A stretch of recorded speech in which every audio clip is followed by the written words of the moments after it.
colors dance and shift as time in the city passes.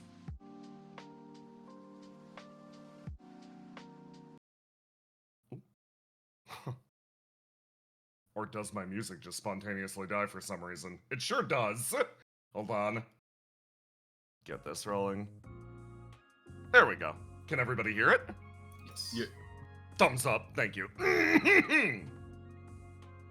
Time in the city passes.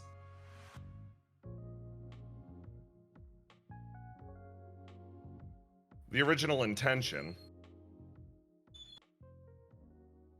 was to provide Theo with a clean look at surface life. But for Mike, for her, they actually spent a few hours first, simply adjusting to Mike's own pace. Theo sticking around, making sure that she was good. By the time that they actually headed out into the city, it had gotten late. Mike's original intention, sort of angling towards the Undercity. But, unfortunately, this segment of the city eventually does go to sleep. Shop after shop. They went from building to building, trying to see if they could find anything to do. Mike kind of looks down at her feet. Lame date. She winds up taking one of the sodas from the nearby machine and walking it over, handing it over to Theo. Thank you, she says with a big smile. That being said, this girl, rather intrepidly managed to match Mike's pace the entire night. Doesn't seem like she's particularly depressed. Mike tucks both of her hands into her hoodie. Yeah, no problem. Sorry I couldn't really show you anything better. Oh, no, this was wonderful. Her expression lights up. Seeing the surface is, the world's so bright.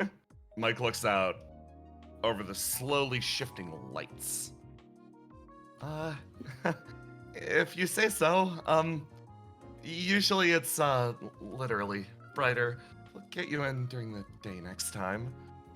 Oh, yeah, I'm sure there's a lot more to do then. Well, thank you, Mike. She kind of nods as two others enter the scene. Hey, Riddle waves. Couple waves. Hey, you guys. Looks over to Theo. We're ready to take our shift. Riddle says with a big smile on her face. You guys sure you're, like, good? Yeah. Oh, I made okay. sure Riddle got enough sleep, don't worry. Okay. She folds her hands. She, like, looks over at Riddle. Riddle's like, what? What's up, Mike? And you're trustworthy? Riddle, like, looks over to Treble. What does she mean by this? Do you want me to keep her on a leash? Riddle's like, Mike's like, yeah, please. Looking over at Riddle. Riddle's like, Mike, it's fine. I made a deal with Argos. Theo, oblivious. What's going on? Don't worry about it, dear. Riddle's like, okay. In that case, takes a step forward, holds a hand out for Argos. Argos quietly takes it, holds a hand out for Treble. Oh, Treble will take it. Okay. Riddle sort of smiles. I've wanted to try something for a little bit. I'm gonna start us teleporting. Would you mind carrying us the rest of the way, Treble? Yeah, you got it. Riddle throws down an isolation field and skips in place, her form shimmering out of existence for a moment. After bouncing with the trio, she disappears, vanishing as Treble activates her own teleportation. Mike sees them sort of wink out over the horizon, heading back towards the Opia building, and slowly stretches, drawing herself up to her full height. She quietly eases back onto the bench and just sits, hands still in her pockets. She looks out over the water. She exhales slowly, breath catching. And she feels, again, another shift in the world. Something that she was able to hold off so long as Theo was here. It starts to bear down. Feels almost choking. She sort of exhales, pulls her hood up, and just sits on the bench, staring up at the sky for a few moments. Someone wanders over. Hey, miss. Yeah? Mike snaps out of it. She immediately draws herself up to her full height and turns, looking over at the new arrival. Is there anything I can help you with? Flo is here to serve. Oh, no, I just, you looked like you were having a rough time. Oh, no, I'm good. Flo's here to help. She sort of mutters quietly off to the side. Yeah, Flo. Oh! She blinks a few times. Whoa, are you? You're with Opia? Yeah. Mike sort of shifts. Oh, hold on. Gonna go get my friends. Runs back over in the opposite direction. Mike quietly kicks her feet. She exhales. The edges of her vision begin to blur again. She flicks her hood up, stands, and hurriedly cuts a path into the city, separating herself in the darkness.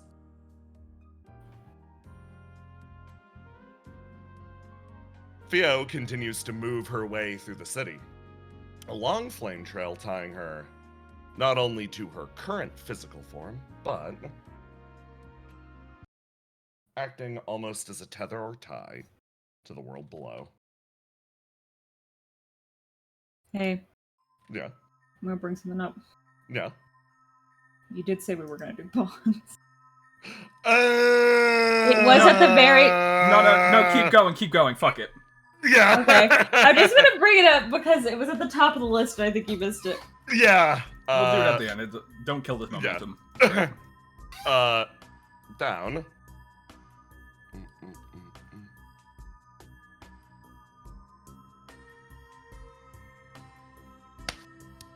In the yawning abyss. Argos! Yeah. You're having tea. Oh, this is nice. Tea in hell.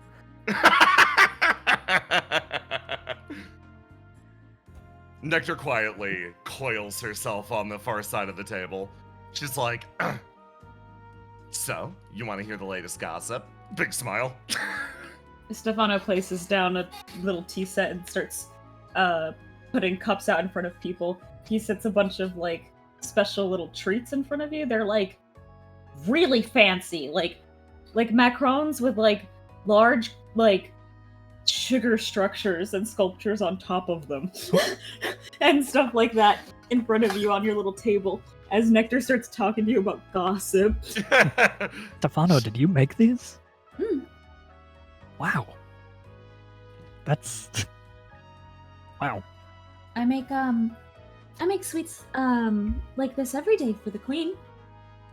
Every day at he opens his watch at about 11:45. The queen has to take her medicine, so I prepare her tea. Sometimes she wants grand cakes. Sometimes I'll have to build large, intricate, moving sugar structures, different things like that.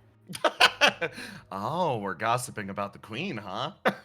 Nectar, like, sort of coils up for a second. Yeah, no, she's a real pain in the ass between us. He looks shocked that she would say this about her. What? Well, come on, that's true. The point of gossip is to talk behind people's backs and give away their secrets. I would never say something like that about the queen. Our lady's wonderful, and I love making all of these things for her. Yeah, no, obviously, the sugar constructions and the complex architecture that you achieve through, like, I don't know, what is this, caramel? She, like, pokes it with one finger. Absolutely incredible. What's less incredible is the absolute fit she throws when it's time for the medicine. Well, that's why you have me come in. Yeah. She sort of mutters off to the You, side. like, stick the medicine into some, like, a cookie or something? Oh, I've considered so trying good. that. He smiles.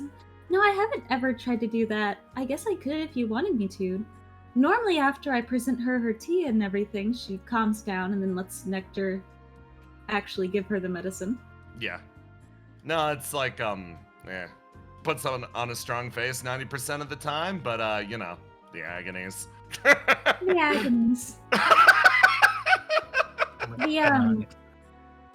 Here at the derelict, I actually manage everyone's nutrition and when we eat meals, so I have special meals that are catered towards the queen's taste, special meals that are catered towards Logic's taste because he's very picky, and then meals that are the special of the day.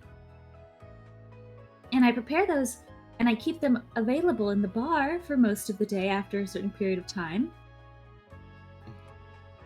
Oh. Man, this makes me wish I was royalty. Oh, what? They don't treat you like that in Opia? Don't you have all the money in the universe or something? What's... we don't use it on... What the fuck's the point of superstardom if you're not just blowing it on lavish stuff? Oh, I blow plenty of money on silly things, but... Go on. Like what? Well, I've got a new set of LEDs for streaming. I've got that, I got that suit of armor one time. I didn't really use that much. Oh, you're an armor enthusiast too, huh? I guess I am now. How many suits of armor do you have to own before you're an enthusiast? Looks over. How many pyromancer suits we've got? Like 9 at this point? I believe so. 9. We have a couple in disrepair that I need to finish fixing. She nods repeatedly. However many that is, yeah, I'd consider myself an armor enthusiast. now that Lord Isaac is sort of back up and running, I should really get done fixing his. Yeah, you think can he actually convince the guy to use it? Like, I'd be shocked. I'm not... He seemed like he was interested. We got him to wear the other one. I did get him to wear the other one, but now our new pyromancer is rocking that piece of beer. Grumbles. Right, new pyromancer. Ah. Got any hot gossip on that guy? He told me he doesn't kick puppies.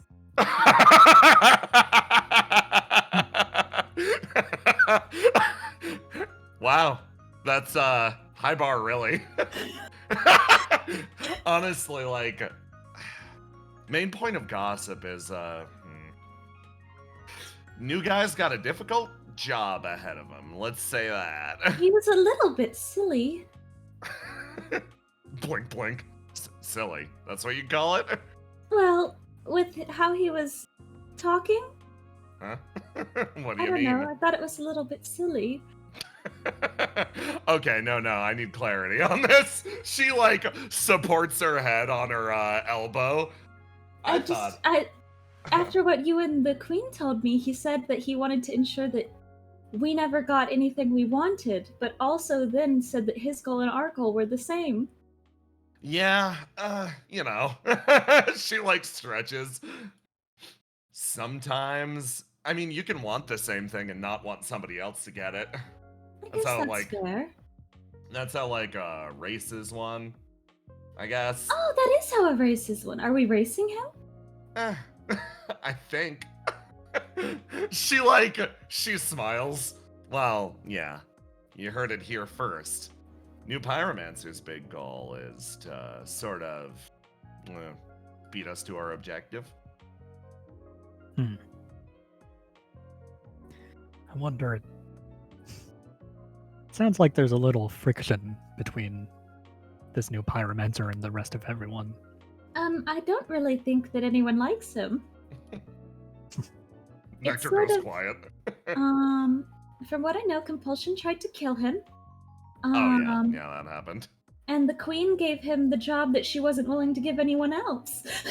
Yeah. Poor dude. Sucks.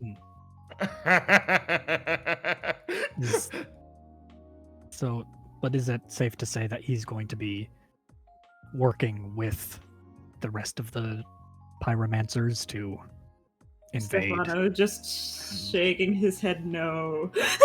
Slowly. Really? It seems like all the pyromancers were united. It's maybe he might get sent on a mission or two, but I don't imagine him actually working with us after how thoroughly he talked about wanting to kill everyone. She shrugs. Doesn't matter particularly either way, from what I understand. So long as he does his duty, everyone benefits. See. Sounds like an interesting person. And at that point, a voice echoes through the entire derelict. A loud intonement. Stephano, Nectar, it's time. Please report to the meeting hall immediately. We have a new stranger to greet. Well, you heard the boss. Nectar slowly coils up. It's nice having tea with you, Argus. You're a fun visitor. Oh, thank you. And this was really nice. I'm glad I got to talk to you both. Okay, as before, if any pyromancers come in, just act like you're throwing a fit. Don't talk to them. The demons will probably stay clear of you. They're cool for the most part. Right. Stephano Okay. stands up. Would you like me to take this stuff away?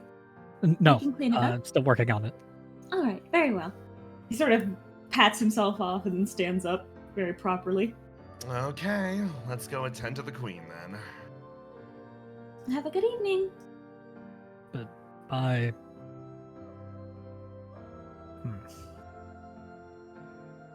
The two slowly leave the room, one walking with very considered steps, the other slithering violently down the hall.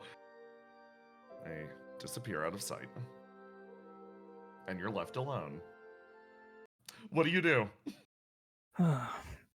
Argos, well, he eats some more of those snacks because they're so of course. good. Yeah. Oh my god, I'm sorry, Theo's body, but I cannot. So Argos sort of thinks to himself, new stranger, that's probably for the new pyromancer, which probably means the new pyromancer is there. So, I don't know, it's unlikely that I'll randomly bump into him. But I'm down here, I've got a limited time, I might as well snoop around. So I'm gonna wait until they're definitely gone and then peek out. Ooh, you peek out around the corner. And it seems like the coast is clear, at least for now. Alright. I'm gonna very casually walk like I belong here. And I still don't really know the layout of this place, though. Oh, yeah. Down is the best thing that I can Is say. where the interesting things are. Okay. That's to the rest of the derelict. You could explore the Court of Death if you wanted. You haven't taken a look around this area. Oh. Actually, yeah, I'll take a look around an area that I haven't been to yet. Excellent. And while trying to avoid people. That's up or to the left. Ooh. You start to sneak your way across over to the left, and as you look in this direction and you see what appears to be a break room. No one's in it? No one's in it, as far as you can tell. Okay. No, probably not any corporate secrets in here. It's not a dog bed? Yes, there is a dog bed in the corner. Argos thinks about the implications of that for a bit, but... Alright, let's try up here. I belong here. I am Theo. You walk up, and you see a lone room with a single mat in the middle of it. Argos, give me a roll to die? Yeah, just do me a favor. Give me a roll to die. As my ghost or as Theo? As, use Theo stats, yeah. Okay. Ooh. Oh, that's Look a at all fun those one. dice. Look at all those dice.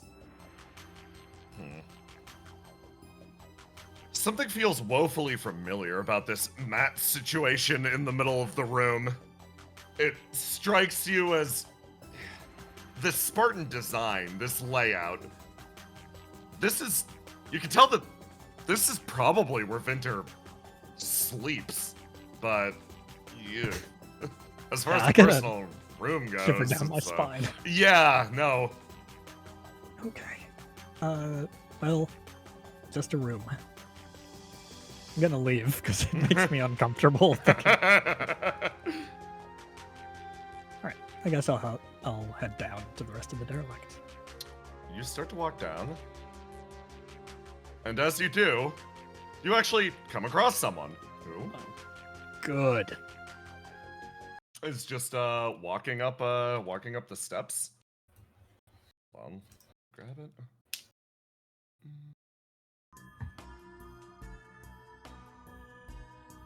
Step, step, step.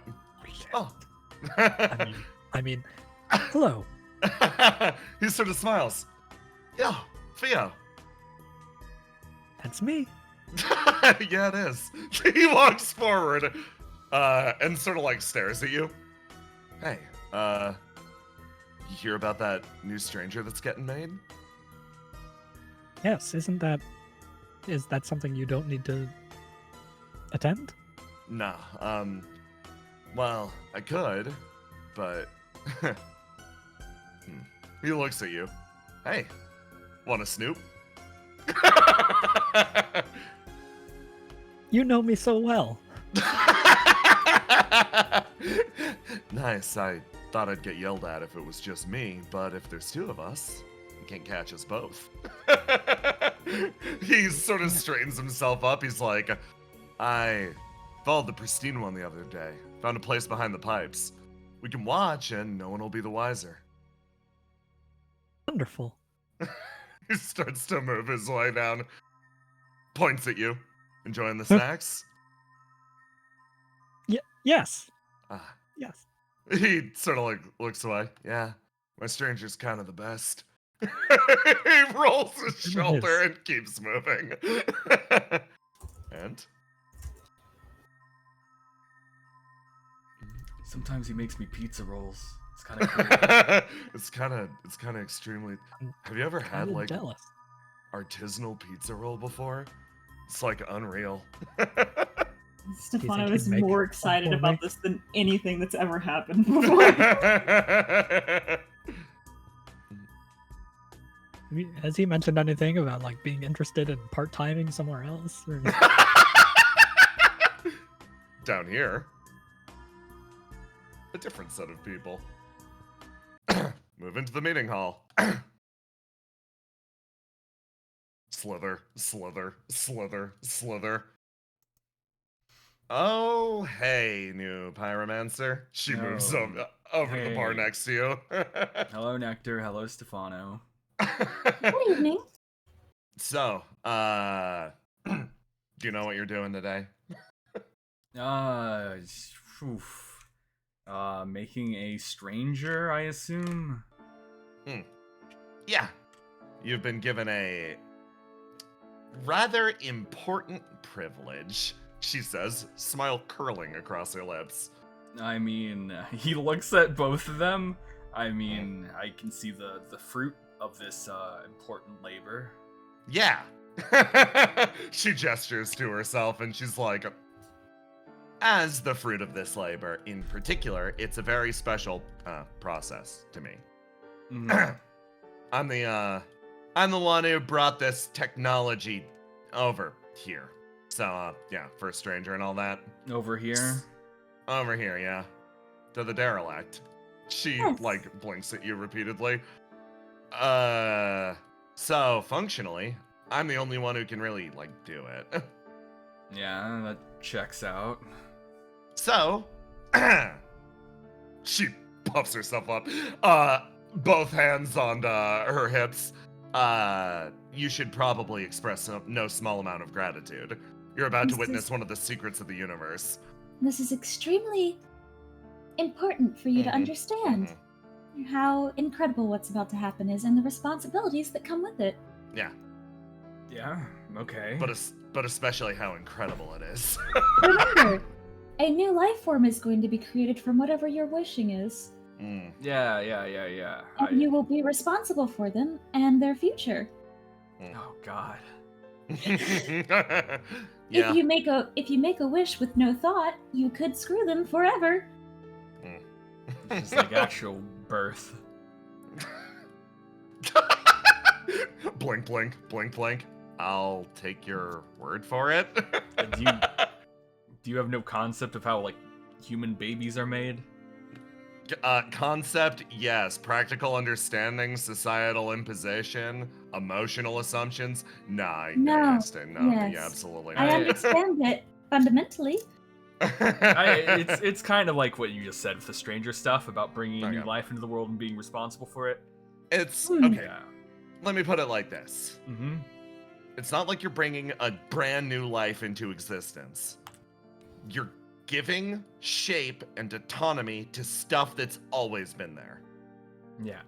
So, like, think about it. Instead of like you're having a kid, it's like you're giving a tree in your yard legs, and now it can walk and talk.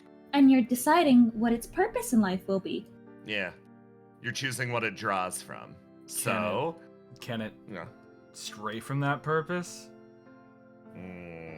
Stephano in the back behind Nectar sort of shakes his head no.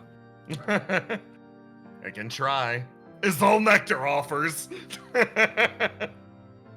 It's kind of never mind. A little messed up. A little messed up. Yeah. That's why I say, be careful what you wish. We are beings who are given function and form to fulfill a very specific purpose, allowed into existence by our human cohort. Yeah, no, it's unless the person on the other end is extremely careful, yeah, that's right for abuse. Yeah. And so We are to be your opposite. We are to be a counterbalance to you. but I take a part in the creation of the counterbalance. Yeah. Doesn't that mean I could rig it in some way where the person that is opposing me is not actually in check of me? Yeah. No, that happens too. Yeah. Ultimately, the checks and balances thing matters less than making sure that they're happy. I think this is coming exclusively from a stranger herself. Yeah. For example, for me and Sonnet, we were made by both the pyromancers of inner world and instrumentality together. So instead of it being just Isaac who had an influence on me, Theo did as well, back when she was the pyromancer. Okay. Think of it Both like of them influenced who I ended up being. think of it like you're calling a familiar into this world. You want somebody that's theoretically compatible with like your soul business. She's just poking you in the chest. If you I got don't- one of those. I don't really know what my soul business is. Isn't that like, Huh? what exactly is my job, or is that something you guys tell me afterwards? Oh, you want the primer? She pulls out a clipboard and whacks you on the head with it. Come on, follow me. Oh God, here we go. It's so. Your job. She slithers backwards. Whoa, slow down. You're a little fast. Fine. Ugh. She speeds down and is like, okay. Have you encountered creatures whose flesh run like candle wax? Constructions of what appears to be black ink. Yeah. I encountered them in the trash compactor and also some other places. Where? It's can strangers experience burn? No, not really. No, we Shoot. don't have flame. Yeah. Dreams, mostly. Oh. Yeah, makes sense that she'd pick... Okay. She, sort of like... she stops, sort of bouncing on her tail a few times. Okay, pyromancer. Your job is to tend to beings like that. And by tend, do you mean fix them, or? Well, maybe, maybe someday. If we can figure out how. What do I say about this? She like adjusts herself. She's like, normally I'd leave this to somebody with more of an air for the dramatic, but in my case, you know what? They left me alone with you, or mostly alone. Motions over and like punches Stephano in the upper arm. Those things. They're what happened when people failed to integrate with the flame. Yeah. Those are sloughed off husks of humanity. No matter what you do, no matter how much you cut, no matter how much you burn them, no matter what you do to them, they'll always come back. They are stuck in a perpetual state of utter agony. They are people who succumb to the flame. Your job as the pyromancer is to clean them up. She sort of smiles. Because she moves up to you and like rises up to her full height. Big thing. She's kind of short. Like, when she's coiled back and moving around usually, she's like barely above like 5'2", 5'3". But when she draws herself up, she actually matches your height. Snake. She's like, it's a snake. She's like, it'll come down to you and your ability to provide help, shelter, succor to them. Because, let's say the pyromancers and we demons win the world. We forge a brand new world free of the cycle. There's still going to be a lot of people suffering like that out there. We won't help them. Let's say you win. Your burning world continues on or takes whatever shape you want. Doesn't change the fact. Eventually, everyone's going to degrade into a state like that. People like that, it seems like either way, if we win or if you win, we'll not be able to be helped unless someone like you exists. Yep. So, you get a pyromancer position exclusively for yourself. Congratulations. Help us out. Help yourself out. Doesn't matter either way. That's an easy job. Yeah. She, like, pats you on the shoulder. Now, all the rest of us have to do is figure out a way how to cure them. How to actually help them. Yeah. Till then, they'll be able to take shelter inside of your flame. She moves her way past, sort of turning. Hey, your flame was built to contain or act as a sheath for the ultimate weapon. That can easily be repurposed to contain other things. You suit the purpose, actually, remarkably well. Slither, slither. Yeah. So this explanation is mostly to indicate to you what your role as a pyromancer is. Your stranger will be there to assist you and counterbalance you in this. Gotta make sure you stay sane during all this. Well, hopefully, whatever wish I say provides a stranger as useful as you two. Oh. You say that as Nectar, like, moves out across the bridge, and she actually stops, and she's like, oh, really? I mean, it definitely isn't the pyromancers that's helping me out.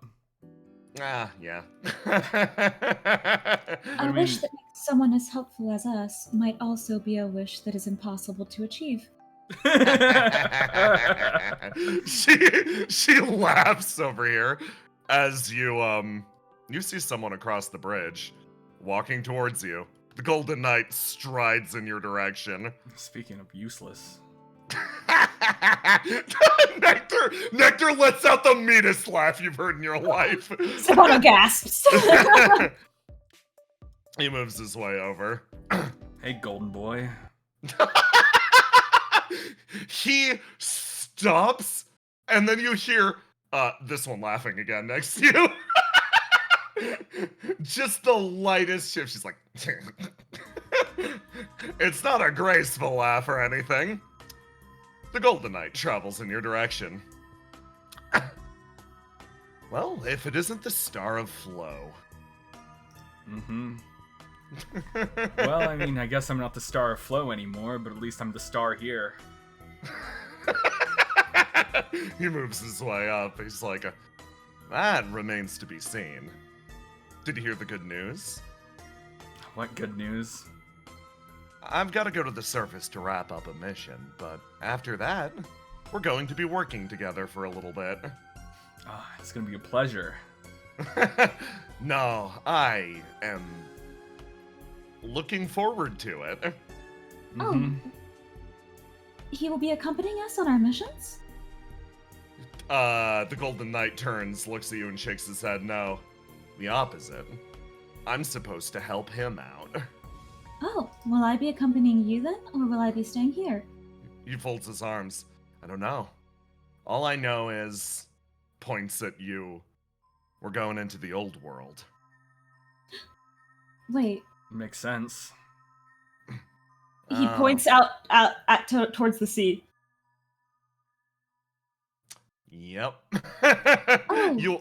You all look out and watch that scattered skyline of tumbled buildings. Apparently, you can best serve your purpose out there.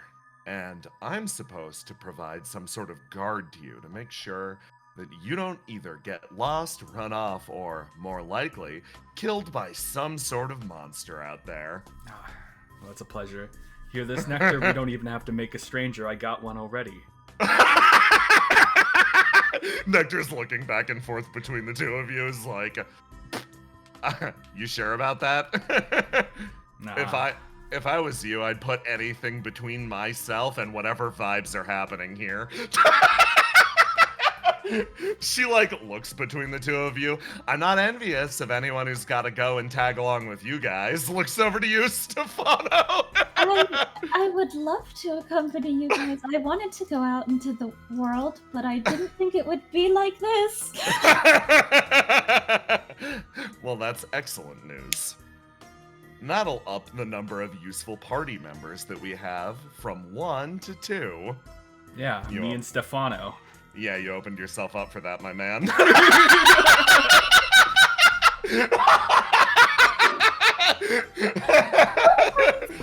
fighting!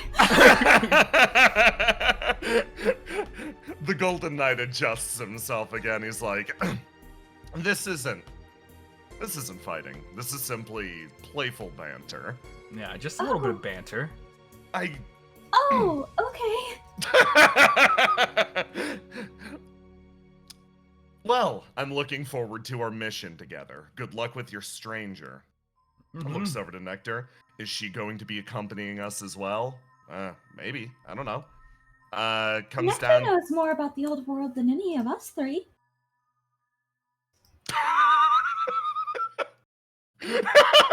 Moves back over.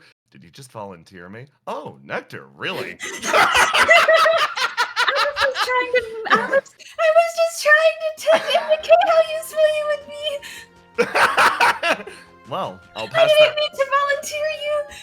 I'll pass that recommendation along to the Queen. Nectar. Wait. It starts to walk off in this direction. Fine. Okay, we're gonna go make your stranger. I'm sorry, Nectar. If we make her fast, I probably won't be deployed. No, we don't want to rush it. Nectar, I'm sorry. I'll ask the Queen sorry not to send you. It's fine. It's fine. It's fine. They won. She's gonna do it. She's gonna think it's funny. Oh no. Look, I'm weak. Yeah. it'll be a nice experience for you. Yeah. You gonna guarantee that? I can't guarantee anything, but I mean, if you're saying it, you better have something to back it up. I mean, it seems like you don't really get out of the derelict that often, so. So you think it for enrichment? Yeah. You came out of the derelict with me recently. Yeah, first time ever. It was nice. We went to one of those capsies. Yeah, we went to a restaurant. And you went to Capsies? Is it bad? No, there's a strip club down in the Undercity, and that's where we're going. And they walk across as Stephano starts screaming. As over here. Let me grab two other characters.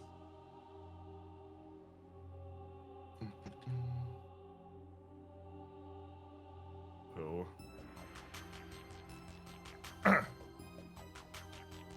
Move along the other side of the bridge. You both managed to avoid the Golden Knight as he passed by, and your duo stealthily slips onto this connecting structure. It's a large tower past the Court of Compulsion. It sort of stands apart from the rest of the derelict, and it appears to be, while the rest of it is a converted oil rig, to be hand-constructed. The best thing that you could compare it to is it looks like a missile silo. It's like, okay, right about here. Moves his way over to the edge of the bridge, and he's like, all we need to do is... Hup! He jumps, and, like, lightly floats down a little bit, finding a line of cabling, holding his hand out to you. Come on. Ah, yes. Easy for me, Theo. I've seen her do this plenty of times before. In the mirror. Yeah, is it time? Yeah, am I gonna have to actually like float over, or? It looks like he's offering you a hand to maybe like carry you over or something, but floating might not be the worst idea. You could try to float. I'm gonna try it, and if it doesn't work, I'll pretend like I didn't try. Perfect. Okay, roll to do. Give me a roll to do. You can lock something in first. I don't know what these stats mean, but I'll give you a quick Ooh, the purple? Excellent. Okay, that actually works. Sure. You get the feeling that this is tied to her psionics, actually. Oh, perfect. So, yeah, perfect call. You jump, and you float. Her floating and fluttering is rather unique, and you feel your entire leg jam as you put force down on what feels like an invisible floor. You're like, ooh, ooh, and then you balance in the air and you start moving around and you're like, ooh, okay. Basically, so long as you will it, you can stand perfectly exactly wherever you step. Cool. I mean, normal.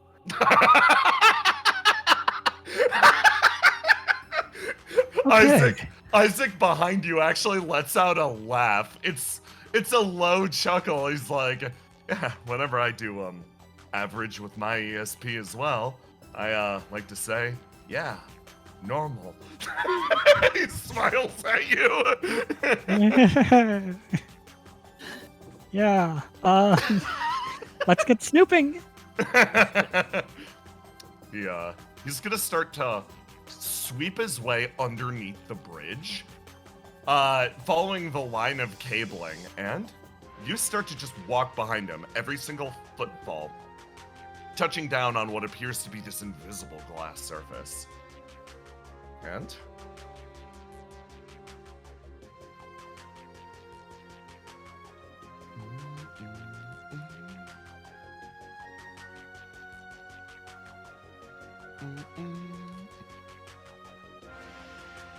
Just grabbing everybody really fast.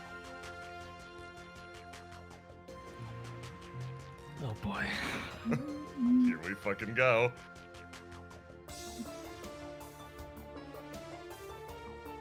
Shut up, chat. No one knows.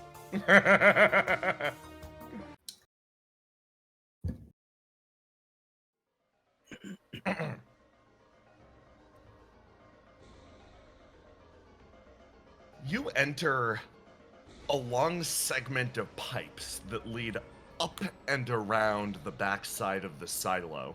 Sort of arcs up and over, and you look down on a chamber with a glowing green tube in the center of it. Isaac moves his way over, starts patting the metal next to him. Come on, sit down. Okay, here I am. Take a look at this contraption in the center of the room. Is it similar to the one where Theo's simulacrum was constructed? Oh, very clever. Yes. This is... it feels like a more advanced version of that.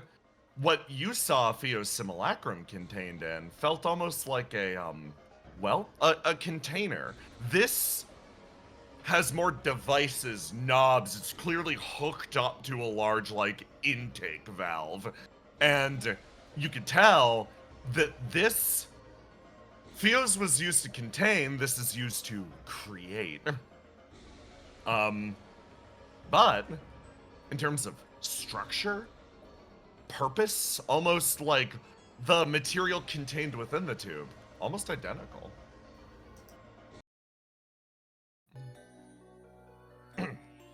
You see. Someone enter the room. Scuttling relatively quickly. She, of course, gained another lead. Moving up to the device, she starts to mess around with it. Fingers sweeping up and down. Stephano looking dreamily over at the tube. I miss the tube sometimes. I'd miss the tube too. You're lucky you have clear memories of the tube. Oh, I'm from the pre-tube days. What? oh yeah. Yeah. Yeah. What does that entail? Does that entail just coming out of a primordial soup, or? Yeah, actually. She pokes her head up and over. Think of it like a big cauldron. See this stuff in here? Yeah. This is a mixture of different materials that's always shifting and being recalibrated. I came from basically a giant stew that was always doing that on its own. I can cycle this using different machinery. Where I come from, well, no machines to control it. It All was just natural. basically all natural, yeah. Yeah, Nectar's the one who invented these machines, right? Or you're at least the one who brought them here. Yep. I was made in a tube like this. That's because, I've refined the process a lot. I'm excited. Stephano looks over to you, Ace, and he's like, Up until now, I've always been the youngest. Now I will get to be an older brother. Congrats, I guess. Oh. And you made this stuff? Yeah. And you say Like you're I the said. weakest? Yeah, I mean, in terms of combat capability, I wasn't exactly designed for fighting. I mean, you could always make a gun. That works enough. Yeah, fair enough. I was designed for combat. Yeah, you told me all about it. Yeah, he's a contingency plan just in case. She starts to rattle away on the control device over here. Okay, so this is gonna be a little weird at first. Just be cool, okay? Mm-hmm.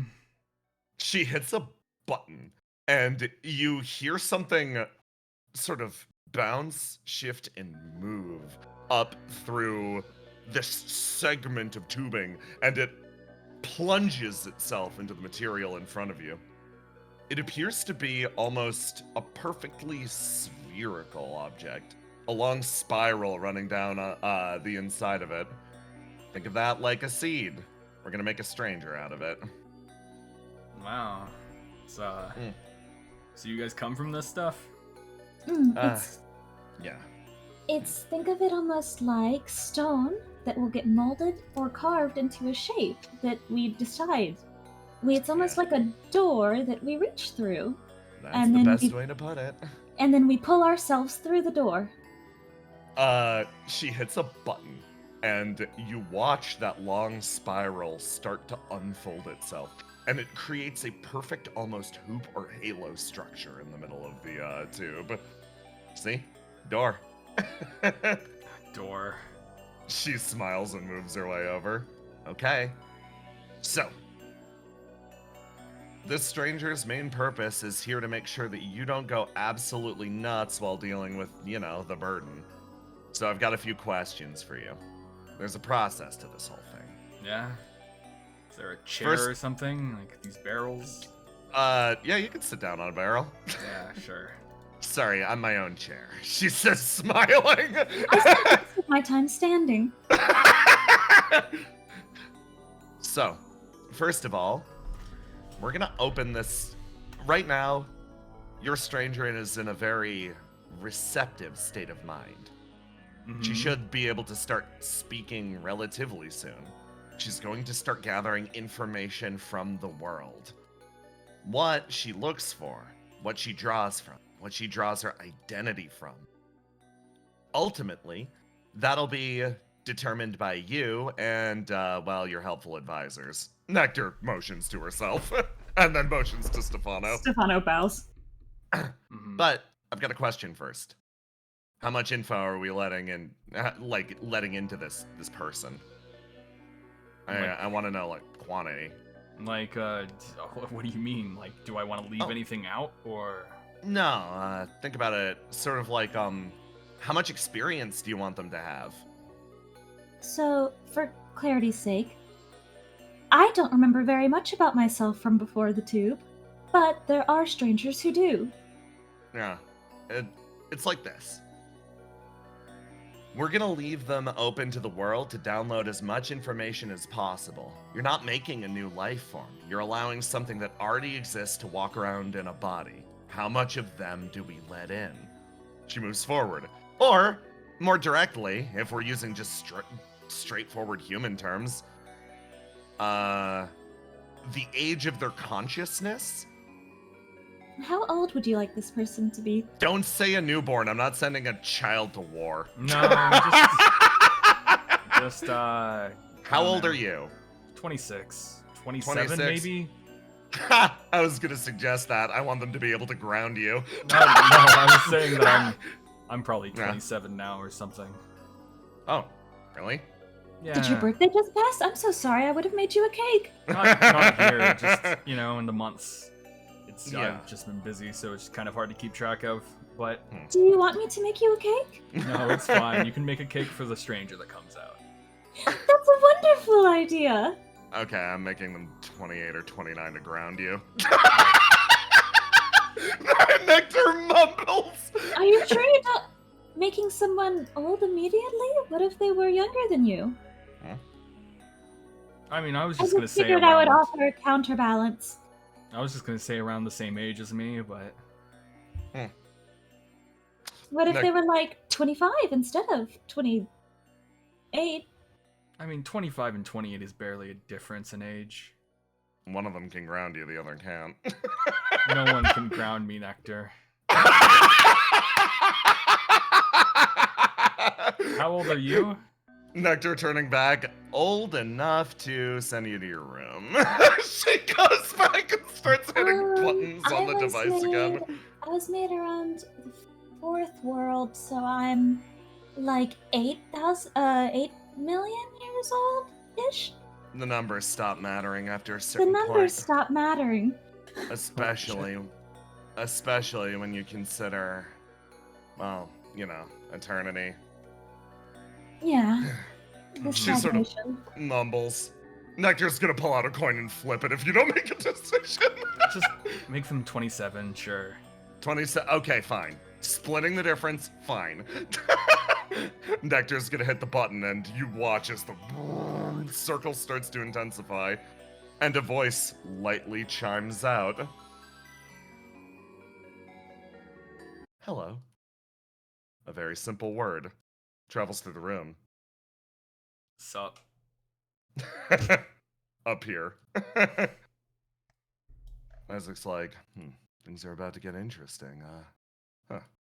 He sort of leans in, motions over to you, like, hey, Huh? say you're functionally creating a new life form. What's going on in your head? Well, I'd want to make someone who I knew I could make happy. Smiles is like, knew I was right to bring you along. Okay. Keep that wish in mind and follow my lead. You watch Isaac do something rather interesting. He pulls out his hands and he clasps them together and closes his eyes, almost in prayer. Just focus on that idea. Make sure your wishes get across. Sort of smiles. What? What are made you? A lot. What's up? Are you going to influence the creation of this stranger? He sort of laughs. Yeah, I think I am. How? He folds his hands. Think real hard. You've got a perspective of this world. Share it.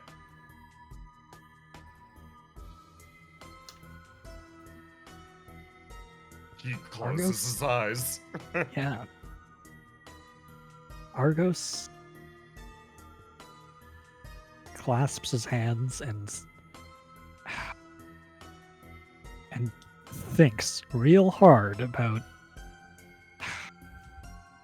There's so much that would help in instilling some kind of idea or belief into this stranger, but after speaking with Stephano and Nectar and hearing their perspective on how they see the flame-touched world, Argos is just going to, as hard as he can, think about empathy. You fold your hands and you focus. Jesus Christ, we're making another basil.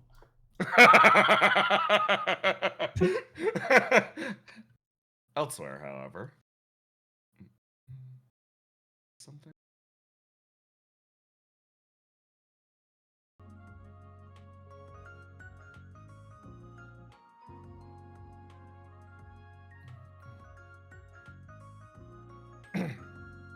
Someone quietly crosses Fuse City, yanking herself back to her room.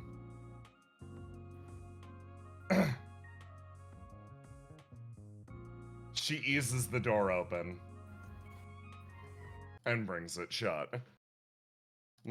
Walks her way into the room, plops down on her bed, and just sits silently.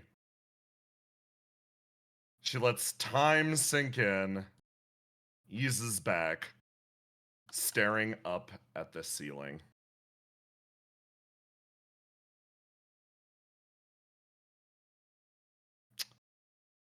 Here.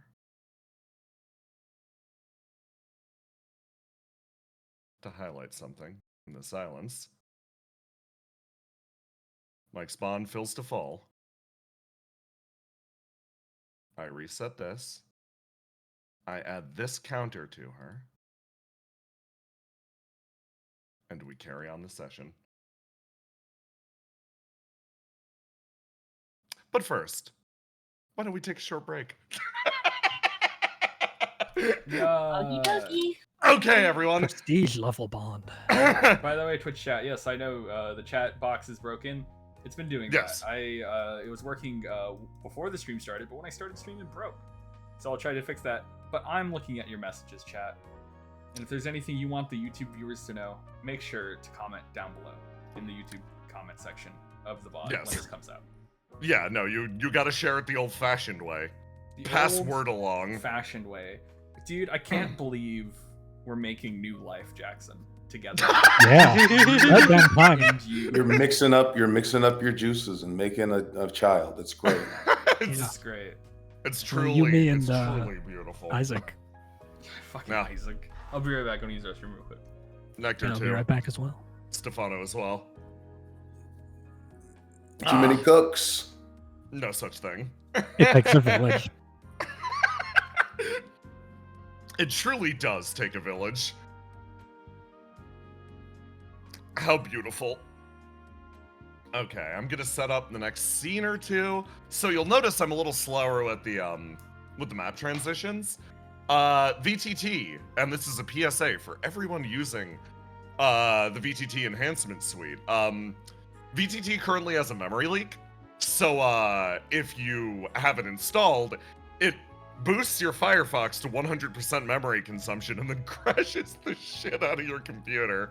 The new version is getting approved currently, but it hasn't gone through the Firefox, like, review process. So I'm doing things the old-fashioned way, which is why I'm a little slower on the draw. I continue to adore Nectar and Stephano. Yes, good. Lovely.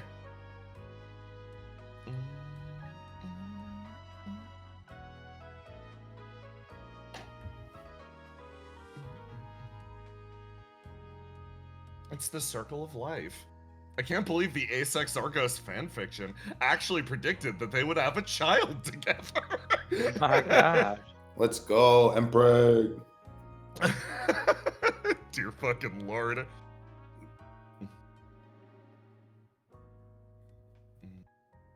Bond Plus will revolutionize the Flow Sea world, yes. Something happens when you reach Bond 10. We're gonna play it out just a little bit. I'm back. Welcome back. I'm also Welcome back. Hello. Holy shit, you all came back at the same fucking second. Damn. Jackson's not here. Jay, answer my question. What, Inky, what is your question? Fucking no one cares. What is the question? I need to know. Give Inky a break. He took a walk to Poland. Yeah, no, she's living her best fucking life over there, though. Oh shit, Inky's in Go on. Poland right now? Yeah. Yeah, no, she's on the far side of the world. Reflection's strongest soldier. So the question was fucking some shit like, so by creating this stranger, will Ace be creating a 7th demonic element?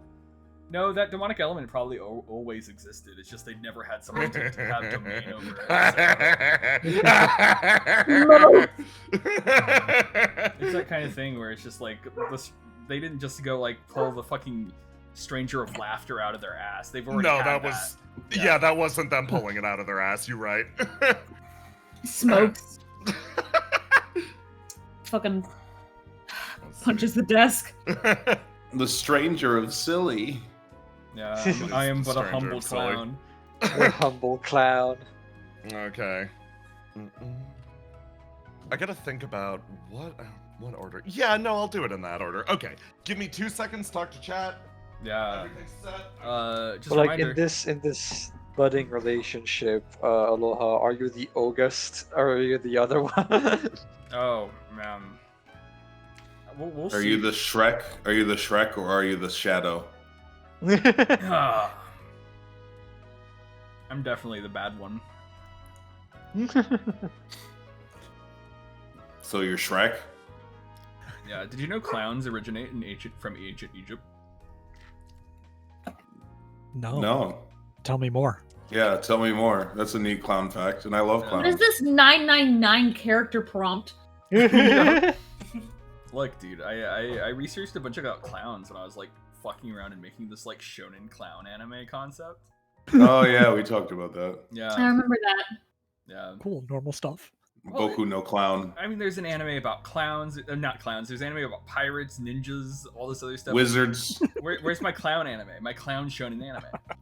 It's Kings. funny, People right? write Clown really well. is the counterpart to those things. You're right. All of the arcana are Yeah. represented in anime, except for the humble clown. Yeah. If you played it so seriously and funny, it would just Yeah. work. It Yeah. would work like really well. I think So Big Shot Burger Grey may have Man beaten is you to about it. clowns. What'd you Yeah. fucking say? What? Oh, Big Shot Burger? That's not real anime. I was saying D. Grey Man. Oh yeah, I guess yeah. What's so Okay. gray about It doesn't count. No, it doesn't count if it has a clown. Lots of D. Grey shows have a Man, clown. D. Grey Man has a lot of clowns. Yeah, There's no, a God, lot of all of the clowns. villains are clowns in D. Grey Man. No, I'm It's- talking a clown society. Everyone is a clown. Oh. A Boku no Clown Academia. Mm-hmm. All right, so everyone ready? Yeah. Let's frickin' go. Whoa. I'm gonna do things in this order.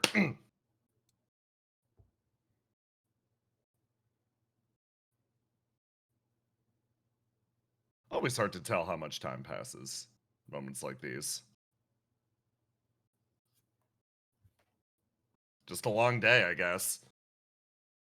She stays sprawled. Even moving under the covers seems a little difficult right now, so she just stays and waits for the blood to settle. What was it she wanted to do today? Why is this a problem right now? Where is the issue? She tries to trace it back, but instead gets lost in the fog. Mike doesn't move.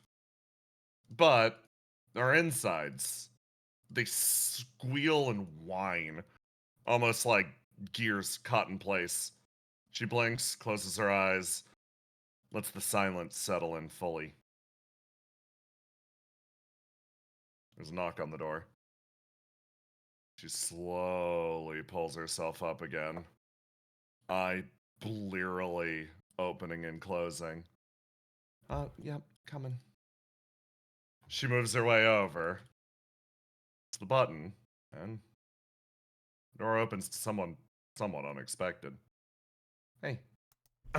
She gets a bag of food thrown at her. But what? Uh-huh. Looks down. It's food. Oh. Thanks. What? Mhm. Why? Because you need food to live. She looks down at the food. She looks up at you. She looks down at the food. Come on, get out of your room. She's like, I was just out. I was wandering. Yeah. You gave me food and then you told me to get. She stands I- up and like moves over to the door. I didn't ask if you just got back from somewhere. I told you to leave your room. Listen. You threw food at my head and then said, "Also get out of my." Where am I gonna eat this? We have places to eat right outside the door. She looks at you. She stares at you. You maintain eye contact. She draws herself up to her full height. Again, not very tall. Mm-hmm. Do you want to borrow a flame or something? Nah, I'm good. Like, so it has to do with, like, the dojo or anything? What do you mean it has to do with the dojo? Does this have anything to do with the dojo? Do I have to have a reason to throw food at you? She actually goes quiet.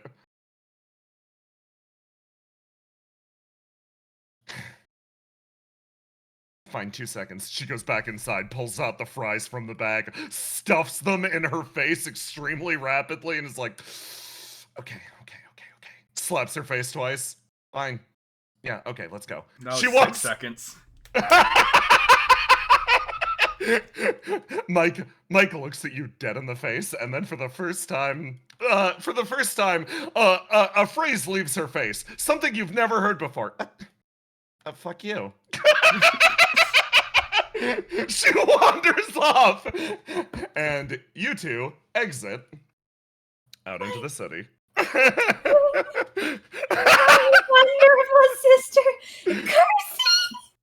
be cursed. The two of you exit into the city at night and walk to just about anywhere. On the other side of the city, however. Hold on. Willow. Oh. Oh boy!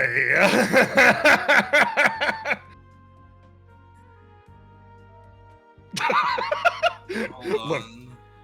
let me bring you down here. Wow. What's killing you two? Things happened. Life comes at you fast. I see, looks back. Rave's closed, right? Like, they definitely missed the rave, right? It's very unfortunate, but yes. Sorry, I'm sure you really wanted to go to the rave. It isn't about the rave! Though, yeah, I did want to go to the rave. It's not half about the rave for me. I still don't know what it is. Don't There worry. will be plenty of other opportunities in the future, I assure you, and I'll keep you two in mind. Yeah, it's a chin hump. It's not that bad.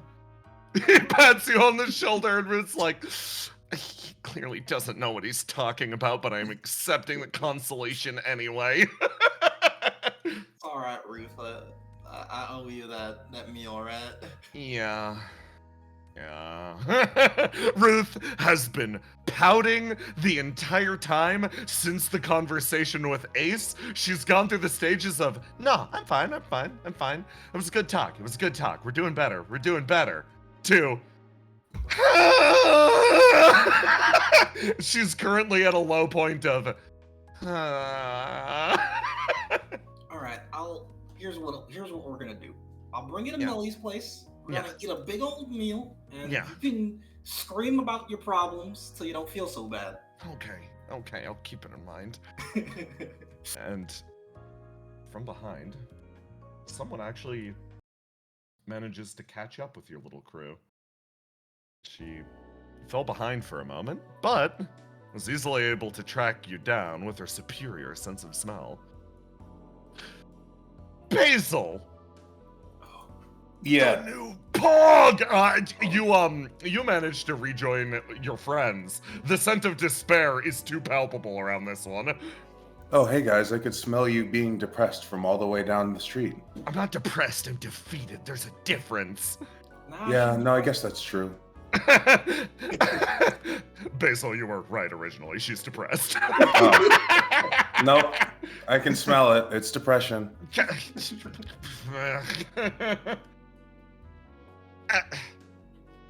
Yeah, okay, I might be not taking what happened the best. You want to talk about it? What's there to talk about? The only thing that's left is to scream. Okay, you can scream. We're outside. You don't have to use your indoor voice. No, I want to scream into, like, whatever. Willis could get me a meal, and then I'm going to scream into it, right? Yeah, you can scream into the food all you want. Is this about the rave, or is it about something else? I'm so sorry about the rave. He pats Ruth on the back again. It's like my talk with Ace didn't go good. Oh.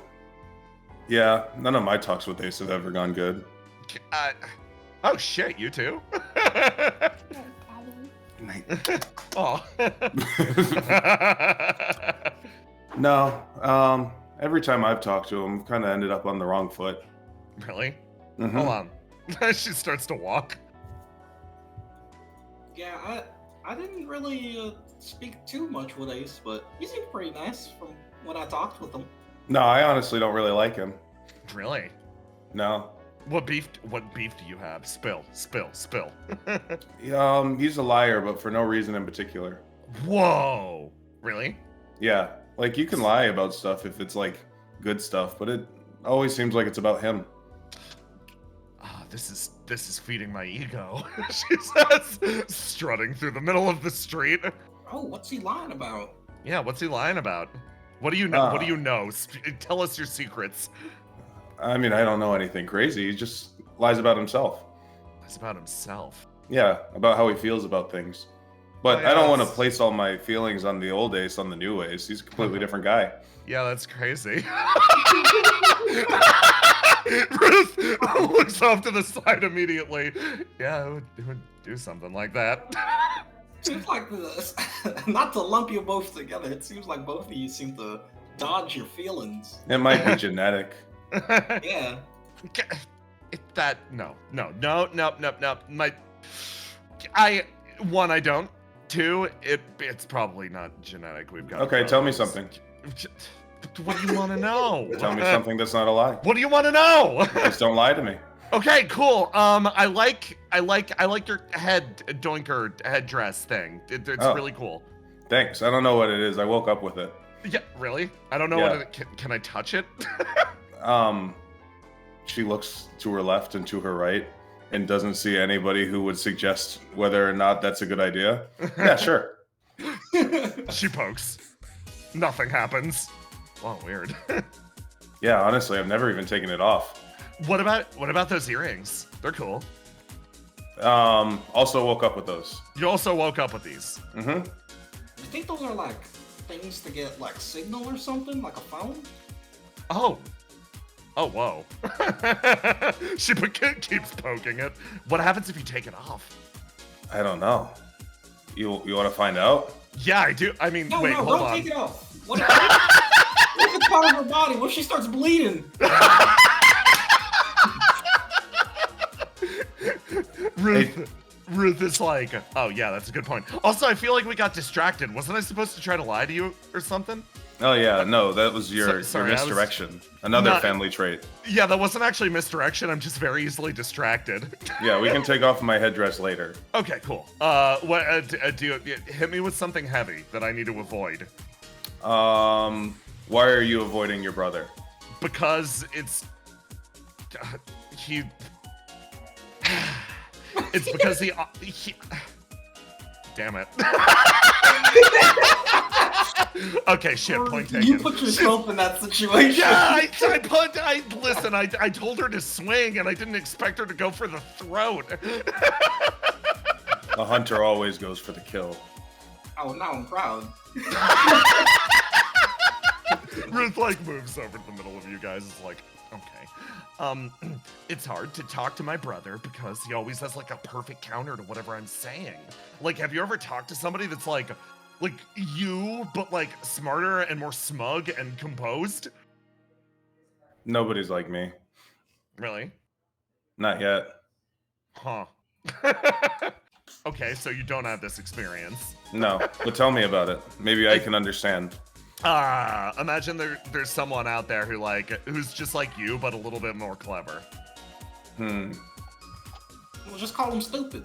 Yeah. I mean, okay. Hypothetically speaking, if you were to say something and you were instantly countered, No. then what? Are you dead? No. Can you no longer go on? No, I keep trying to say something else, and then I eventually tire myself out, is usually how it goes. Yeah, but after you're tired, then what? I scream at him and leave. Why do you leave? Wasn't your goal to get closer? Was it?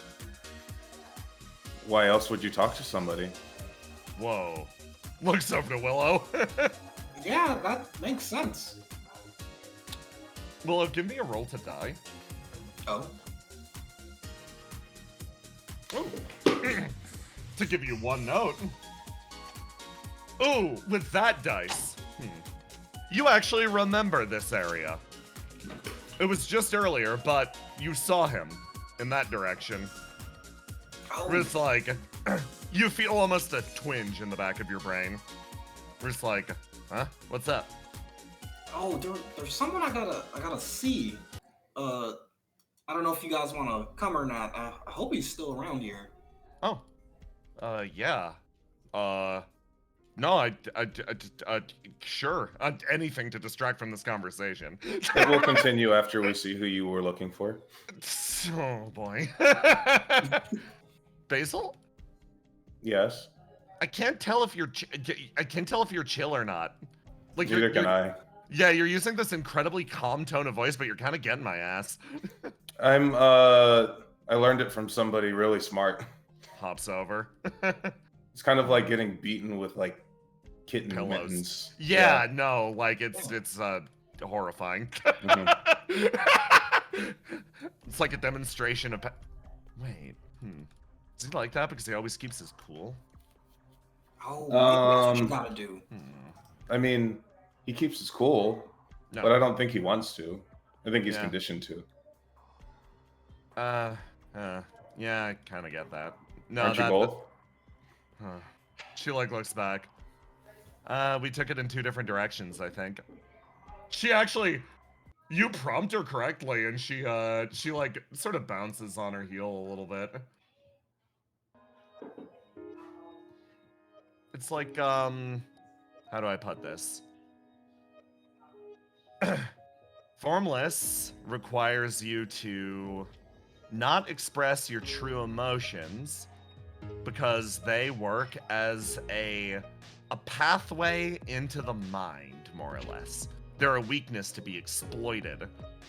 Your humanity is a pathway past your iron defenses. Someone who's truly formless can shift and change their shape regardless of what emotions they're currently being presented with. You took it in a very stoic direction. Me, I like to be a little more playful with things, she says, winking at you. But, yeah, in either case, it's like, for me, it's like I'm putting on a face, I guess. It's easier to let people talk to the persona than, you know, let out the real me. And is there... Don't think of it like I'm judging you. I'm just trying to understand. Is there a reason why you view your weakness negatively? Yeah, literally. It's a risk to our lives. We don't have a choice. You mess up even once, you wind up like Ace is now. That does not sound like much of a benefit. She nods. But isn't he at risk of that because of this conditioning? Yeah.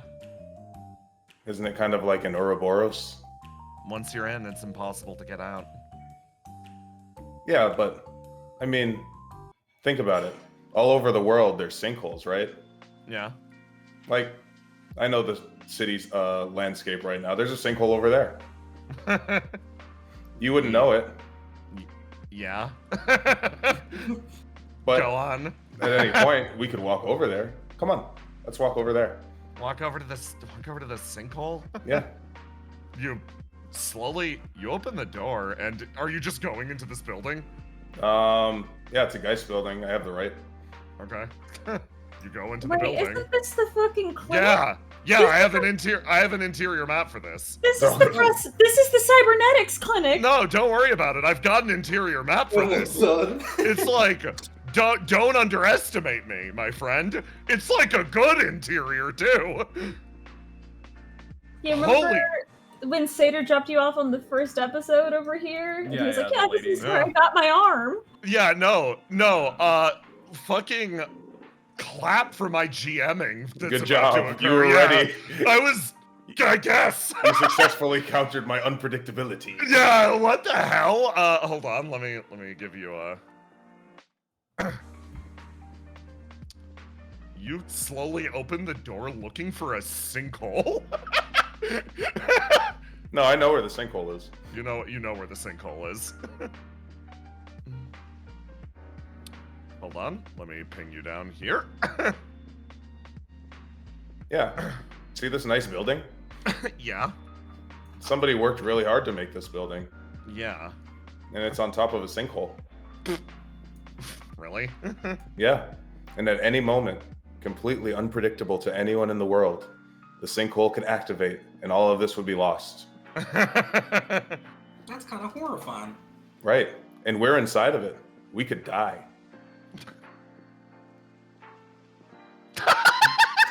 Basil, I'm struggling to follow your point.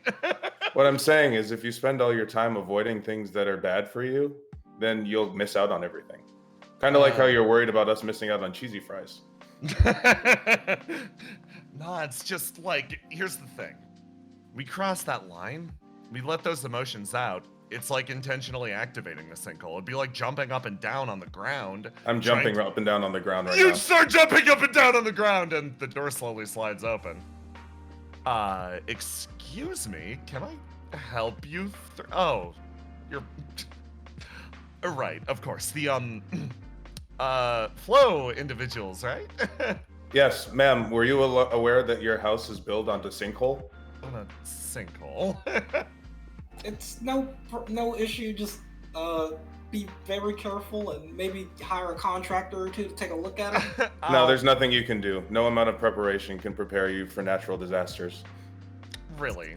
Okay, I'd love to hear more about this. Do you want to come into my office? She like. I mean, Willow, we were doing a thing, but this is kind of like a sidetrack adventure. That's fine. Okay. You know that lady? Me? No. Wait, I think I've seen her once.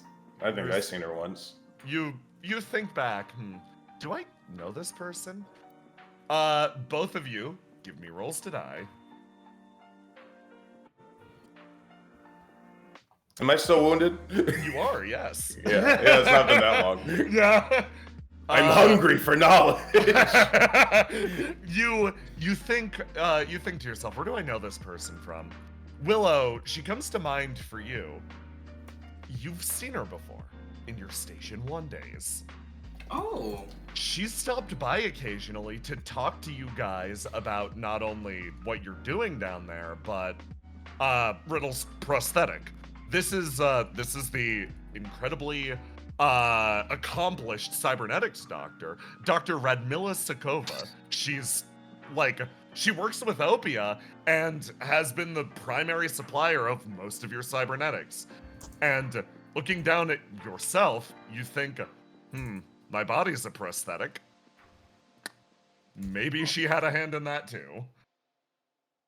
Oh, this is Dr. Sakova. She works with us actually. She makes all the those robot arms and eyes. See, I knew we were allowed in here. So glad you remember. She sits back behind her desk. You enter a room that is a stark contrast to the rest of the building. It's covered in inspirational posters and has an energy about it of like a doctor who is trying very hard to put you at ease. It makes sense. She has a grim business. She like leans in and she's like, okay, so you're in my clinic tonight to tell me I have a sinkhole. No, I was in your clinic tonight to tell her that you have a sinkhole. Yeah, she's tying it into like a metaphorical story. Oh, I see. So, is there anything I can do to help you? You're the wielder of Grasp the Earth, looking over to Willow. Is there anything you could potentially do to deal with my problem? Well, let me think with my big strong brain. Give her time.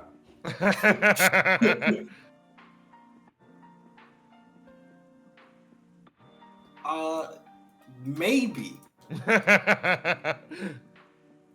Well, maybe. I think I could just pretty much like stop the building from falling if it ever falls, or pick it out from the ground. I mean, you'd have to be here for it. Oh yeah, that's true. She like leans back in her chair and she's like, well, so you've come into my building to tell me not only is this inevitable, there's nothing I can do about it, and Willow will simply need to be here if it comes down to it. Yes, much like death, it's inevitable. I see. She reaches down and like hands you a card, Willow. I'll give you a call if the building ever starts to fall. How about that then? Yeah, that's great. I don't know if the sinkhole is as big as the building. I hope it's not.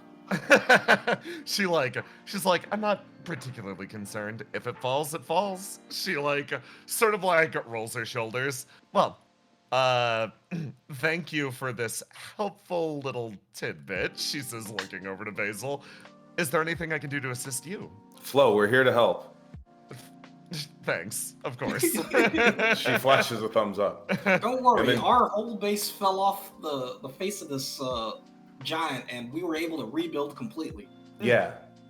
Yeah, I actually work up there with you guys sometimes. It's pretty rare, but I do the diagnosis on not only Sator's prosthetic, but Riddle's as well.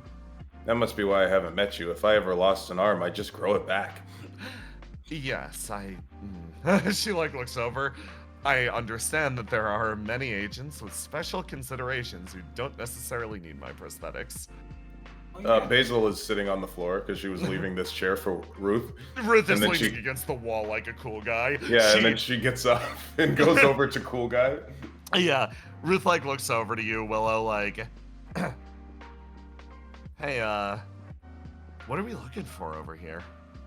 Oh, we're looking for. Well, we're looking for the nurse. She blinks. Well, we have a few nurses employed here. Is there any sort of like physical descriptor? Like, which very of our nurses? tired and very tired looking. How tired? Like they've seen a lot of death. Okay. Ponytail, scraggly beard. Yeah. Okay. She puts her hands up. That the nurse indeed. She like leans back and sort of smiles. You're looking for the Archangel of the Undercity. Wait, they're famous? Sort of. He travels the district and helps anyone he can find. Part of me assumed he was with you guys. He's an Esper. Oh, no, he's not with us, but I don't know how much I should be telling you, just in case you might, experience burn and, get controlled by a demon or whatever. Good thinking. Right. The stuff that Riddle talks about. Yeah. Okay. I could hold on. She reaches down and starts messing around on her computer. She's like, "Do you want me to see if I can track him down anywhere?" Yes, please. Okay. I remember If you seeing can't find around. them, do you have any articles of clothing? Hold on. She might actually. Yeah, I do. Why? Give it to me. Okay. She turns around and like, I'll be right back. Oh, she'll be right back. Ruth, why are you Yeah. leaning against the wall like a cool guy? Because I'm trying to parse the metaphor. We're on top of a sinkhole right now, right? Mm-hmm. And you guys aren't freaking out. Yeah. No, because we can always be on top of a sinkhole. You can always be on top of a sinkhole because And you'll you'd never handle know it. Yeah. No, you'll not because you handle handle it. Because you can't control it. Well, I would handle it. Hopefully. Yeah. If this building started collapsing, I would survive. Good. That's a good attitude. Yeah, that's what the training's for. Right. But, okay. Weird question. How's your relationship with your mother? Oh my god. The door slides open. Dr. Sakova comes back in. Is this a bad time? That's a hell of a question to just drop. I can leave. No, I think it's a perfect time because you work on cybernetics, right? Yes. Did you have anything to do with the creation of her body? Looks over.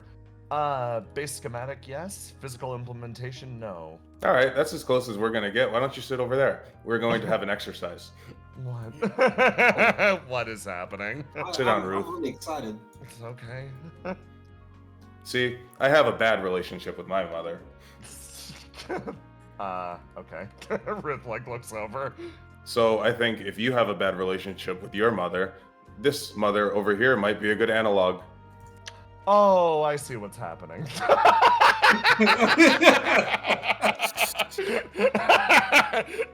Dr. Sakova like looks over. She's like, okay, so what's the next step of this? Oh, tell her what you were telling us. Me? Yeah. Well, I'm You need wisdom who knows you more than you think you know yourself. She knows your schematics. I don't think it works like that. And as my mother, she theoretically knows more about me than I know about myself. Theoretically. Theoretically. I don't think that's a given, Basil. Especially because we just met. Okay, no, good point. She doesn't know more about you than you know about yourself, but she might know more about you than you know. You just met this person, but surely because she worked on your schematics, she knows something about you, correct? Probably. Looks over. The body that I provided to you was meant to... The body that I provided to you was meant to resuscitate a very important warrior we lost during the early days of the Coden invasion.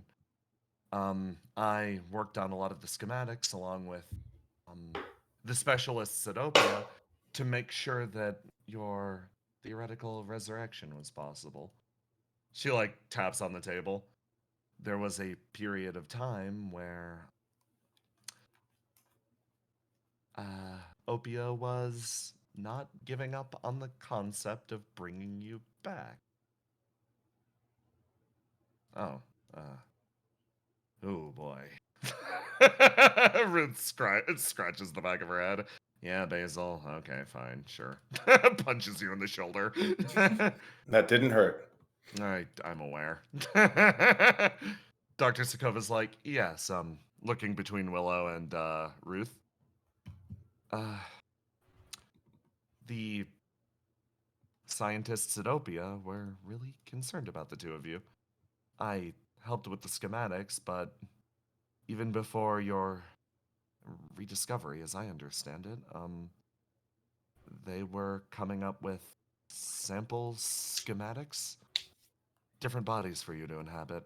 They wanted you back. And what does that say to you, Ruth?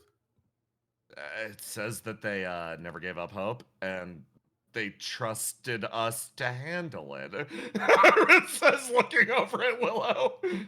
Well, I think what it says to me is that even though the worst happened, the thing that you were avoiding, you didn't want to die, right?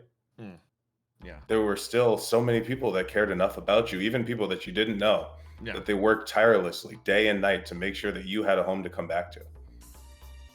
She's more or less got the right of it. So, what's the worst that could happen if you let that guard down? You're looking at the worst. It's Ace. Ace is currently going through the absolute worst of it. And that is, he's a corpse. Yeah, having walking your flame around. ripped. Yeah, having your flame ripped from your body. What's so different about him? God, the fact that he's been ripped in half, Basil. She starts shaking you. Yeah, but you can He's still talk to him. standing. I can still talk to him, but he's suffering the torments. How do you know? You haven't talked to him. Shut up! Dr. Sokova leans over. Your friends are very enthusiastic. She slides you what looks to be like a long cloth or towel. He used this to help out a patient a while ago. Oh, yeah, that'll work. She looks over at you. Ruth's like, fine, I'll talk to my stupid girl again. Are we done with the metaphor? Can we go and look for this doctor He's gonna or throw nurse? me in the lake. He's gonna. I know what you're trying to do. Pointing at Basil. You're trying to gear me up for another talk with him, and then he's gonna throw me in the lake again, metaphorically. What did he do last time? He threw me in a sinkhole. She yells as she stomps down the hallway. Have a good night, you three. Thanks, Ruth's mom. Thank you, Dr. Sokova. Stomp, stomp, stomp. Slowly moves her way outside. She's like, I don't even think there's a sinkhole here, actually. She closes the door. Lying is okay if it's for somebody you care about. I give a fist bump to Basil. You three exit out and travel into the city. It's a girls' night, baby. Girls' night, baby. You're Ruth's mom. What? Dr. Sokova is just like, really pleasant woman who was like almost like an on-call consultant for Opia. Like, Yeah. I guess I have to deal with this now. She's like, well, they are my employers, I guess. This is the world's strongest soldiers, by the way. Yeah. Let's play some slightly more yeah, let's do some lab music. Lad music. We love lab music. If we're doing lad music, there's a specific song, isn't there? Oh, Okay. Not that lad music. Maybe this one. Yeah.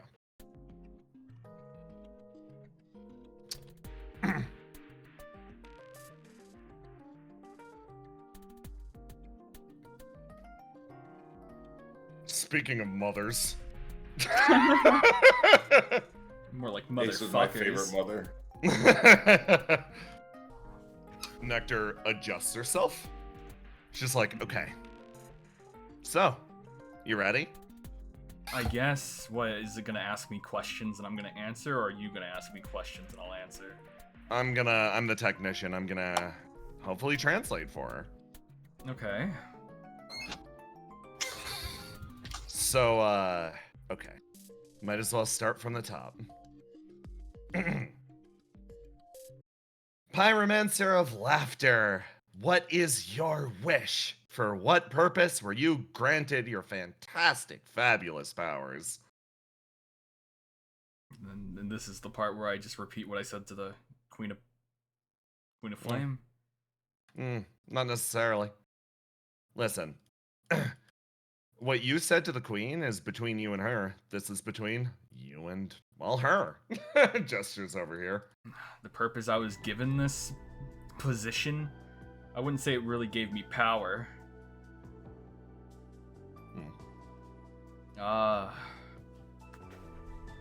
To achieve a goal, I guess. To have this world exist past the end of the world.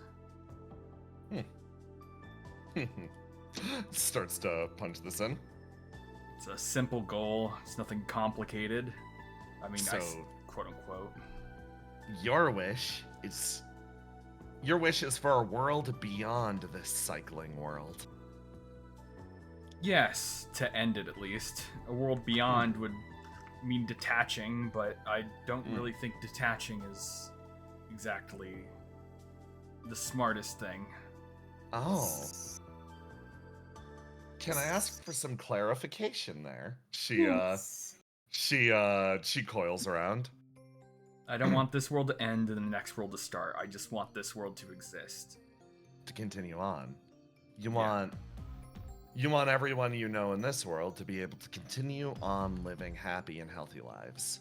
She coils around you. Are you sure you want to imbue her with this wish? Won't that make her want them all to die? I mean, if that makes her want to... I don't know. It's this kind of thing of...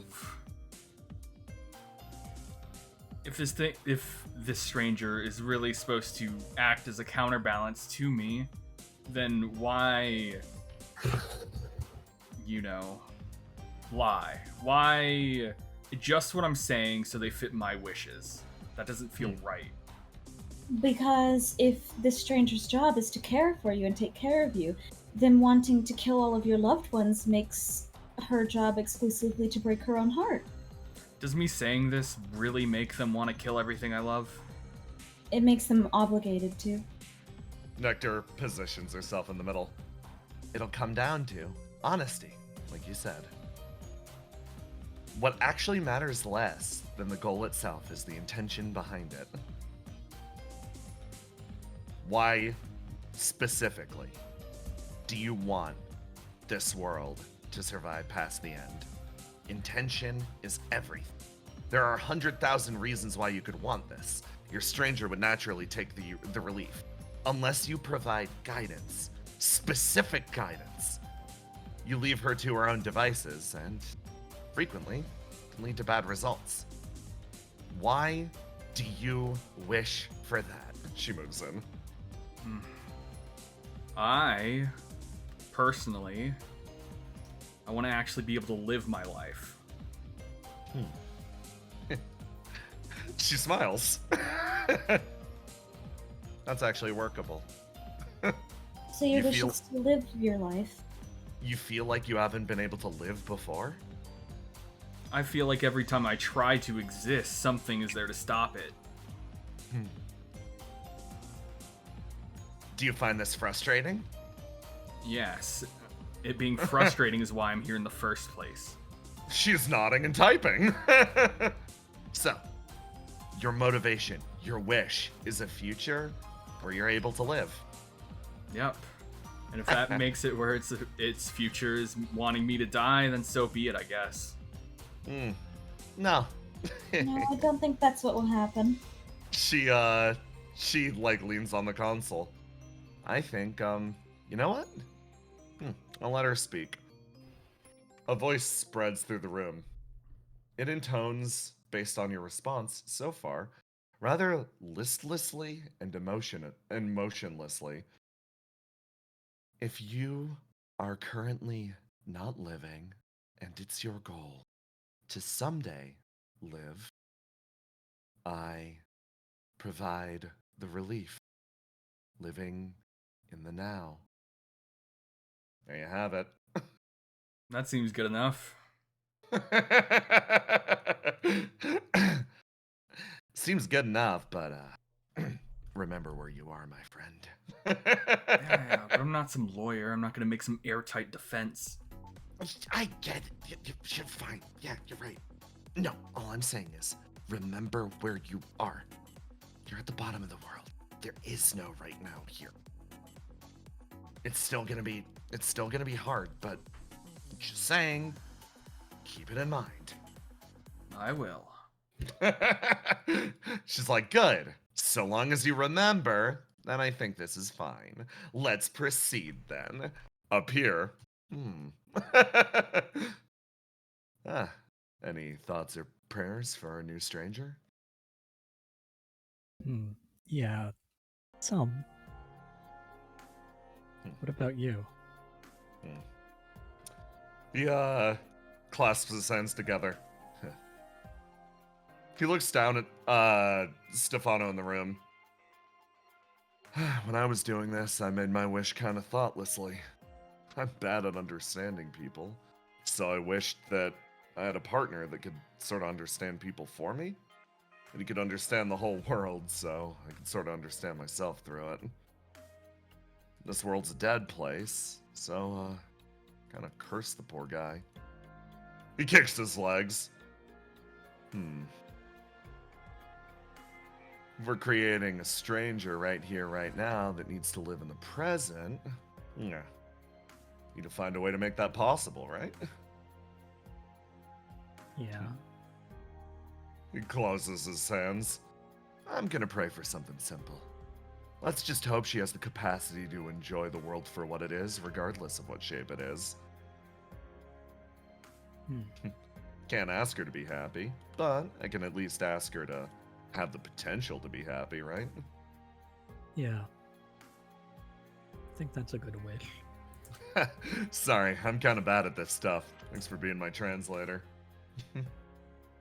Well, for what it's worth, I think Stephano turned out great. He looks down. Yeah, couldn't agree more. Wish I didn't burn him so heavily, but yeah. He's like, so, mechanically... Scratches his head. Mechanically speaking, we are going to be doing a fun little minigame with our stranger pal. Oh boy. The stranger will be doing the antithesis of what our good pal Acestone here does. You will be able to provide straightforward wishes, and then the strangers will finalize. Yeah, you get the fucking easy job, You huh? get the easy job! Thought I was accidentally creating like a remorseless killing machine. I thought I was intentionally doing that.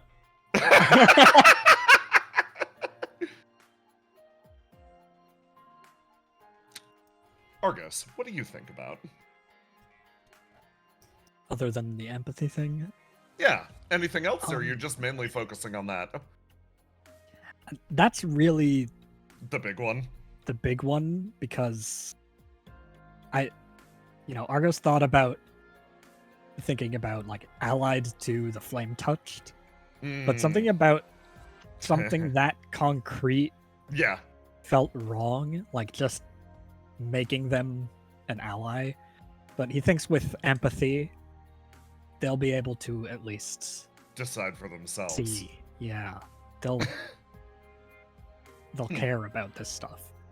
Isaac looks over at you. You see a slight smile tugging at the edges of his mouth. You both focus in on this point. Stephano Nectar.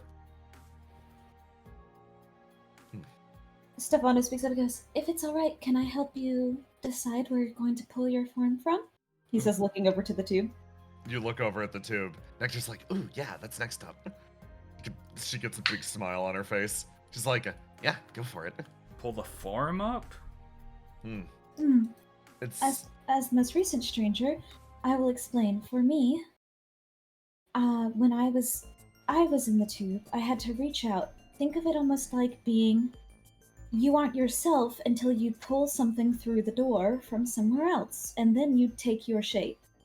Think about it almost like right now we're putting things in there so that when she arrives in this body, she will have things to use to understand the world.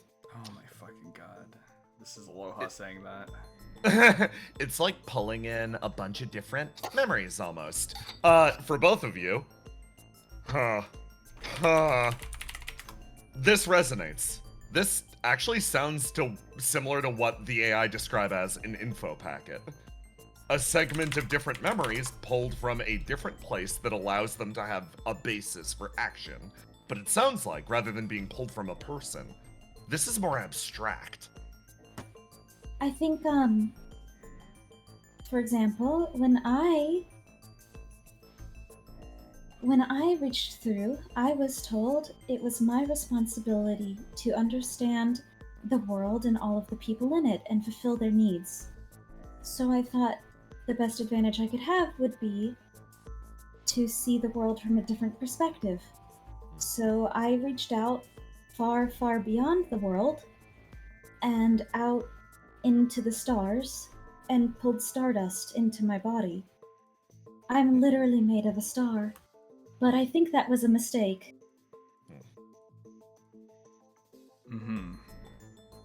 Why do you So think if it's you're a mistake? He smiles. It's just, it's hard to explain. It's fine. I You don't wouldn't have to say recommend it. anything. Yeah. So, I have options. I have an idea. Oh. Well, if my flame is the sheath to the ultimate weapon, what's the opposite of the ultimate weapon? Oh. Sort of smiles. So, are you talking the ultimate shield? Well, if Sea Gazer is Sea Gazer, something that represents it, I don't know, the astral sea or whatever that deal is, just I would not recommend that. yeah. I would not recommend that. I just told you, I thought what I did was a mistake. And so that's the same thing? He kind of nods. The concept of pulling from the outside. I would not recommend pulling from outside of the world. I would recommend pulling from the past or the future. Pulling from the future.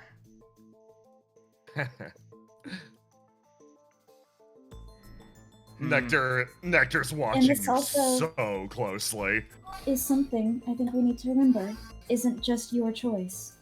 He looks over at the tube. It's hers. Alright, so then if it's her choice, then why doesn't she tell me? You walk forwards.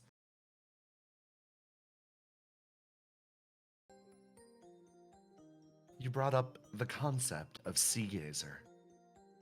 When the future was mentioned, you seemed to have a response. Why? It's complicated. Are you a person who draws from the future? Probably, yeah. Then I will act as your foil. I will draw from the past. Stephano almost sighs in relief. Like he was really worried for a second. You also seem to draw from the outside as well. You Yeah. feel the gaze fixate on Stephano. If you are drawing from the outside, I will draw from this world. I will root you. Well, that sounds like a good idea. Oh, wow. You guys seem cooperative. Really, making the stranger thing is easy. They make themselves. Yeah. Yeah. Nectar actually leans over. You should have seen some of the other processes. Hunter Mortals, for example. Vinter opened the door and actually allowed a dead person back through. Yeah, that checks out. I believe Hunter Mortals was just immortal. Yeah, till he was reborn. Gestures over. Of course, that makes you more of a copy or facsimile of the original, but, I mean, if you're drawing from one person's experiences... You. Up here. Isaac. Drawing from the past in the world. Any issues with that? Past in the world. Yeah.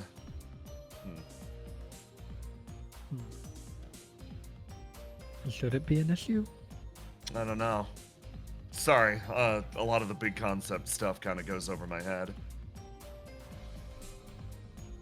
Argos stays quiet on this point. Theo would know probably more about the past than he would, so he Yeah. doesn't want to tip his hand that he doesn't. Yeah, fair.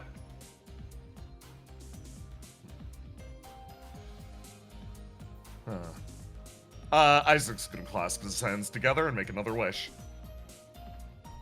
There we go. I wish for all cops to die, no matter Stop making jokes, I'll wish for it.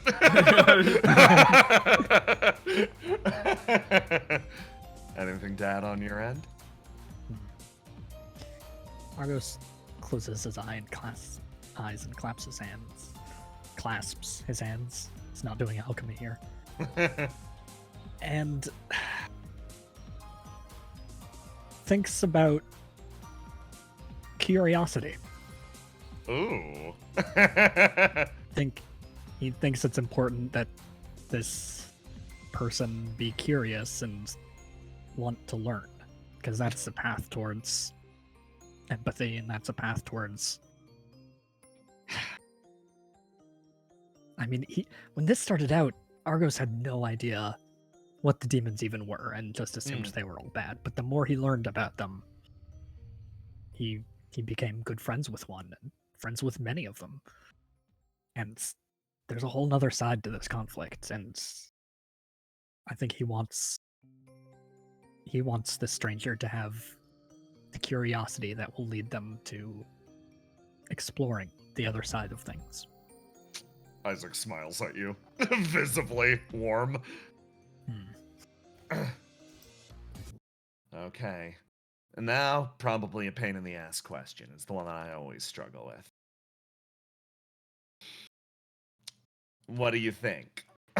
What do you think is your wellspring of strength? Where does power?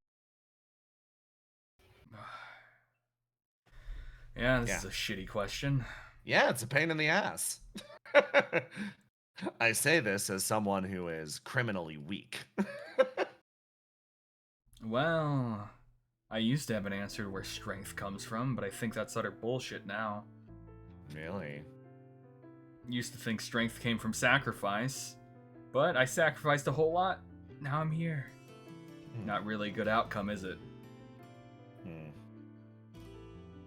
Well, I'm not gonna debate you on that point. She turns around. You don't think there's power in that? There's definitely something there. It definitely was strength for a time, but in the end, strength wasn't really enough. She turns around and she's like, this is my own personal opinion. You can take or leave this. This has absolutely nothing to do with the creation of your stranger. The concept that strength and sacrifice are tied one to the other. That's an idea meant to benefit the whole over the individual. She sort of makes a shape with her hands. The concept that the strong need to sacrifice to protect the weak. She punches the machine again. Let's say, rife for abuse. Earlier, we were just talking about how the stranger system was created and set up in a way that if the pyromancer decides to be a huge jerk about things, they can seriously take advantage of the people that, well, they're asking for help. She looks back over to you. The idea that strength comes from sacrifice, vice versa, and true power is maybe making it by without sacrifice. That's demanding a lot from you, isn't it? She leans back in place. Yeah. That's why my answer. Look, he's gonna approach the egg. The egg. The hula hoop. Can I keep it honest with you? Yeah. Not you. Yeah.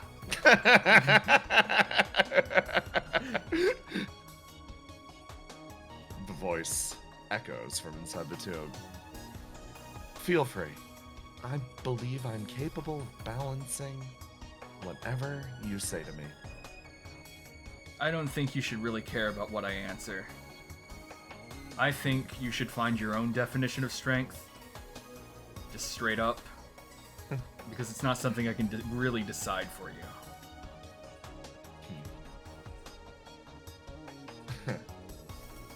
Oh boy.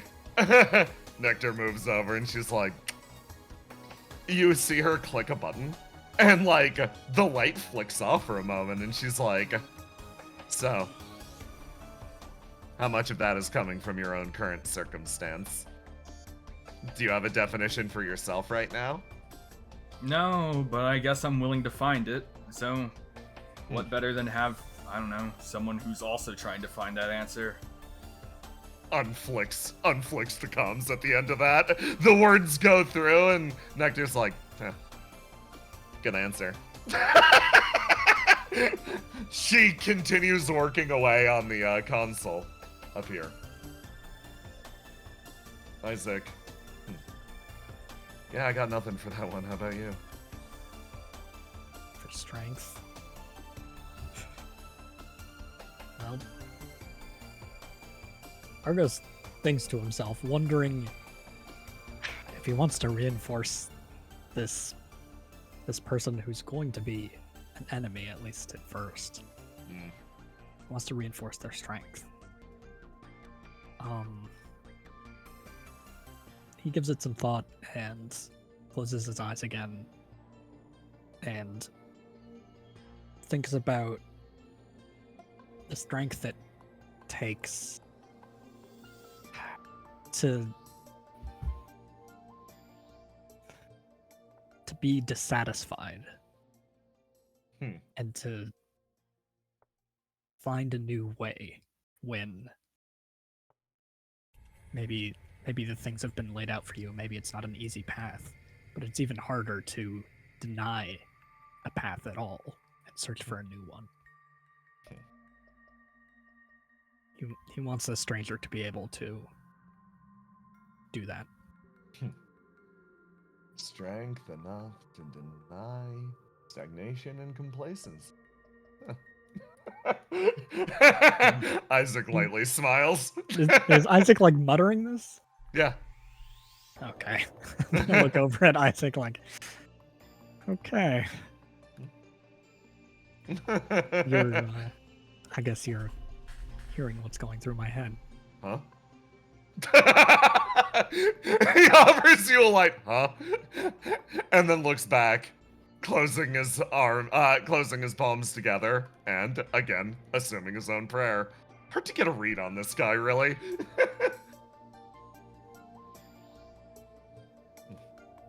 Down here. And then, finally, last but not least, we've got some practicality stuff. Mm-hmm. Any weapon combat preferences, anything like that? Anything you want to avoid? Any phobias? Do you dislike spiders or something? Do I dislike anything? No, not really. Okay. It'll take the shape it wants to take. Okay.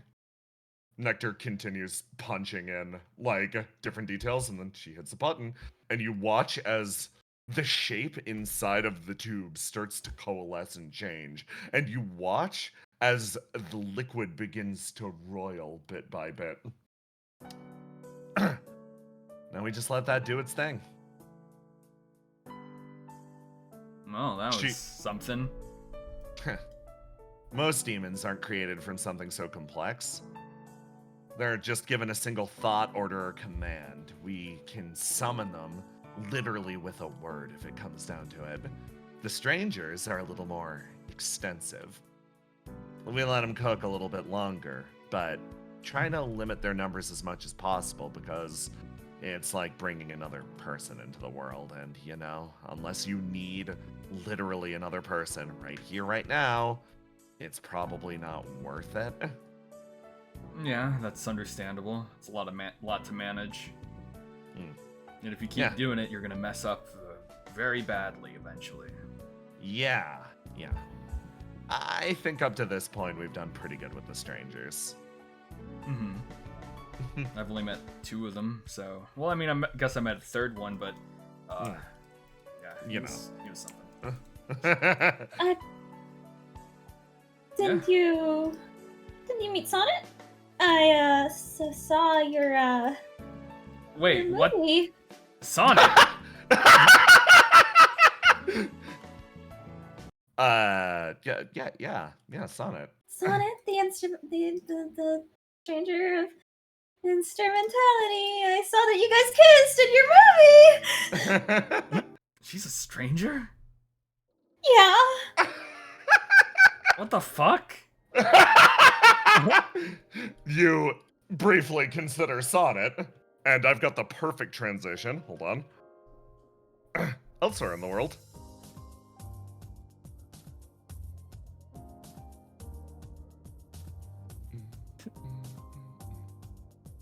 Let me. I hope 2 people sit below a fucking poster. Let me grab them. There's one.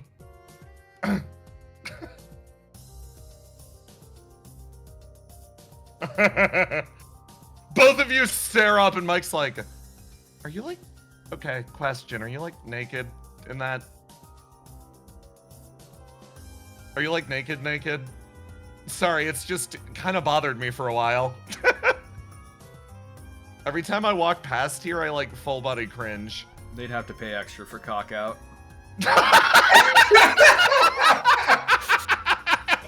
Okay, I guess that settles that. Mike and you have just been walking around the city. Mike's just been for the most part, it's been, well, chill. You haven't been doing anything in particular. You wandered up to the Geist District, wound up just you hit up the Capsies, you walked outside, you look over at the poster, Mike watches you expectantly. She's like, "Hey, thanks for chilling, I guess." Yeah, it's no big deal. You just gotta get out of the room every now and then. Yeah. She sort of walks up, gets herself something from the snack machine. Didn't you just eat? Yeah. Sorry, I'm hungry. All the growing time. dragon. No, probably, maybe not. I don't know. Is the tail getting bigger? It's the first time I've seen it, turns so. She sort of nods, starts to eat the candy bar. She looks over like,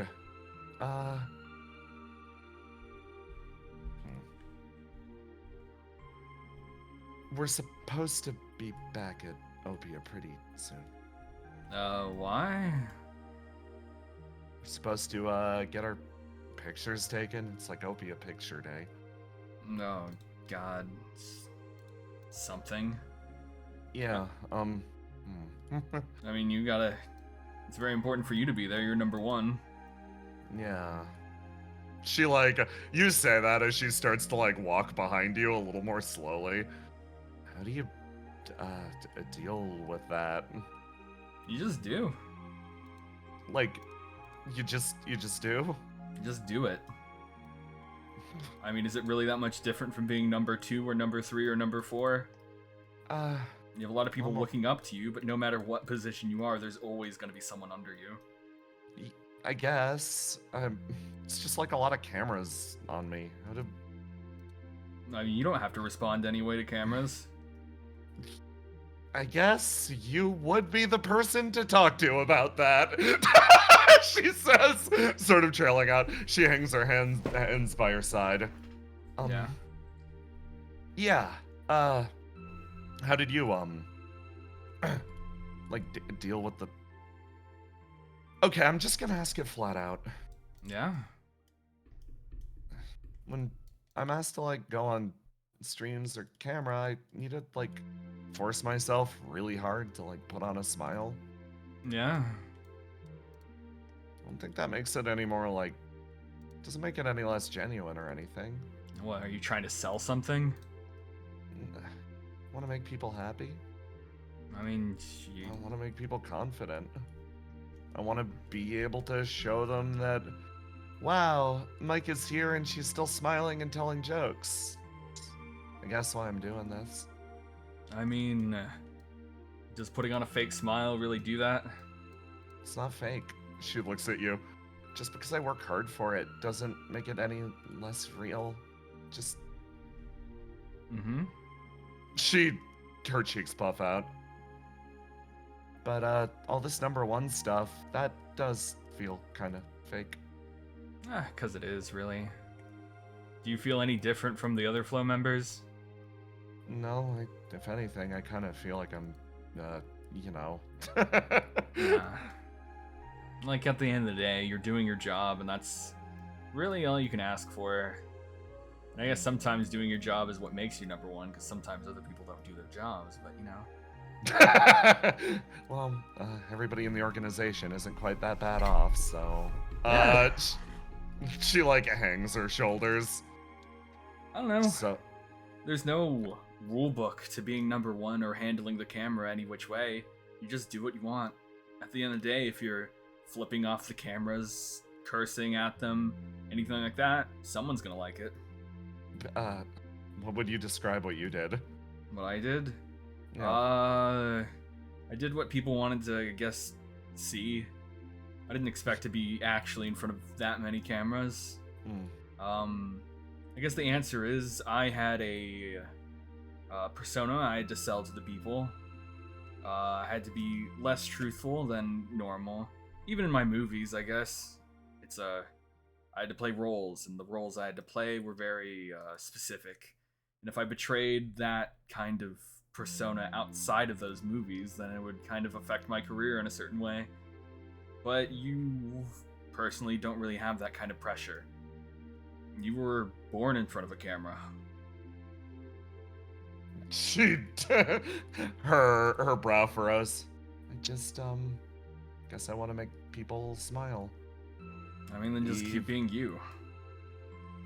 Damn.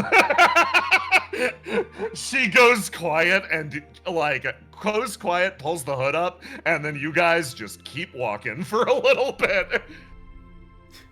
Shut up. Elsewhere. I'm going back to Tube really fast. Actually, no. I'm rocking this vibe a bit more.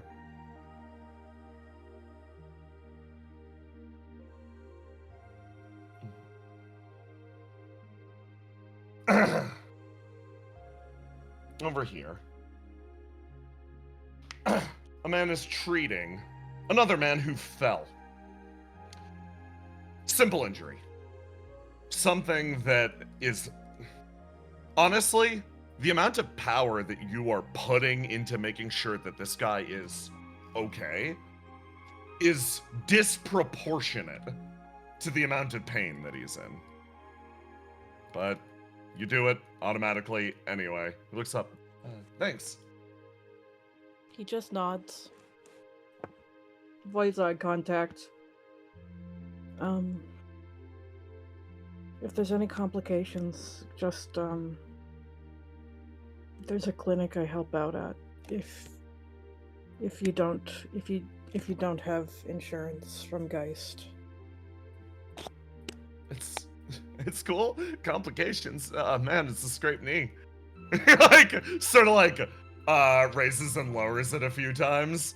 It's like, seriously, that was really cool, though. You with Opia? No.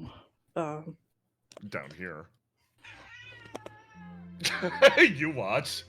As... Let me grab this. Basil, you are on the fucking trail. She's on all fours, sniffing around on the ground. Okay. We're close, we're close. Are you sure you're not smelling me? You're leading me literally back to my house. What? Yeah. Do you live with the nurse? No. What? Do you have a boyfriend? No, What? that's Shut not up. possible.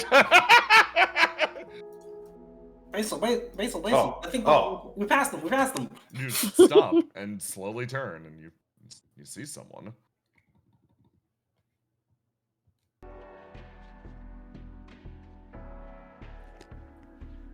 Is this the nurse you were looking for? Is this the guy? Yeah, this is the guy. All right. Oh. Because he definitely smells like the guy. She's like on him. Nurse, you are immediately surrounded by a bunch of rowdy people. Hello? Basil, can you Hold on, just one more sniff. I just got to make sure we're not bothering some stranger. Yep, that's him. All right. Have at him. Ruth Hello. actually backs off, sees that this guy is actually like sort of having a rough time with the amount of people He's around fucking pulling into himself. him. Yo, Basil, Yeah. I'm gonna show you my house. Come on, come here. All right. Ruth walks off. She's like, Thank you, It- Ruth. she salutes and walks off in this direction. Are you okay, Willow? Oh, you know my name? Oh, I guess I'm kind of famous. A look passes over his face. You say, I'm kind of famous, and he goes, oh, yes. Well, I just want to tell you, let you know that, I'm still alive. You say that, and he's gonna, and he fucking... I'm sorry, what? These guys like slowly stand up and start to move. They're like, ooh, ooh, ooh, ooh. Yeah, they're having a moment.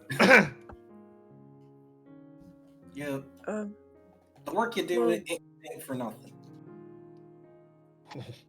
And I don't understand. I didn't have anything to do with helping you.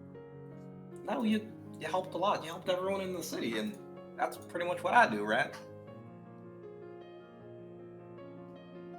I just, he looks away. He isn't meeting your eyes. He kind of like messing with his hair. I really don't do that much. You say you don't do that much, but you're selling yourself short, man. I'm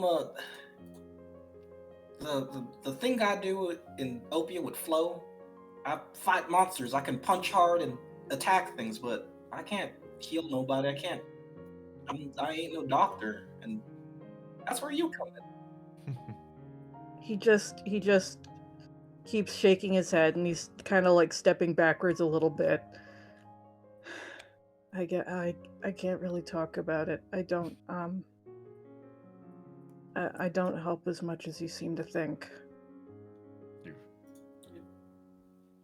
Well, I think the opposite. I see you trying really hard. Well, I saw the things you had to go through and the things you did. He fucking goes stiff at that, pose unchanging. And he kind of like looks up through his hair at you before looking away again. What do you mean you saw?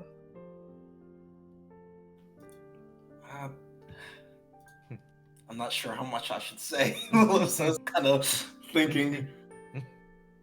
You helped until the end.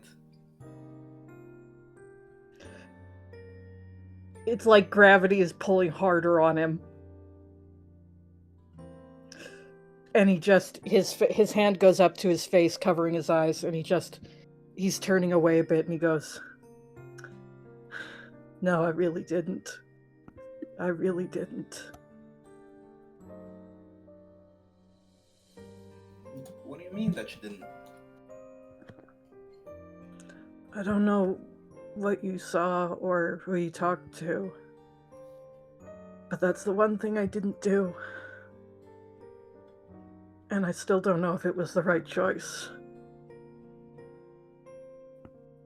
I had the choice to stay until the end, or to go. And I didn't even have enough in me to make the right choice.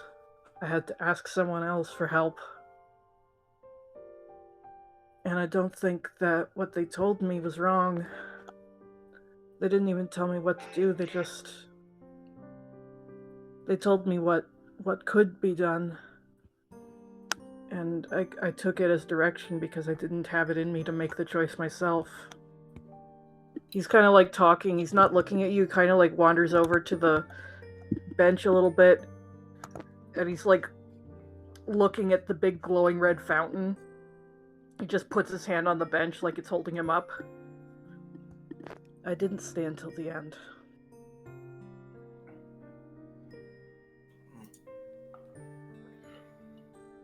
Well, if it makes you feel any better, I think you didn't make the wrong choice.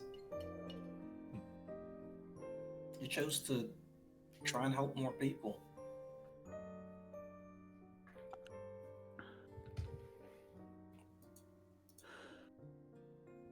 He just keeps looking at the fountain, and you can feel a weight on him that you cannot see the depth of.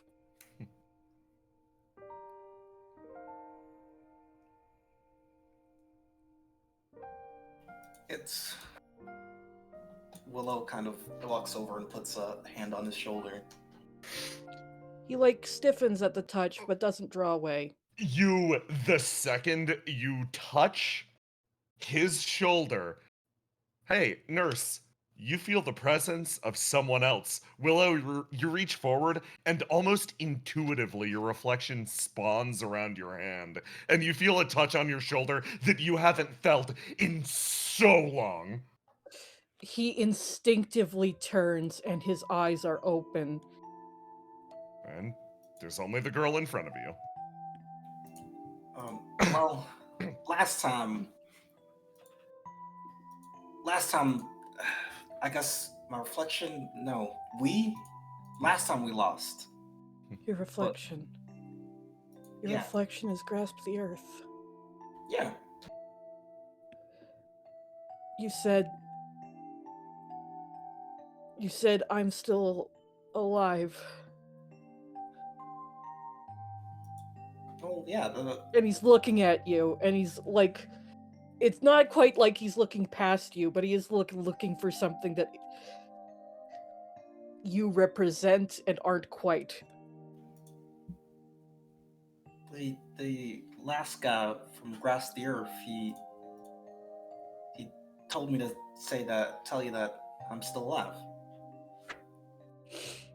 You say that, and his body, it's like a wave is passing over him, and he stops, and he almost falls back onto the bench. and he just leans his head back. It's like something is, like a brick is falling out of his backpack.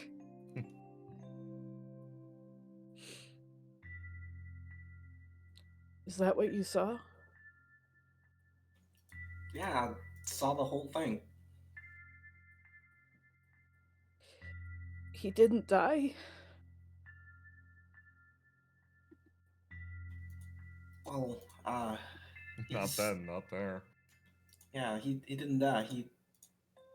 He got to go and protect everyone else.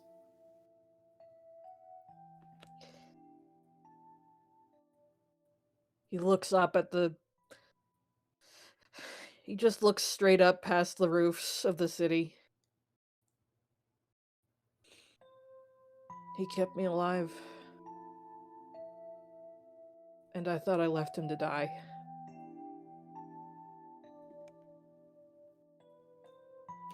Well, ain't you happy that ain't the case? He gets... It's a smile like a crack on a dinner plate, but you get it. Yes. This is a bit selfish, but could I tell you about him a little bit? Oh, please.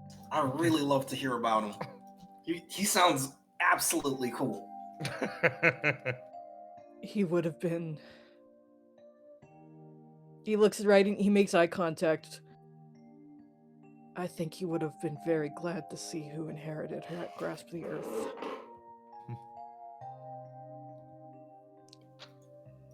What you saw, if you saw when he knew me, that was when I just lost someone. And it took everything out of me. It was just... It wasn't a good time for the world. And it was our job to keep the hope alive. It was my job to keep hope alive. Literally. Oh, I see how that was really hard. I couldn't stop after he was gone. That would just be wasting everything, but there wasn't really anything left in me. When he gestured, he like nods at you. When he knew me, I wasn't really there. I didn't really eat. I didn't really sleep. I took care of people I couldn't save because it was what my body still knew what to do. Everybody kind of got tired of trying to reach out to me because there wasn't really anyone there reaching back. But he came and he protected this. He protected the... I mean, I can't really call it a clinic, but it was what we had. And he talked to me.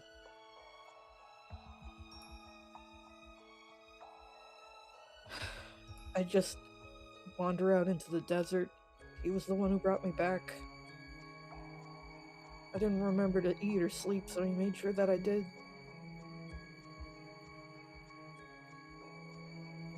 And when they came, and he stood against them by himself, I didn't even have it in me to think about it before just doing what I was told and leaving. Part of me wanted to go back, but it wasn't awake enough to make the choice. When I went back later, when I finally got enough of myself together to try, he was gone.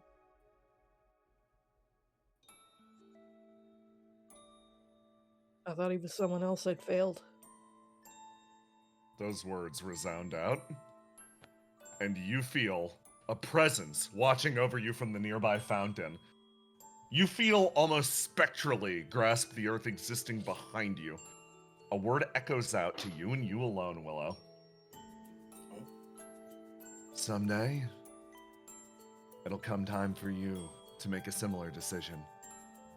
As my wielder, you need to choose. Stay and fight until the very end. And his gaze shifts over and looks at this man who has been fighting ever since the end of that world. Or find another way around. Run from the end or face it head on. He looks over at you. As my wielder, I'm hoping, regardless of what you decide, you carry me with pride. Willow nods. Can I... This might be selfish, but can I ask you something? Yeah, I can't answer everything, but if it's because... It's not because I don't want to tell you. It's just... Some stuff has to... I guess I have other people counting on me to not tell everything. That's no problem. You don't need to tell me any secrets or any burn-related issues. You worked with the other user of Grasp of the Earth. I guess what I want to ask is, can you depend on me the same way? You fucking... That takes him. Oh, damn! Damn! Willow, you feel something manifest behind you. He is watching you with open eyes so fucking close right now. The man looks at you with an expression you haven't seen on him before.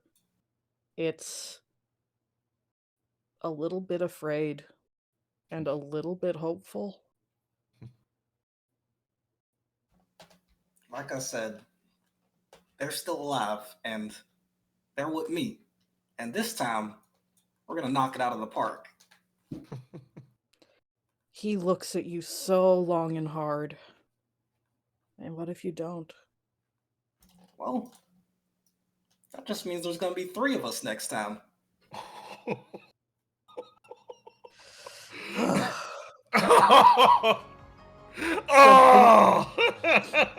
Something in him calloused over, petrified like wood, starts to crumble as something underneath it starts moving again.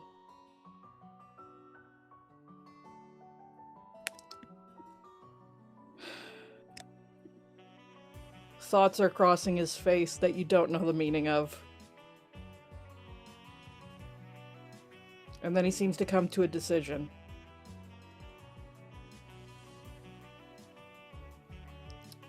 He couldn't count on me.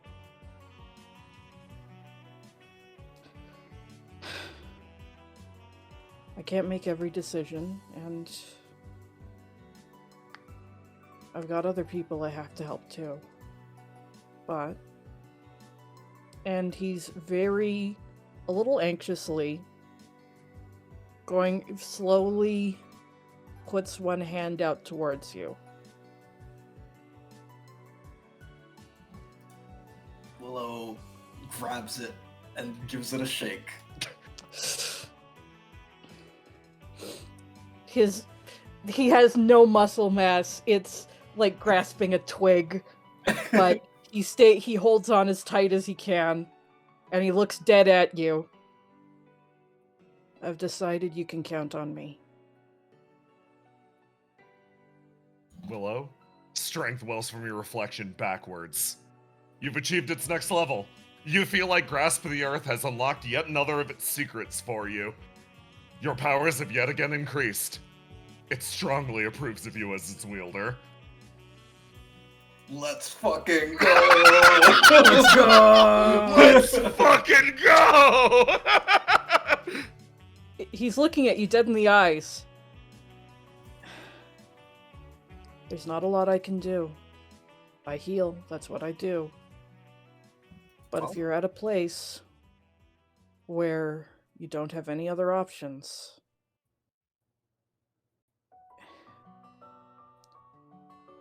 you can call for me and I'll come. Don't worry. You do the things I can't. So I'll be calling on you soon. He hesitates, like he's looking to the side, thinking about something hard. Okay. If you're streaming, then I'll know. Oh, you Just- watch the streams? He blushes a little bit, yeah.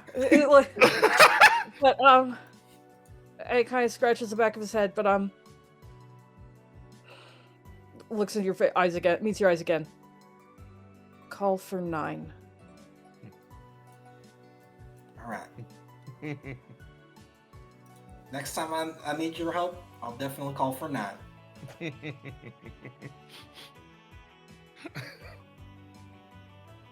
I'll stand beside you.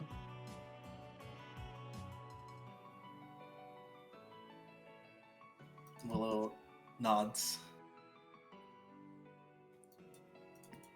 He slowly gets to his feet.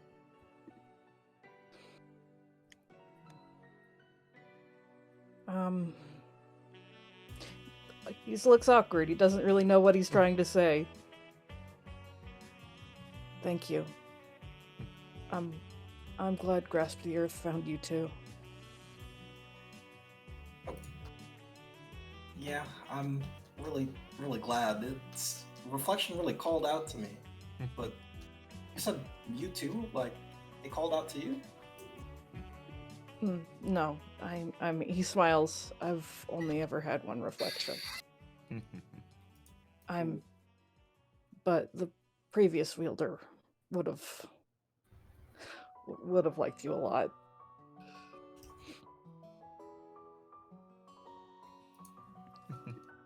Well, it was nice meeting you. 9? Nurse? It blinks at Nurse. Just 9 is fine. Alright, nice meeting you, Nan. Nice meeting you, Nan. You get the little cracked smile again very briefly. It was good to see you again, Willow. And then he blinks like he realizes what he just said. It was nice to meet you too.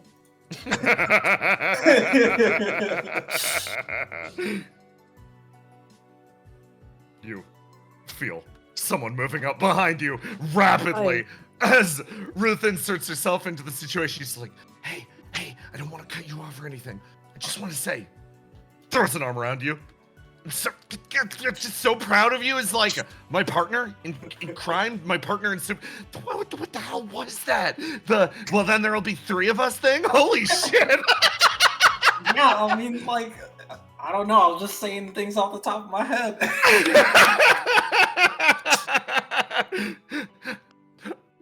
Ruth waves. It's like, hey, have a good night.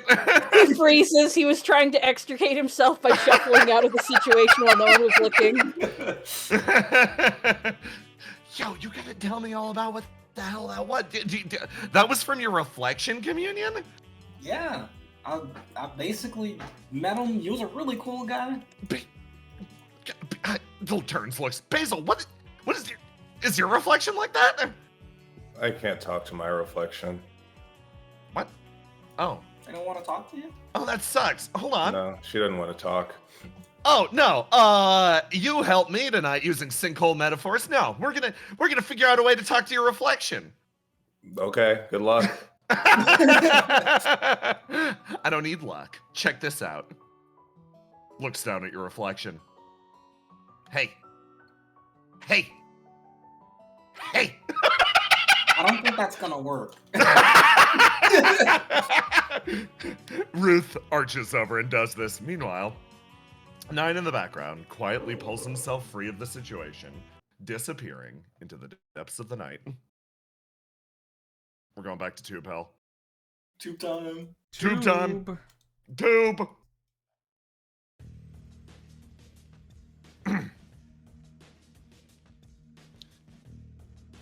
And more or less, we're good. Okay. Don't you think it's about time to come out, Isaac?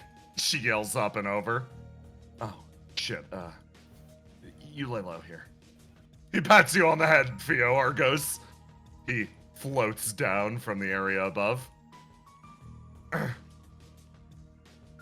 Brings himself down. Hey, Isaac, what are you doing here? spying. Sorry. Spying? Yeah, I was snooping. He sort of places himself in the middle Why of the didn't you just situation. ask? It was more interesting from up there. He says with a smile. Stephano is pouting a little bit. What's up? Nothing. What's the matter? Nothing. Really? Nothing.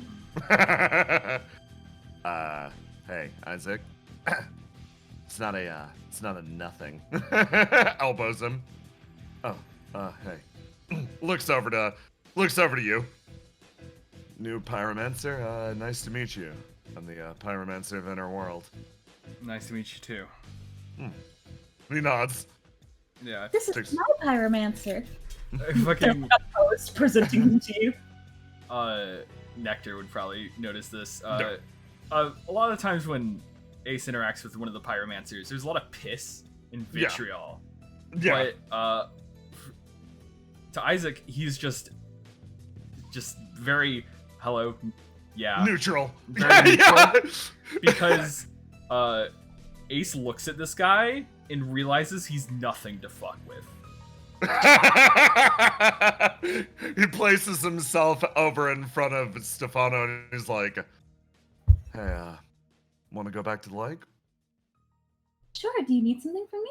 Do Yeah. you want me to do anything for you? Yeah, I'm kind of getting hungry. Okay.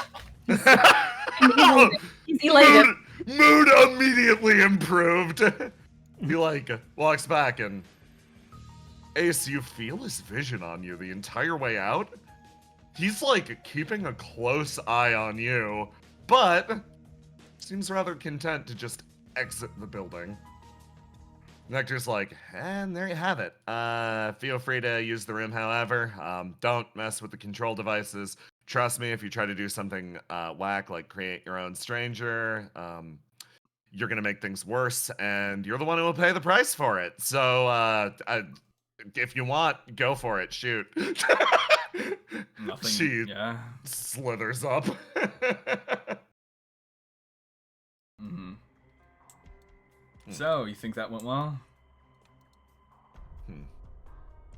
She moves her way over here. Genuinely, yeah. Like I said, I invented the tech. The way it's being used is, the rule set's very specific. Yeah. Have you figured out what makes this place function like it does? Flame? Yeah.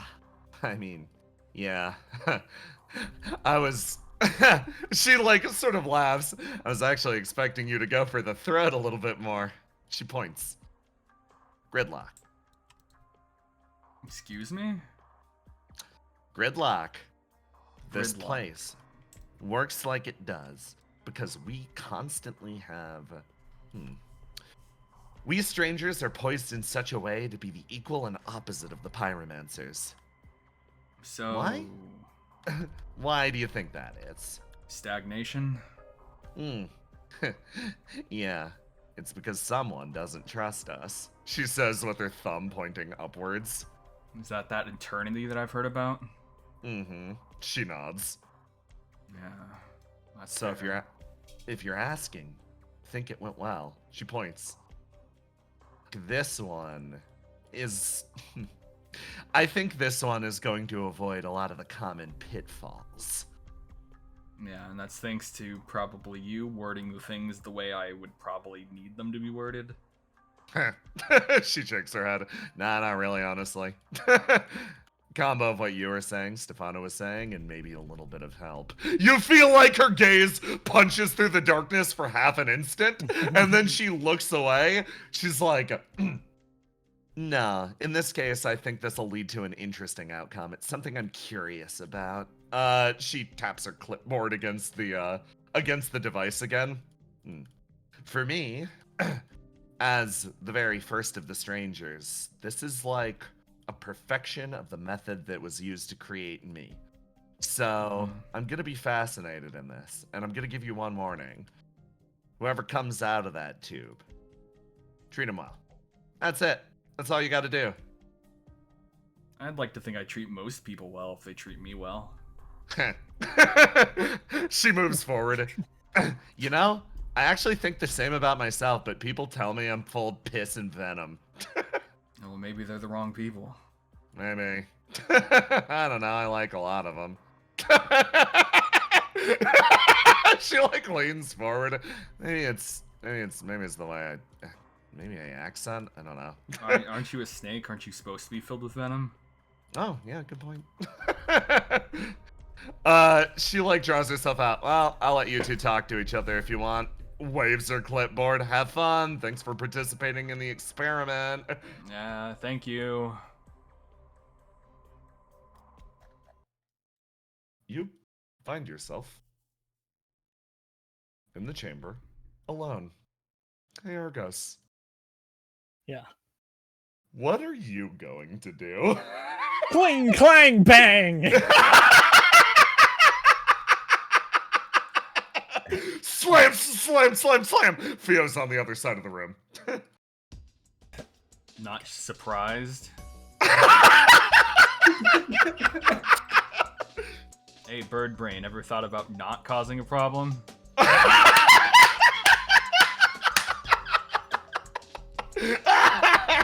fuck did you just say?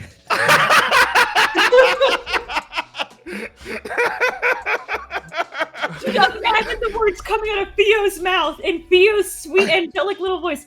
The fuck did you just say?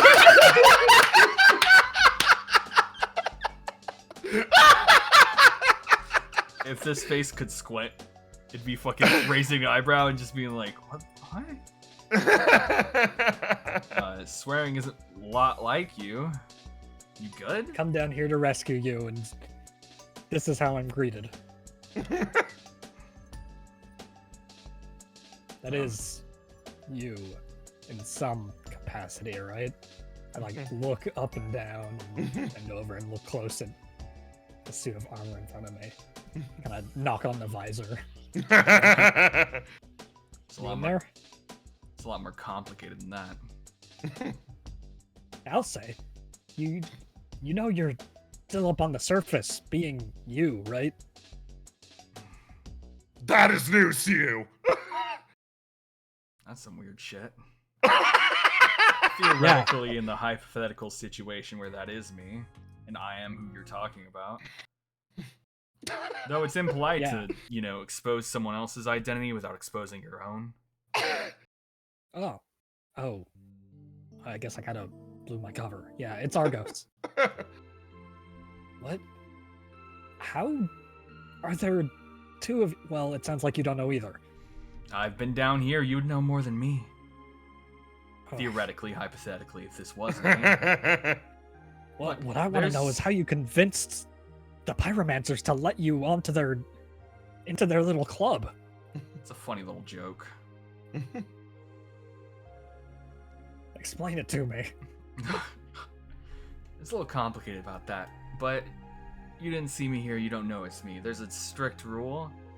Right now, I don't think the Queen really wants you to know that this is me. You should do a better job hiding your identity then. Sorry, I didn't know I had spies in the vents. I guess the other two know who you are. Yeah, all the Does pyromancers everybody know who you are?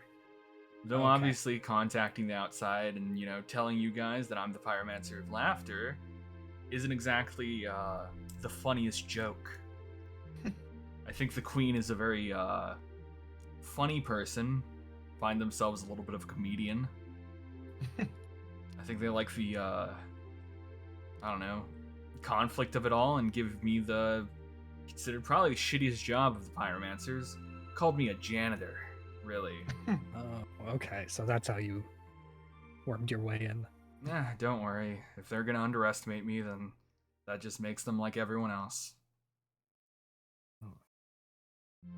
Well, honestly, this is a good thing. I expected to find you, Dead? kind of like your sister was. But they've given you a body, they've given you a job, and they've given you a stranger now. Yeah. This is Great. good. It's good? Well, it's better than the alternative, right?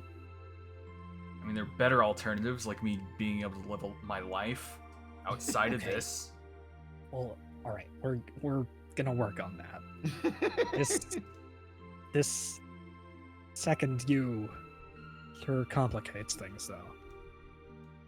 But with you here and being an honorary pyromancer now, we've got unique opportunities, don't you think? Unique opportunities. I don't think this opens up as many things as you think. Really? You've got the resources of a pyromancer now, right? I have a job. I'm here sneaking around trying not to give away the fact that I'm Argos, and you can just ask stuff and learn stuff. Yeah. I can ask and learn. But can I Like, really relay that information? grab your shoulders and start shaking. This is good. This is. I'm not good at lying, Ace. No shit. You know that guy probably already knows, right? I know, but I don't want to bring that up yet. I think he That's a whole finds it other can of funny. worms. Look, Maybe you can ask him and say, "Hey, is there anything weird about Theo lately?" Except don't draw attention to it like that, just in case. Look, Argos, one thing you gotta understand is these guys are treating us like a giant joke, okay? They find it probably funny that you're down here. Just like they find it funny that I'm a pyromancer now. Well, they don't all know, so don't go revealing that sometimes I'm Theo. Don't worry, I don't plan on saying anything or exposing anything. And honestly, You're not I don't think you surprised should... by that, by the way? What, that you're Nothing? Theo? Yeah. Argos, I don't got bones. I'm Okay. a flame inside of armor. I just created new life. I'm in the bottom of the world, surrounded by snakes, butlers, and whatever fucking else is down here. You in a female body isn't surprising. Okay. No, you're right. You've been through a lot. I'm sorry. A voice echoes out through the room. For what it is worth, I also will not communicate your secrets. Yeah, Oh, shit. good job. Argos. I thought that was done. They're not done yet. They're cooking, and you're just throwing whatever's you're saying out there into them. You're seasoning them right now. I am being seasoned. Hello. I'm a friend. that is all they participate. Yeah, they got a lot to think about now.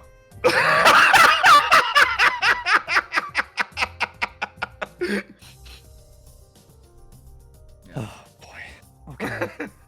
Well, I mean, I know you're not happy about being a janitor, but this is still good news. I don't know what to make about there being two U's. Just Get some other opinions on that. Just let it happen. Argos, I'm gonna ask something crazy to you, okay? Okay. Don't tell them I'm me. What? What is this, like a deep cover thing? It's this kind of thing of if people know more people know that I'm me, then they'll know that you're down here or something. Don't you think that's a little hard? How did they find out that Ace is the pyromancer of laughter?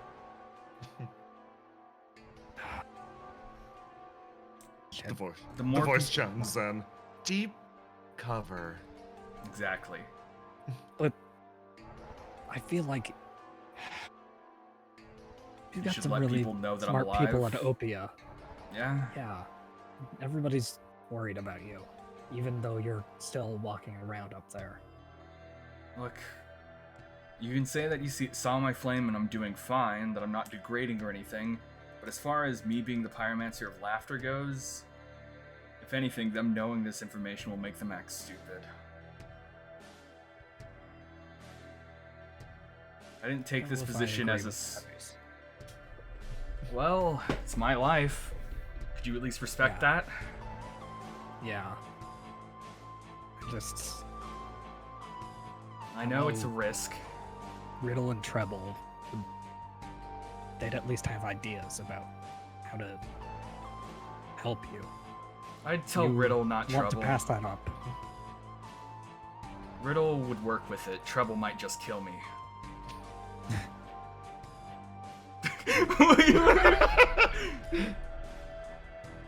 Well, you can't say I'm wrong.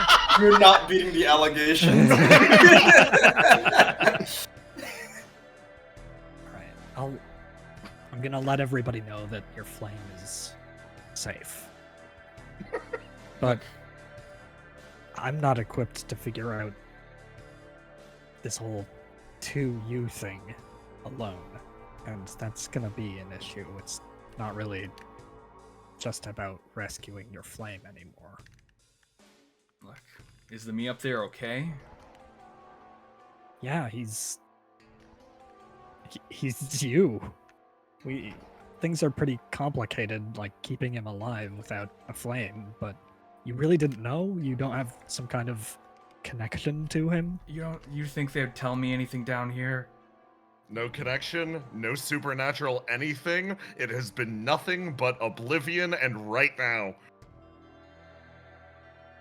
They're keeping me in the dark for a reason. Yeah. Alright.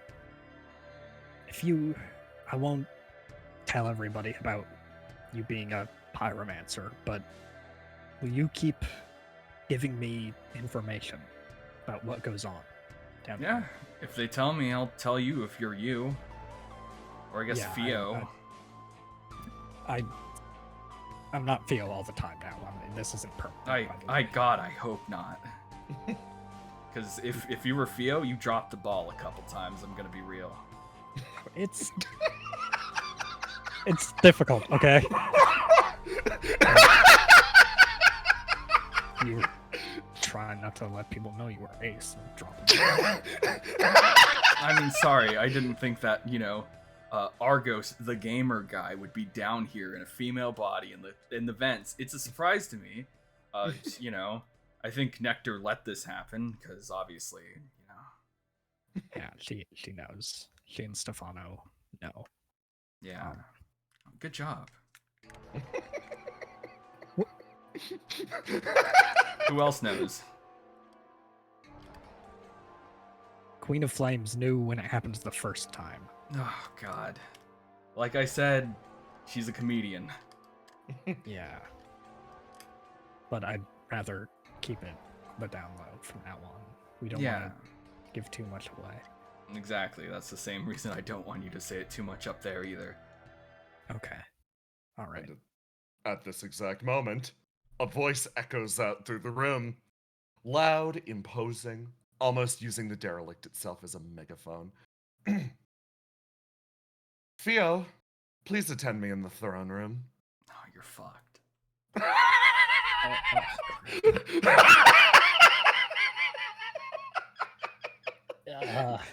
Look, I'll attend with you, don't worry. Hey, Goo. Oh, you're talking to a addressing stranger? the material that I'm currently being housed in. You don't have. Alright. Do you have a name yet, or? No, I'm still working on that. We'll work on it later. But yeah, just stay calm. Stay there. Don't move. Or I don't know how this. Take care of yourself. I got things to handle. The structure so far that I've been granted does involve empathy, self-empathy. I can organize around this. Yes, I will take care of myself. Yeah, good job. I gotta escort this princess to their ball or whatever. Please tell me you're gonna do better than that. Look. They can sort themselves out. It's fine. Look, when they get a form and more of an idea of themselves and stuff, it'll be easy. Just right now, you're the one who was talking all about your secrets in front of them. Thought they like went into hibernation in a cocoon or something to form. No, they're very much alive. It's just like if they learned to be shit liars, they learned it from you. Okay. Goodbye. Nice to meet you. You hear a light chime from the tube. It was nice to meet you as well.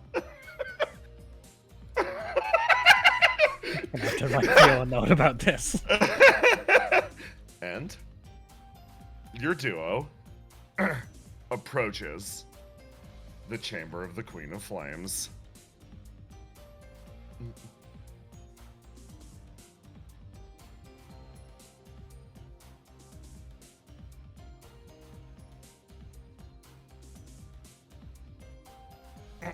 They're all here. Don't worry.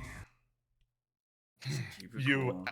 As you approach, you actually overhear them speaking. Grab it.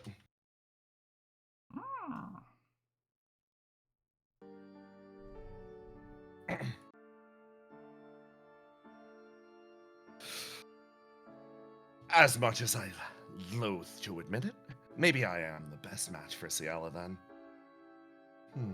There's a call from the far side of the room. No. You will be handling the Silt Islands. Right. All of the... There are a lot of technically still armed and active explosives buried throughout the islands. Yes, I suppose that is the core. I apologize, he says, turning over to Compulsion. Compulsion slowly rattles her head. Dealing with the God of Humanity's constructions will be easy for me. Right, very well. Logic. You handle the Silt Islands. Compulsion. You will handle Ciala. Seek the Fang there. Very well. Vinter. Yes. I have followed your suggestion at this point. I believe the strategy to be sound. If they're caught in this plan, well, then that's their own fault. She waves her hand around. Vinter's like, agreed. I will search Gravnir then. I don't look forward to dealing with the rather talented warriors that they have there, but I suppose I'll make do. Very well. Finally. Yeah, no. Again, me and the little guy, we've got Belith on lock. And it's at this point that you all enter the chamber. See, they just make it that easy. Oh. Excuse me. Yo. Welcome. We were finishing our strategy meeting. That's seriously it? Okay. I'll just grab him, bag him then. Starts to sneak his way over. Logic's like, well, I suppose I'll get to work then. We will see if our plan bears fruit. They start to shift out. Vinter walks over, pats Theo on the head, and then walks past.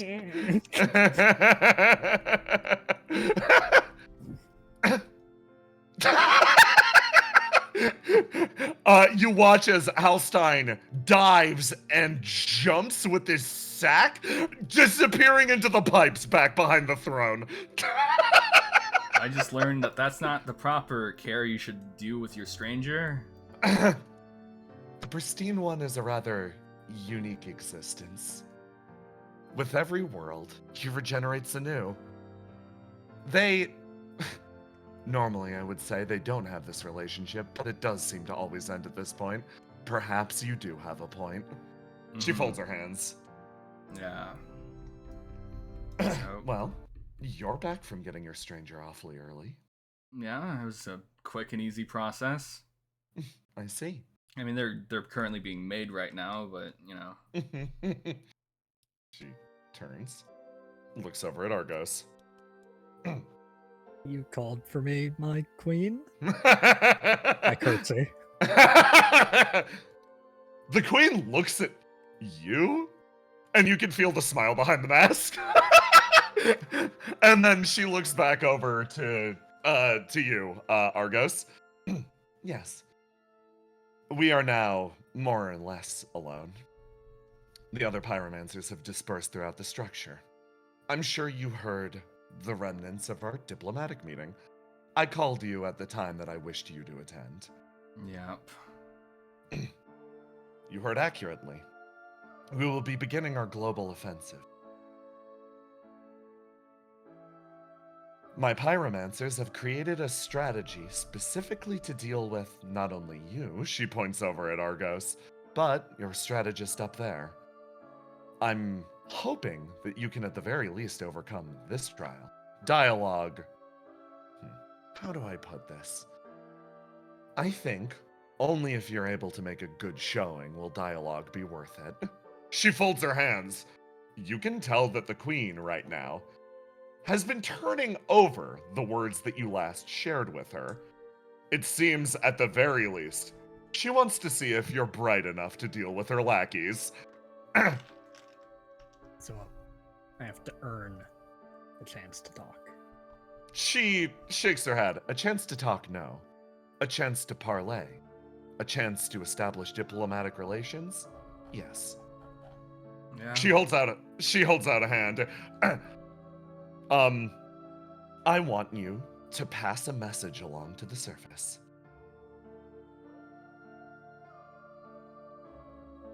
What would that be?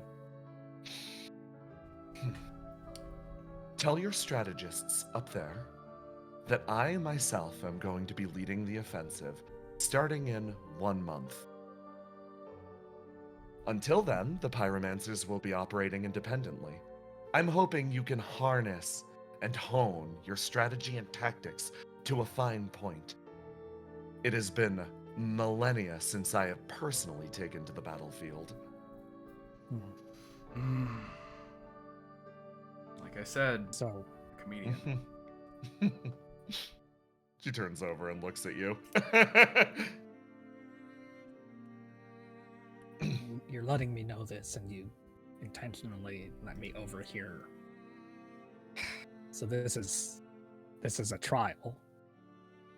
Your world needs to last at the very least until it reaches proper maturation. Ending it now is literally pointless. We all lose. I have every vested interest in making sure that the world blossoms to its full strength before we harvest it. You wouldn't pick a fruit that's only half ripe, would you? I see. You know, you're putting a lot of people in danger for something you're not even going all in on. She nods. I can't risk going all in on this. Not unless it's necessary. Well, I have other wars I need to wage.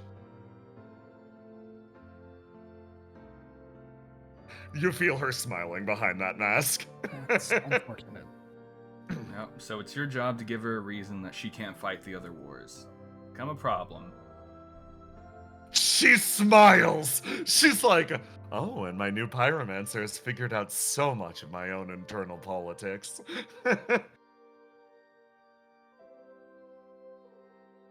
Yep. Like I said, Yes. she's just looking for some fun. She shakes her head. Fun? I could handle this with stoic detachment, but why not enjoy what one does?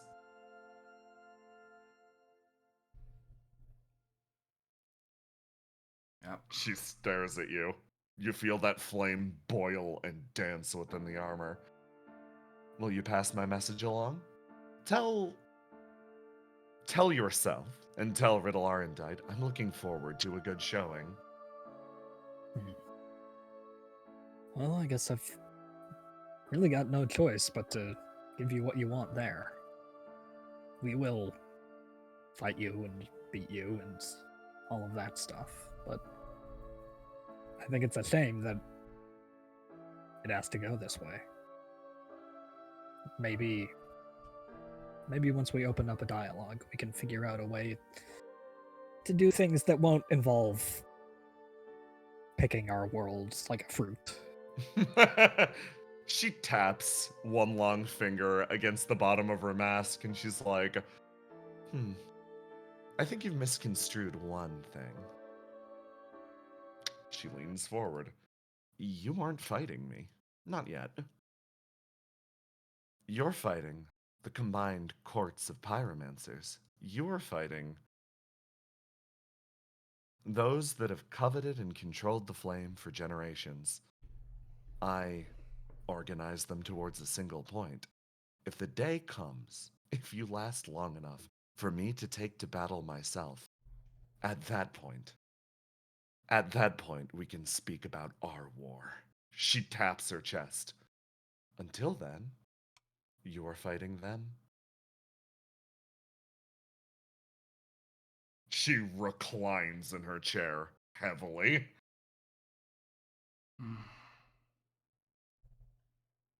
That's some last boss talk, if I ever heard it.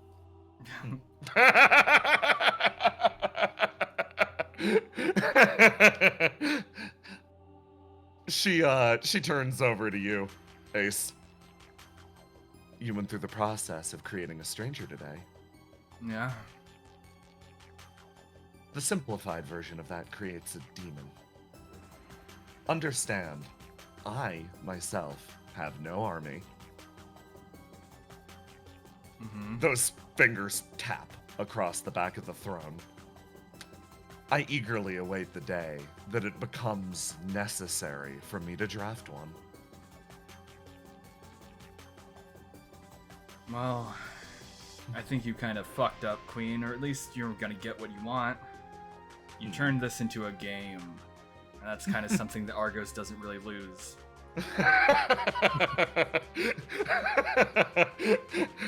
Argos promoted from C tier? She leans in. And points. Time to send you right along, then. Pyromancer, you on the other hand, I'll have you begin your duties immediately, if that's amenable to you. Yeah, what else am I gonna do? Once your stranger is complete, you'll be headed to the old world. Until then, please, assist with those ravaged by the flame that still exist within this derelict. She points a finger, and Argos, your vision starts to fade, wiggle back and forth, and you feel yourself being sent away by force again. And It's got a lag switch. she does. Fucking cheater.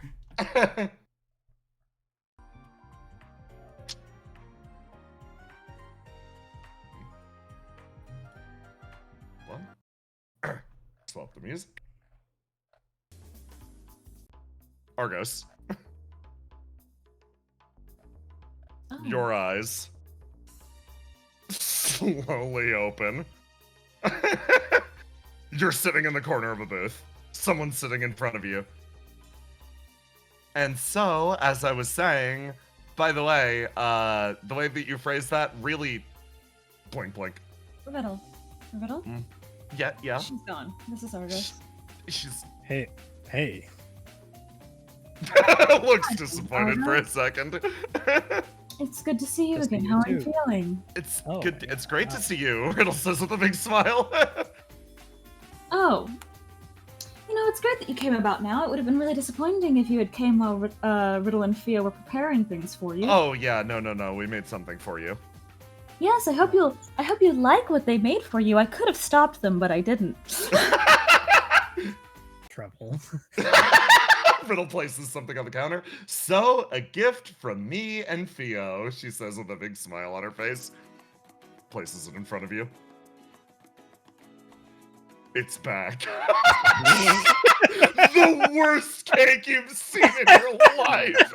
She places it in front of you with a big smile. I had to show Theo how baking on the surface worked. Did you? Yeah, no, we Did did this you? together. Yeah, we did. Do you like it? I can tell it was made Made with care. with care. Yeah. Treble leans over to you, Argos, and goes, "Don't worry. It's not the one we put in the flame radiator. That one is still radiating. We're saving that for your birthday." It quietly absorbs the green in the background. Wow. Anyway, welcome back. They worked on this for quite a while. Theo did the face. She says it looks just like me.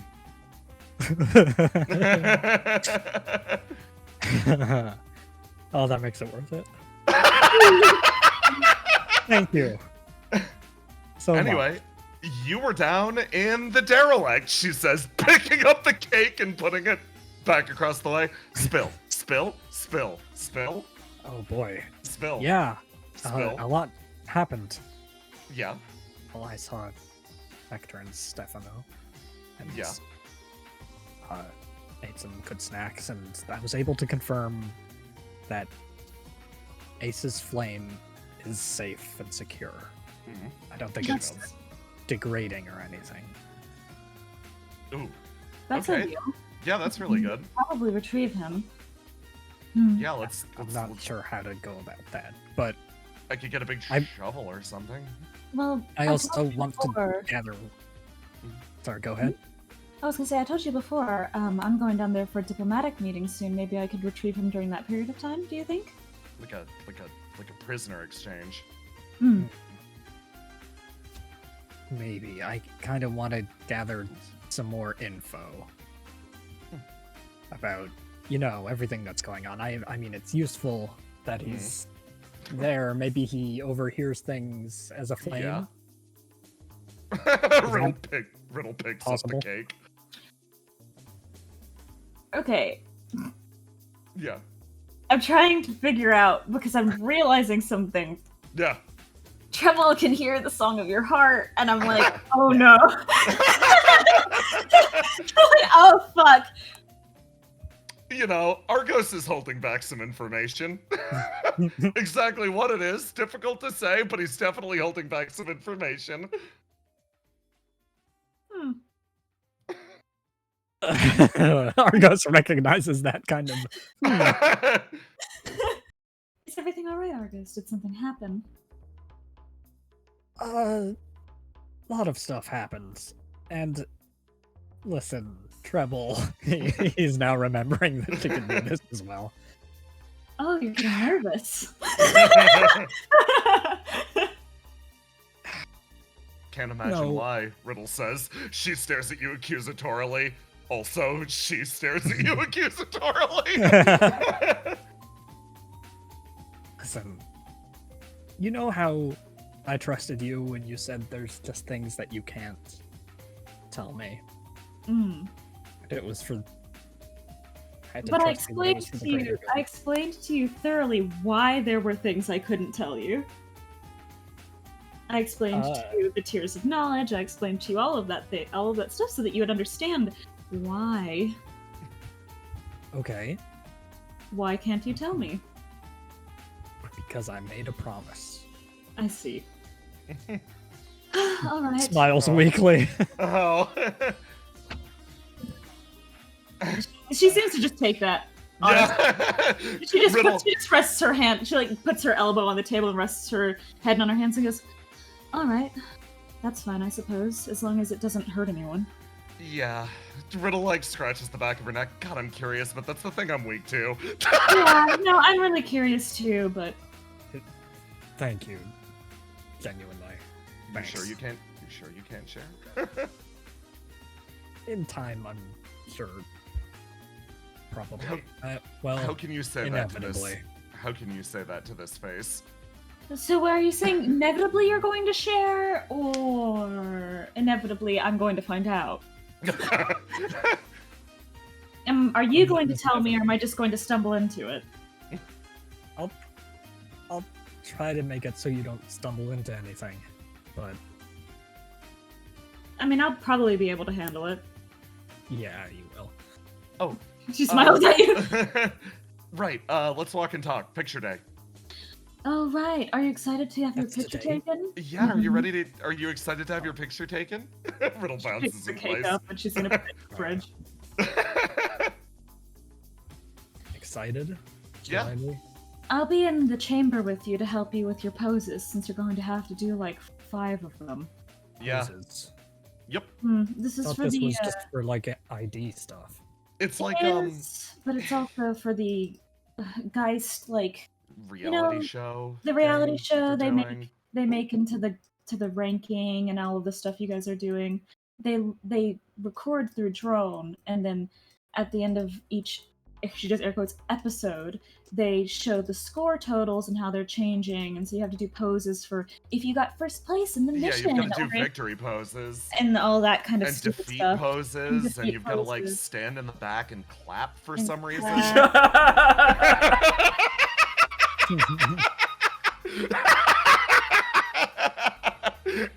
So, I need to I'm- have the lawyers look at this. I'm going to put us to BRB for our last little BRB.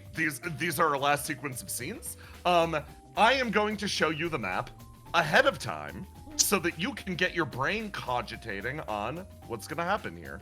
Let me grab the player tab.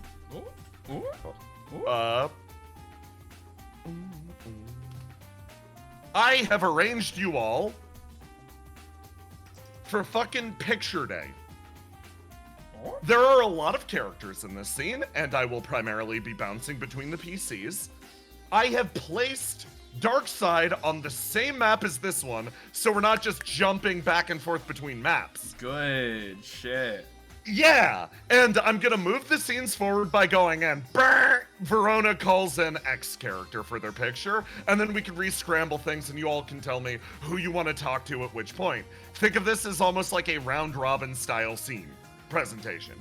Cogitate on this, look at the map, think about who you want to talk to.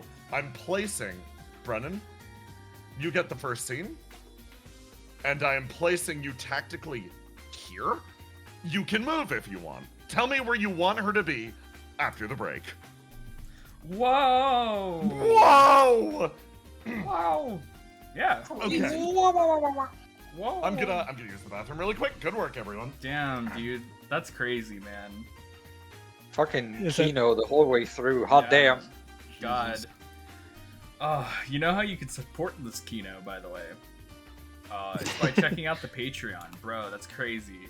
You can support the show monetarily, and you could make it Damn. better, and also make Jay able to fuel himself.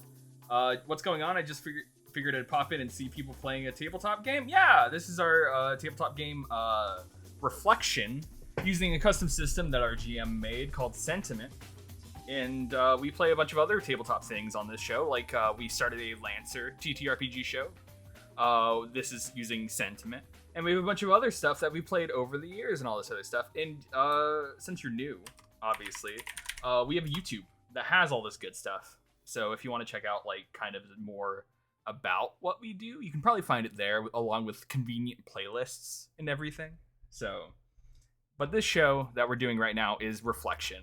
It's a series about psionic warriors rolling a weapon off of a 1d100 table and fighting off the apocalypse. That's pretty much what the show's about. So if you think that's cool, check out the YouTube and subscribe and check out many of the other things because we have a variety of different vibes. Yeah, God, we are serving many different varieties of vibes these days. We are definitely God. serving. This is We very are good. indeed. Like, Very good Or- job shilling it, Aloha. Good Yeah. job. Yeah. Good Yeah. job. this one's kind of like futuristic-y, urban-y, Mhm. like fighting to save the world. Big Yeah. stakes. Big I'm gonna go stakes. get water. I don't want to fuck. Yeah. Strong emphasis on character-based storytelling on this channel for the most part. Yeah. Yeah. Yes. It rules. The same. If you want fucking, more like tactics, I guess is the Lancer. Lancer thing. But Yeah. if you want like really narrative focus, Reflection is for you for sure. Yeah. Yeah. Also, if you want an airtight fucking like custom setting, like Aw. Jesus Christ. Thank you. I'm having fun getting into the world lore bit by bit. Yeah. Yeah. Mm-hmm. Time to prep more maps. Yeah, a big part of Reflection is that there's all these factors going on and mysteries about how everything works and what's motivating the different factions that they're bumping into. And Yeah. the more you learn, the deeper it goes. And Yes. there's so much to peel back. There's so many.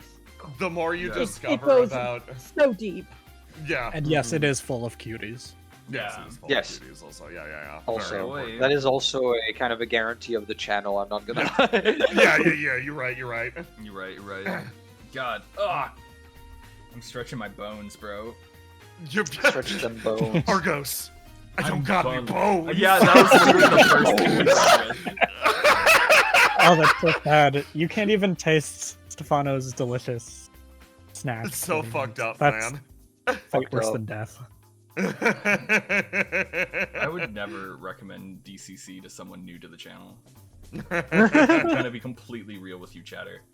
That is something that's not directly like compatible with the quality content that we kind of post. Listen, yeah, no, DCC's is absolutely like I want to go back in time, and I want specifically to eat a gas station burrito. Yeah, the DCC Dungeon Crawl Classic. It's a tabletop system that we did. I Yeah. would not recommend it. I would honestly recommend it. Oh Um, my god. Yeah. Go watch Kamen Rider System. Weirdly, if you want similar, I can't even call it similar vibes, but if you want like similarly More like chaos. it's fucking something more chaotic. Yeah, no, go Yeah. check that out. Yeah. Also, Kamen Rider is really good if you want to learn about the sentiment system because Yes! it's literally a thing that Jay does anytime he Oh my updates God. the system. I've Yeah. got another update of cooking. I snapped the other night. It's like Yeah. weirdly I'm less finished than I was. Welcome back. I'm less back. finished than I was a week ago, but I've got so many good ideas cooking, you guys. Yeah. Mhm. Jackson, I want to apologize to you formally for having trouble get your ass. I was sitting there. I was like, yeah. I was totally ready to be like, yeah. Trouble doesn't know, and then I realized that Yeah. you were lying to her directly, and I was like, Yeah. oh god, she does just have a superpower. She knows this. Yeah. Like Yeah. I was They're saying tight that. though. They're bros. Like Yeah. they can understand that. He said, I made a promise not to tell you, and she was like, oh, you know what, fair. that's one of She my just wanted to weaknesses. know why you couldn't tell her. No. Yeah. Yeah. Sorry, Treble. Look, You'll I- figure it out. It's Yeah. we're gonna run into this inevitably. I set you up for that because I think it was funny. I genuinely do think this scenario of don't tell them is it's one of my favorite like Ooh, things to juicy. play out. So I'm like yeah. And also on like the other like layer of things, Yeah. it's like what is it? It's like there's a fucking spy inside Yeah. Opia, right? So it's this like Yeah. thing Yeah. of like if you told Opia, then they'd know, and then it'd come back to the fucking derelict, the right? leak. Yeah, Leak confirmed. we all got spies, bro.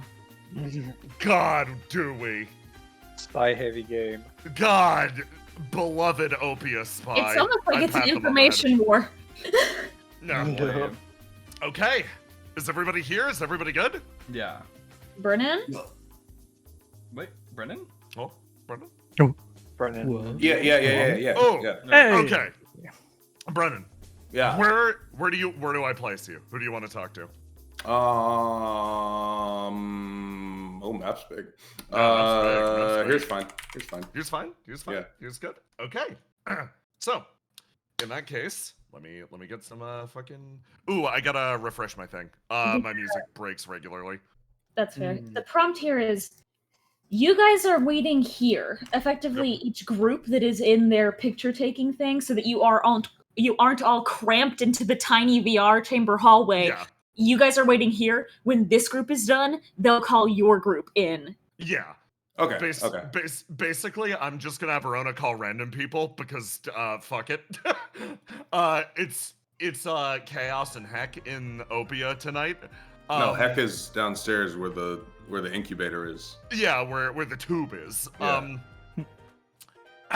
So yeah, I'll just basically pick up from there. So, to lead over here, Riddle lightly shoving her way past, like, okay, everybody's here, everybody's more or less lined up.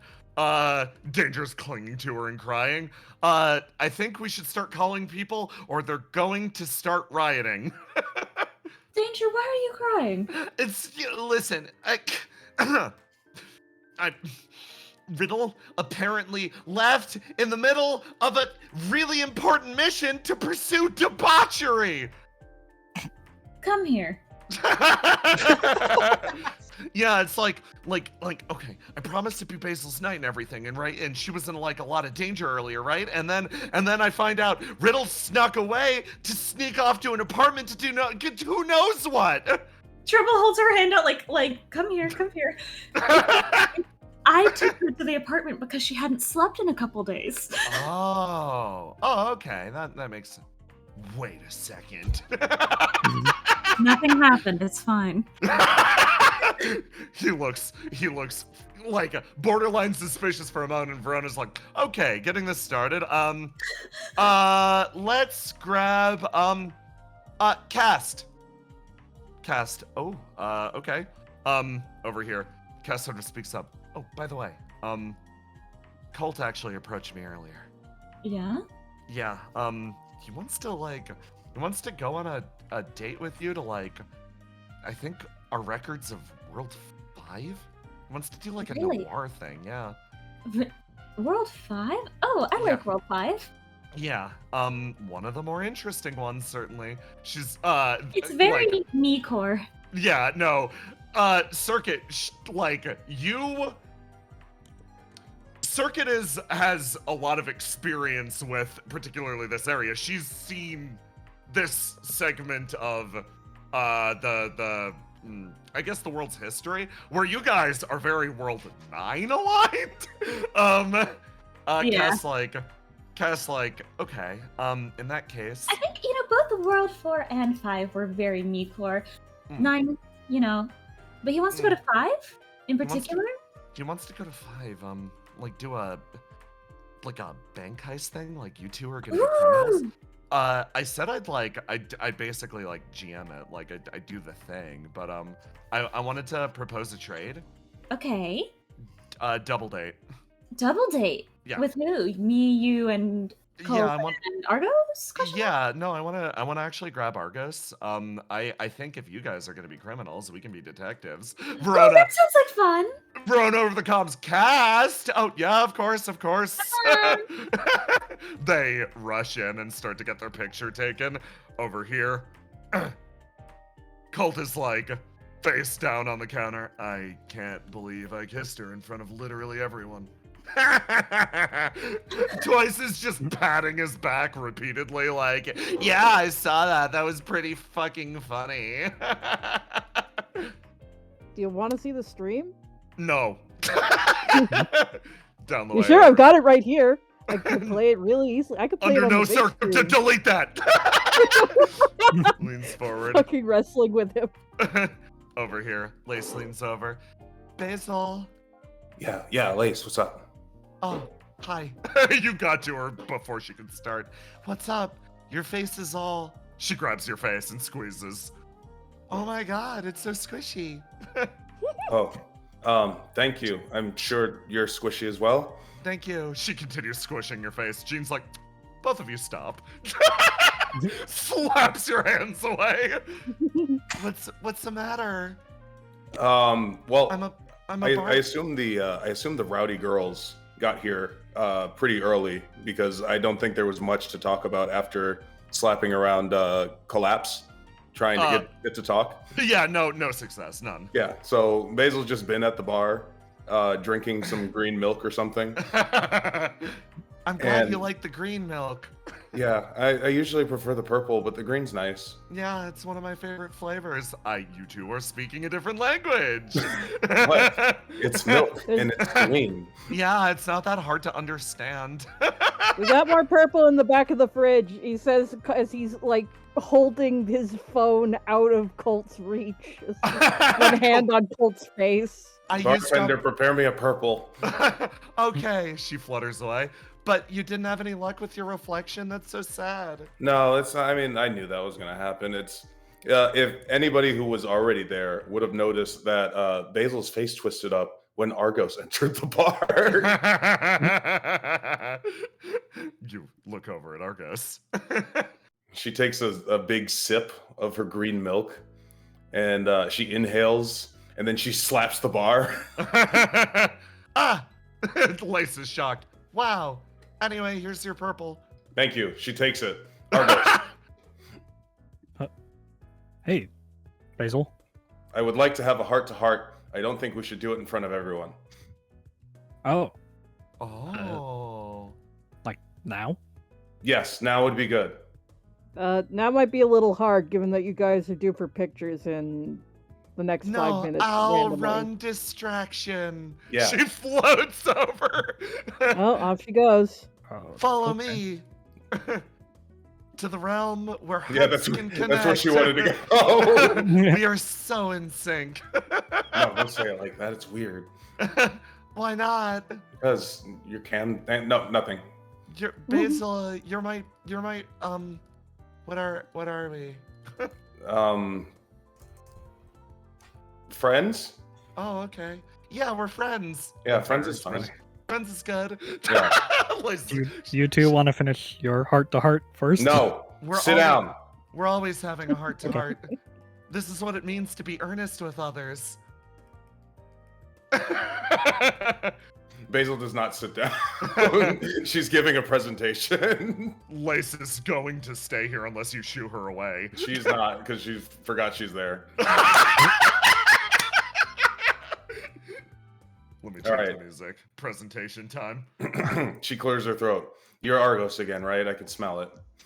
Yeah. Right. Okay. Hi. So, I am in an era in my life where I am attacking my problems. Punches you. Okay. Argus throws his bow, thinking about if there was a time where she didn't attack her problems. No, not physically, emotionally. Oh. And I have come to the realization that you are my problem, one of my problems. Not the only problem, but you are a problem for me. Okay. I appreciate you attacking me, not physically. Yes. And happy understandably, I thought that this would be the response that that you would give me. She's kind of stammering, so she takes a step back. She's worked up. She's worked up about this. She's been thinking about this for a long time. Yes. Anyways, she sits down next to her. I understand that I make you uncomfortable. That's not. Don't lie to me. I can tell. You're purple. Don't take it personally. No, I'm not taking it personally because you cannot control how you feel about how I am. Huh. Okay. But in the nature of us understanding each other, let me allow me to tell you how I feel. Do you accept these terms? Yeah, I do. Okay. She takes a deep breath. you don't think I'm trustworthy in combat because I don't listen to you. Is this true? Yes. Right. I can tell. Did you know that I listen to people who I like? I listen to Cam pretty easily. I listen to Mike pretty easily. I do not listen to you because I do not like you. Okay. I understand. However, this is partially my fault. This is also partially your fault. Because I'm trying to remember the last time you said something to me that was not a strategic order in battle, and that is never. Darius, like, looks at the wall for a minute as he tries to remember. Okay, that's a good point. So I have considered this problem, and I've come up with a solution. She smiles. Oh, okay. Lace claps like it's a boardroom meeting. I would like to go on a date with you, Argos. We will have a time that is not related to work, and we will get to know each other better.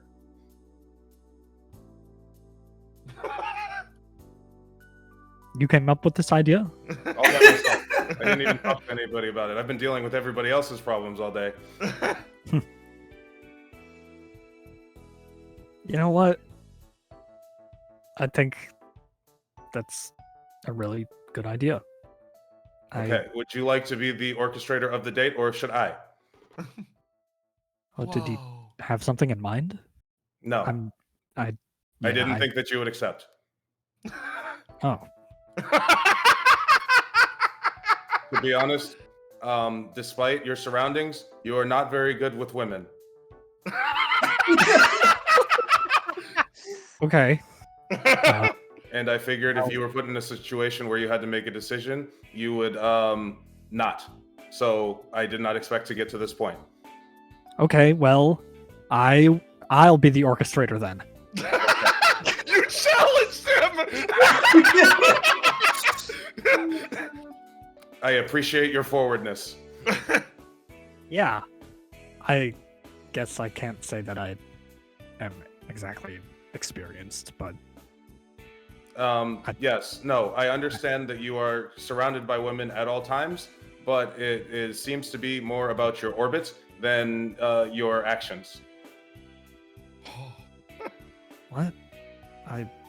This is just an observation I have made from the sidelines, but maybe upon our date, I will come to understand a different reason. Oh. Okay. You want to get to know me better. Is that what you're saying? Okay. I feel like if I get to know you better, then I will come to understand myself better. That is what I am about right now. Okay. You know, this was not expecting this. But now that I think about it, I really haven't given you this sort of opportunity for me to get to know you either. So it's true. You are always surrounded by other girls, but I'm taking this opportunity to separate you from the pack and let you know a little bit about myself. For example, did you know that I've never taken off this headdress? I don't even know what happens if I take off this headdress. Would you like to take off my headdress? No. Oh God. It's a little soon for that. Don't you think? Anyways, that's probably more like a second date thing. Yeah, second date, you can undress me. Okay. Lace is pawing at your headdress. Don't take it off. It's for him. I'm saving myself. God damn it.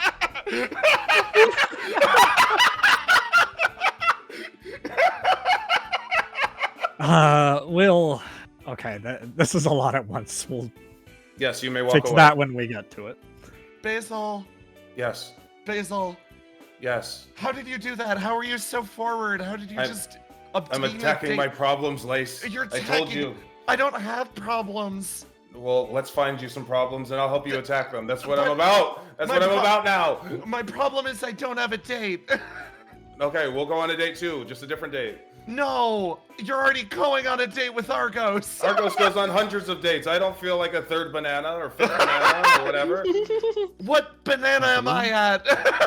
You're like my second banana. That's pretty good. Haven't you heard the old proverb? The old proverb? These two just walk off screen loudly talking like that. First is the worst, second is the best. Oh my god. Argos, you are left alone with the glass of purple next to you. We didn't drink it, it's not an indirect kiss. And then Verona's like, okay, and that's enough for cast, and moving in. Aura, you good? Yep. Aura goes in, comes back out, and next would be Ascalon. Okay. She gets up and kind of walks into the room. Is like, so what are we supposed to do for these poses? Like, Riddle puts herself up against the glass and is like, well, it's like, just do whatever comes to mind. Like, you've got a cool... some assistance? Cool victory pose or something? I don't know. I think I could do a cool victory pose. I think I'm good at this. You remember that pose you did when we were on the roof together in the Undercity? That's pretty cool. Pose that we did together. Sure. We were standing on the edge of the building before you grabbed me and jumped to the other roof. Yeah. Remember that one? Yeah. Why don't you do that one? Hey, Ascalon, pick a background. Riddle says with a big smile on her face. Give me something like tropical. Tropical, huh? Tropical, huh? Why does it always feel like I'm answering wrong with you two? I have no idea what you're talking about. Argos knows what you're talking about. Is it always that you're answering right? I'm gonna strike a cool pose now. Good luck. She like stumbles a little bit. Verona's like, stop tormenting her. She's freaking out. Should I go in there and help her?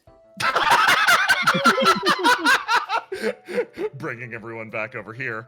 Basil, are you attaching to Mike next? Yes. Mike has been sitting next to you, Willow, and is like, hey, Willow, I actually wanted to maybe... And then Basil...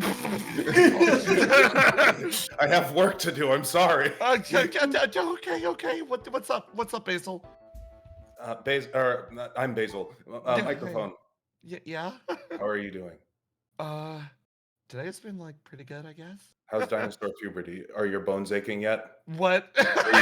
Are you having the secretions? What? Secretions? No, I'm not having the secretions. Okay, it'll happen. Just don't be surprised. Okay, I don't know how to respond to this. Barkeep, 2 purple milks, please. 3. Make it 3. Yeah, okay. Actually, I'll pay for all of them. Colt just starts doing it. Colt has been being harangued by Cal, who has the Colt plush and is going like, do you want me to demonstrate with this? No! No, now where do you keep your purple? Can't believe you've known this long and you don't even know where the purple is. Oh my god. Are we even friends? Lace seeming shocked. He slides 3 purple milks across. Looks like, I'm doing alright. Yeah, I'm doing okay. She's like, trying. Mike is trying. I'm sniffing her. You feel that Mike is trying her best to believe what she's saying.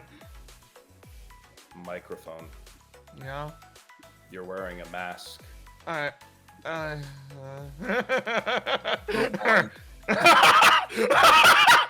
Willow, who just saw the imagine that she's your mother.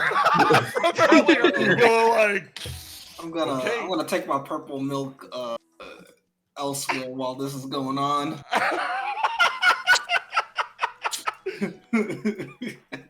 Microphone, come with me.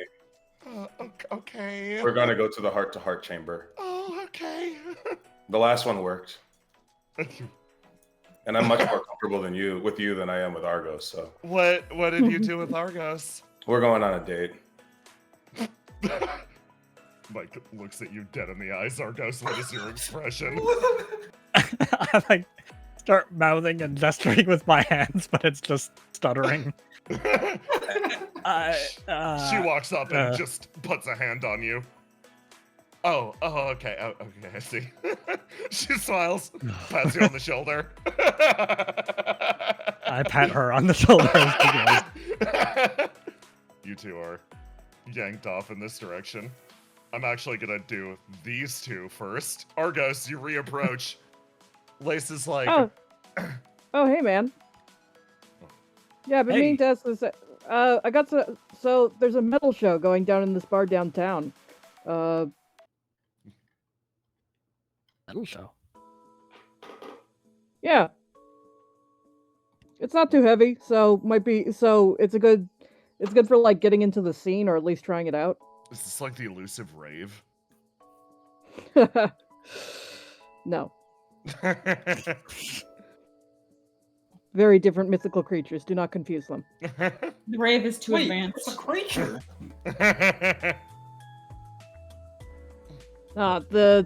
This is more like this is like a wild deer that comes up and it could gore you, but you show mutual respect and you survive with the meaningful encounter. The rave is like a unicorn. From your hand. Yes. Oh, you know your stuff.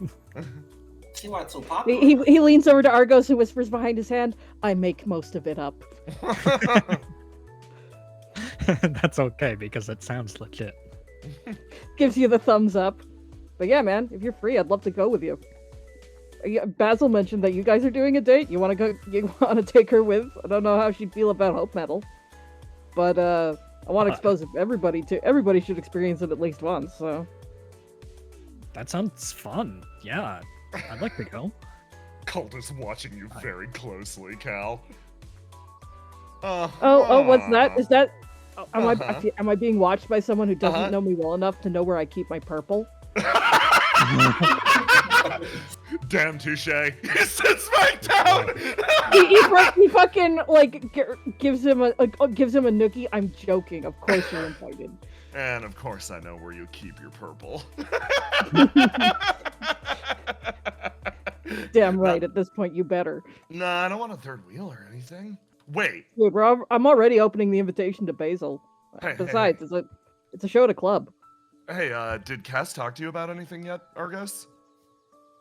No. Oh, okay, I'll leave that to them then. Cowards out immediately. Okay. Eyeballs.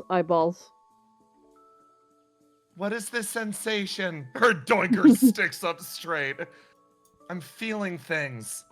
Jean's like, receiving transmission. Jean pats Lace repeatedly. Yes, I'm sure you are. There are dynamics occurring right now. There's an overwhelming sensation. Good. Go on. Touches down behind you, Willow. Your reflection leveled up. Oh, of course, that's what you were focused on. Yeah, it was an interesting conversation. It's positively brilliantly beaming. You see something change in Lace, actually. It's not too obvious at first, but you watch as boom. Oh. Light returns to her eyes and she's like, "Oh my god, look at you." She like moves around. You're radiant. Flutter, flutter, float, float, float. Are you sure? Oh, that's great. She moves her way around. That's so impressive. It's like the entire reflection is singing. She looks so visibly pleased and continues shaking you.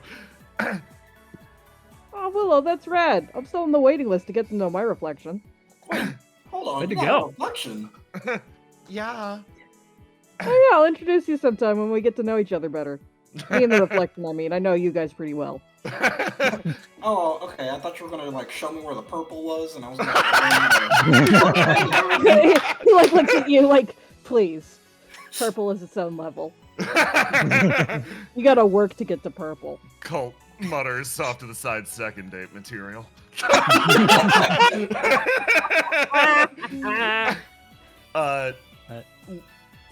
Lice continues fluttering around and is like, in terms of reflection progress, you've made so much.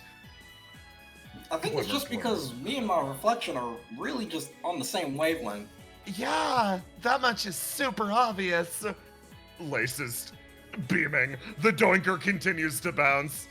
Floats, touches down between the two of you. You two, as the dual reflection users, have a lot in common. Both of your reflections are working well together.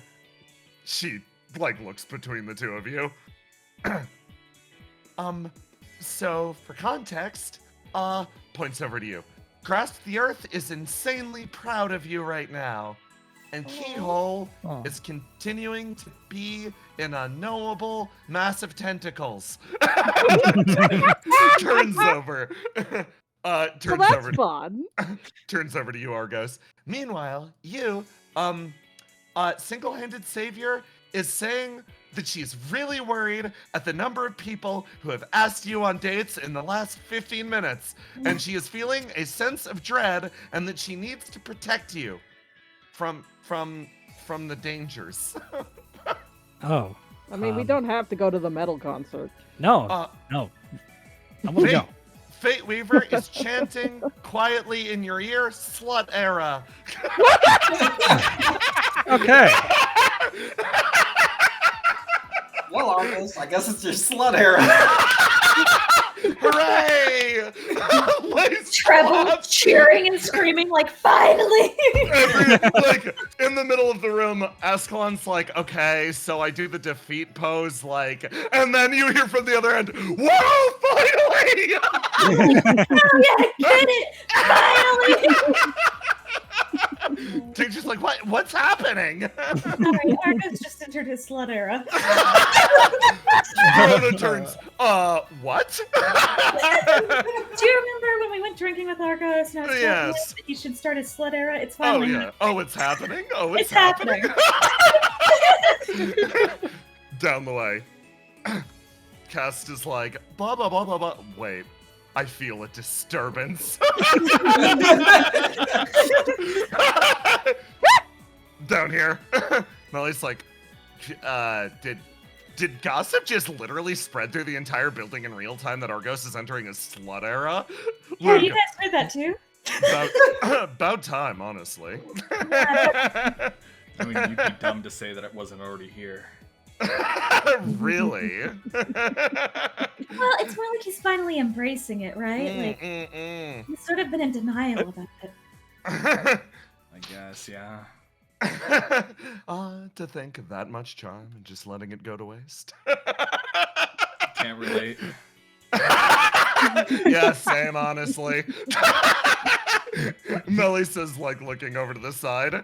Luke looks over to you, Cam. You have any juicy gossip? Juicy gossip from me. I have a lot of juicy gossip. Really? What are you thinking? Anyone... Well, we're on the topic of slut era right now. Anyone in particular that's caught your eye? Anyone that I think is entering the slut era, or anyone that I'm interested in? No, anyone that you're Anyone into. looking Sorry, particularly slutty. I was trying to smoothly transition the conversation. I don't think it worked. You're good. He pats Luke on the back of the times. Jean and Lace? Ooh, really? Yeah. I mean, I thought it was kind of obvious. Damn. Melly speaks up, is like, looks over. How about you, Galatine? Yeah, how about you, Ace? How about you, Galatine? Anyone you've got your eye on? Homie, I just got here. It doesn't have to be romantic. Anyone you want to hang out with? Yeah, also, that's why we're asking, dipshit. You just got here. That means you've got a fresh perspective. Have you gotten to meet everyone yet? Yeah. I've talked to everyone, I think. No. I don't Have you know. talked to the Esper Corps yet? Oh, God, no, actually, never mind. I haven't talked to everyone yet.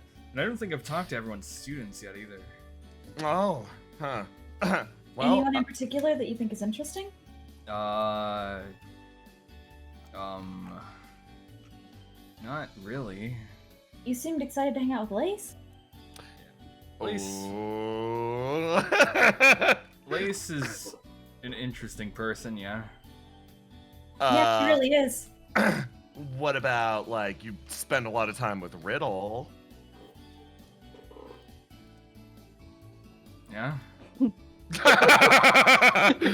Okay, yeah, you're officially giving me literally nothing off of that, so it's nothing. Nothing. No. You two just communicate eye to eye and just like, well, okay. What about Melly will go down and gossip about everyone. The door slides open. Ascalon leaves like, why was mine 3 times as long as everyone else's? She moves her way over here. Verona's like, let's send in, Melly, you're next. Ah, damn it. Thank God. Ah! You escaped me this time, Galatine. Wasn't hard. She stops and turns around and moves up. She's like, by the way, I just want to say, for once, 1, it's genuinely pretty good to see you again. And 2, told you so. Told you so, told you so, told you so. She prods you repeatedly in the Told chest. you so about what? Me being a good fit at Opia, of course. She like gives you a peace sign. I mean, make sure not to fail at paper day. I mean, picture day. Oh, yeah, of course. Melly! Of course, coming, Dr. Verona! Ka-chung, door closes behind. Ooh, wow, I didn't realize you two had beef. That is kind of spicy. For VOD's sakes, my power flickered. We're continuing the conversation like nothing happened. Yeah, for context, as people started to descend on you, Cass follows up from behind they join the conversation like, oh, we're trying to figure out who Ace wants to hang out with? Guys, I don't know if you guys are, like, he just got back. He might not, like, he hasn't got to talk to everyone else yet. Yeah, I mean, like, if you're looking for an excuse, do you want to hang out? What the Aura, like, puffs up from behind you. Oh. Okay, I'm watching Aura get cucked. Aura, I don't know if you heard this when your power was flickering, but yeah. Aura was like, oh, dude, you know? Oh, I didn't hear that. Oh, Aura walked up. No, that's perfect. Oh, shit, Aura, you're... Aura. Yeah, hey, I haven't talked to you in a hot second. Yeah, I heard there was beef and also gossip. No, I mean, everyone's got beef. Melly. Yeah. At some point. I'm being deflected. I mean, we can hang out sometime. It's fine. It's just, you know, you don't need to act like it's a special event or anything. You could ask me at any point. Yeah, that's the big thing. I think I wanna hang out more people. Okay. I mean, I'm gonna be down there in the, what is it, the Dreamatorium? Yeah, you're going to be attached to the throne of Opia, being fed pure flame. Yeah. From everyone's dreams. Completely normal thing, yeah. Yeah, I kind of want to see how it pans out for you. Or is like, what the fuck, man? I mean, you know. It's the best way for us to be able to regulate his flame. Really? Luke's like, pills aren't enough? Well, we already are doing this. Those are more like, yeah. You know, when you're sleeping, you can't take pills. Oh, yes, I suppose that makes perfect sense. Yeah, I heard you don't sleep. Cam says, tilting his head at you. Nope, never have, really. I see. You hear another go off. All right, Riddle, it's your go. She's like, okay, going in. Treble, can you help? Of course. No, never mind. There we go. More than disaster. More than happy. You Riddle walks up to the door and you're like, it's gonna be good. And then she looks over at you and then for a split second, you see her make the smuggest little smile your direction like, and then she walks inside and is like, okay, I'm looking for the most sensational pose possible for when I win the whatever this thing is that we can win. All right. Holy Trouble's sort of shreds. circling her. Well, you had that signature pose you were practicing with Argos, right? Yeah, this one. She strikes the pose. I think that one's pretty good. Okay, why don't we try out a few of them? Verona's like, okay, this is going to be painful in its own way. You hear her hitting the button a few times. Up here. Mike sits down next to you. She's like, hey, what's up? Okay. Yeah. She's breathing heavy, and then she stops Sparkle smiling. Okay. All right. What's I going just on? took off my mask. Okay. Okay. I want you to be honest with me. How are you doing? She's like, she kind of goes quiet. Hold on. So, I feel like allow me to start. I feel like since we've been back at Opia, we have not been able to hang out the same way that we used to when we were in Seattle, which is understandable. It's neither of our faults. But She's nodding. I feel as though this relationship is important to both of us, and because of that fact, we need to be open and honest with each other. And if you don't want to say it out loud, she reaches out and grabs her hands. Meet Morp. Mike is genuinely like, she's like, she rolls that dice, and she's like, it's just hard to say, I guess. Then don't say it. Just think it. Mike leans back in the chair, looking at the ceiling, and just like, meet Morp. She lets out very lightly. Mike is like a puppet whose strings have been cut. She just kind of hangs there. What does that meat feel like to me? It feels like Mike is Mike's tired. Mike's pretty fucking fundamentally tired on some cosmic level. Basil is going to not say this out loud. She's going to continue to think it. No. Are you overwhelmed by all of the responsibility you feel thrust upon you? Meet Morp. She's sort of like, yeah, I guess that's part of it. And what else are you feeling? You seem tired and sad. Yeah. Why are you tired and sad? I don't really know. No, that's completely understandable. I don't know why I feel the way I feel all the time. Yeah. What I want you to know is that it's normal, I think, is at least for me. And if you need anybody to, if you can't figure it out, you can bounce stuff off of me until we figure it out, and we don't even have to say anything. Oh, that is actually pretty nice. We can do it just like this. Okay. Yeah. Talking to people's been really good for me today. Good. I just want to let you know that I'm here for you in that way, and you shouldn't feel like you're burdening me with your problems. Oh, thanks. She actually does. Like, you feel a little like lilt, a temporary moment of that feeling, that mood sort of lifting up. She's like, and then you hear a loud, Willow, Mike. Mike looks over to you. Basil, can you like come with? Hold on. Can you come with? Do you want it, like, this whole picture thing, right? Yeah. It's a reality show. Yeah. It's a bunch of cameras in our faces. Yeah. You want to do that? I don't know. Well, think about it, because this is like the first big step of doing that. Like for me, I'm not going to do it. Oh, okay. I'm at a very important developmental moment in my life, and I don't think I need cameras in my face during it, the same way I didn't need to be fighting a war when I woke up.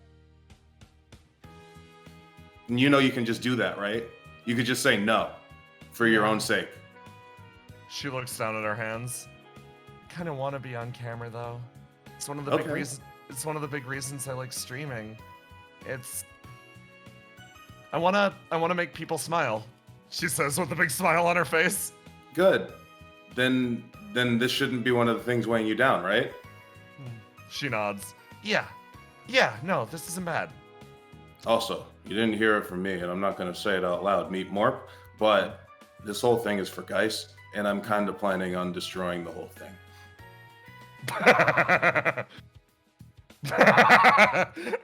I suppose, Meet Morp, I didn't hear it from you. But I'll go with you, okay? Oh, okay. I'm just not taking any stupid pictures for no stupid reality show. Okay. She sort of stands up and starts to walk off in this direction. She re-enters the bar proper. Willow, we got called. Oh, all right. Hey, Argos? Yeah. Can you, like... She, like, gestures with her hand. Yeah. Yeah. Can you, like... You want to That's all she says. And then you guys work your way around, and I'll move you down to the other map. Hey, Lace, get back behind the bar. Oh. We've extra hands in here today. I forgot. No, I'm Liz is coming. employed. So, Liz is coming in, so you shouldn't be on your own, but I gotta grab something from the back. Gotta grab more purple running out. Going through it today. Everybody wants purple. Okay, Riddle, Trouble, both roll to die and then roll to do to determine the quality of this pose. Riddle will, yeah, she'll do that one. Yeah, that's what I thought. Nice. Trouble, Oh, God. you, hold on, give me one Even more, with Trouble. Even with a 4, it's still a 19. Yeah, no, give me one more. You know. Trouble, Yeah. tell me how you salvage Riddle's attempt. Based on the fact that she's locking in that dice, Trevor's Yeah. like, these poses are too salacious. Too salacious. These need to be publicly. These need to Publicly- be poses we can. I show to thought the it was. public. I thought I was being confident. I think maybe you've gotten those two things intertwined so closely. So I should zip up more. Yes, you should zip the jacket back up. Okay. No slut era. Blood era denied. She slowly zips up. Trevor Like, patting her on the back and going, "You should save that just for me later." Verona's like, okay, so what are you two going for? Maybe something respectable? Yes, something that people will respect, something that shows how responsible and reliable you are. Responsible and That's- reliable I am. Okay. That's why I thought the pose you were practicing with Argus would be good. Ooh, yeah, that's a... Yeah. Yeah, Riddle strikes the normal pose. It's very... affected, is the best way to put it. It's like, I don't know if I'm necessarily very good at this. Practice makes perfect. she moves through and Verona's like, okay, and the next set are coming in. Are you two good in there? Riddle's like, just give me one more shot, okay? Riddle, you're doing worse. Trouble, can you Try holding yourself more like this. She like pokes and prods her in a couple different places. give me a roll to do? That's 25. You manage to adjust Riddle into a correct posture, and she poses. And Verona's like, very nice. Okay, excellent. Next. Riddle moves over towards the door. It opens. Escalon's like, hey, good work in there. Riddle's like, really? You think so? Melly's like, yeah, that was really great. You looked super cute. Really? Okay. She fidgets and moves off to the side. Melly whispers over to you, good work.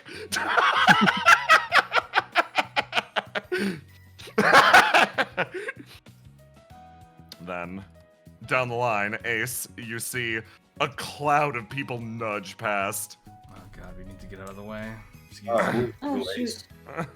Cam sort of presses up against the wall. Good luck in there, you guys. Cass like, oh, Argus, when you get the chance. Oh, yeah. Gestures. I'll They be ready. they signal. Mike like moves her way into the room. Okay. Why are Willow and I in here together? Verona over the comms is like, we're going to be taking the dual season 1 and season 2 like champion poses. Basically, think of yourself as you're going to be on advertisements everywhere. It's going to be used in bumpers, etc. Just basically like look cool. Do something cool. do we need to do like a rivalry thing? A rivalry thing's good. No, right? Do whatever you want, honestly. If you think rivalry works, I'd say do rivalry.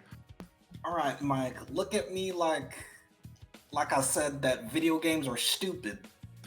That's a valid opinion you're allowed to hold, I guess. Just make sure Argos doesn't hear you. She looks over and sees Argos. Wait, why the fuck is Basil naked? They won't use any of these. They can't take any pictures of her. They won't pass standards and practices. Verona's like, I am going to crop the camera in that direction. See? Basil, this is more like a third date thing. It's not for you. Basil, could you put on some amount of clothes? Not because we won't take pictures of you. Grab. We just don't want you to be naked. It's awkward for everyone. It's making people uncomfortable. I'm here for Mike. I will leave when Mike is done. Why am I Verona here? like, you're going to help with the situation. I think the situation is handled. This situation is not yet handled. Does Basil being naked really stop anything? Yes. Just take your pictures. Alright, so here's what I'm going to do. I like Treble new says- ways. Treble speaks up and she goes, here's what I'm going to do. She uses her ESP to create sensor bars. Out of light barriers appear around you, and you are now being your naked body is being somewhat censored. Okay, much better. Mike's like, okay. I got distracted. What were we doing? What were we talking about? Rose like rivalry. Oh, yeah. Right, All right. Mike, right, look really right. angry at me, and I'll look really angry at you. She squares up. I'm going to. No. This is not going to affect anything, but I'm going to pass Stanced up to Oh, to Mike. this will actually matter quite a bit. Like, so you pass stand step to Mike, and your new and empowered reflection sends this strength through the ground, through the chamber, and then it locks in on Mike. Okay, let me play some fucking music. Damn. So both of you, give me rolls to do. Yes.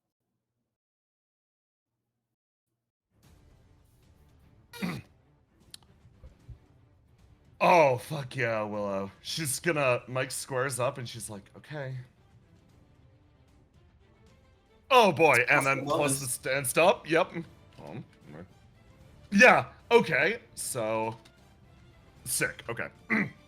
Mike locks in position, takes a step back, and then you both power. And like, Verona's like, oh, this is kind of lucky. You're both somewhat short. I can pan the camera down, and you both look gigantic now. Now make it look like you're throwing a punch at each other. Mike's like, okay, Willow. Don't worry, this won't hurt a bit. And Willow actually goes for her. Yeah! Mike squares up. Don't worry, she's got stand up. This Oh, shouldn't yeah. hurt her. She's locked in. Give me a roll Get her, to do. Mike! You send a hook towards Mike's face and it slams in and she's like, oh, that's a real punch. Verona's like, wow, authentic. It locks in and Will's like, all right, Mike feels as you hit her, she reads your mind. Tell me what Will is thinking right now. Go for a left hook while I'm doing a right hook, like the Tekken thing. Yeah! She like locks in and she takes a step backwards and then locks her stance again and she's like, hey, Willow, I actually wanted to ask you something. You, like, she says as you faux duel out here. Oh, what do you want to ask? She like bounces, how do you make the number one thing feel like the number one thing? Like being the number one? Yeah, being the number one. She ducks the hook and like moves in a little bit. Willow also like ducks under. Yes. Mike throws a punch. Well, I mean, it's kind of hard. I'm not really aiming for number one. I'm just trying to do better than, I guess, what I did yesterday. Yeah, but what you did yesterday was pretty incredible. She sweeps the leg and you leap over it. She's like, you lifted a train yesterday. Yeah. That was it sounds amazing, but it I had to lift that train. You had? What do you mean? I mean, Give me rolls to do again. Boom! You managed to outspeed her punch barely. It grazes past your hair. Verona's like, damn, keep it up. I mean, when you're put up against impossible odds, you're just gonna have to do the impossible every day. She stops and thinks about that. What if you feel like you're not enough? She takes a step backwards and then closes in. There is no thinking not enough. You gotta do as much as you can. Willow takes a step forward and like blocks the punch. You lock in place and she's like, even if it seems outside your reach? Especially when it's outside your reach. Oh my god. She ducks down and then goes for something. She arcs her leg downwards and then tries to sweep it up by your head, sending like a pretty graceful kick past your nose. Give me a roll to do. You. Willow ducks under this and then goes for like a I guess a palm towards the like chest to push her back. You boom. You impact Mike's chest and she stumbles backwards a few paces, pausing, and then, Willow, a sensation spreads throughout your body. It's something that you felt before. Almost a pulse travels through the room. Boom!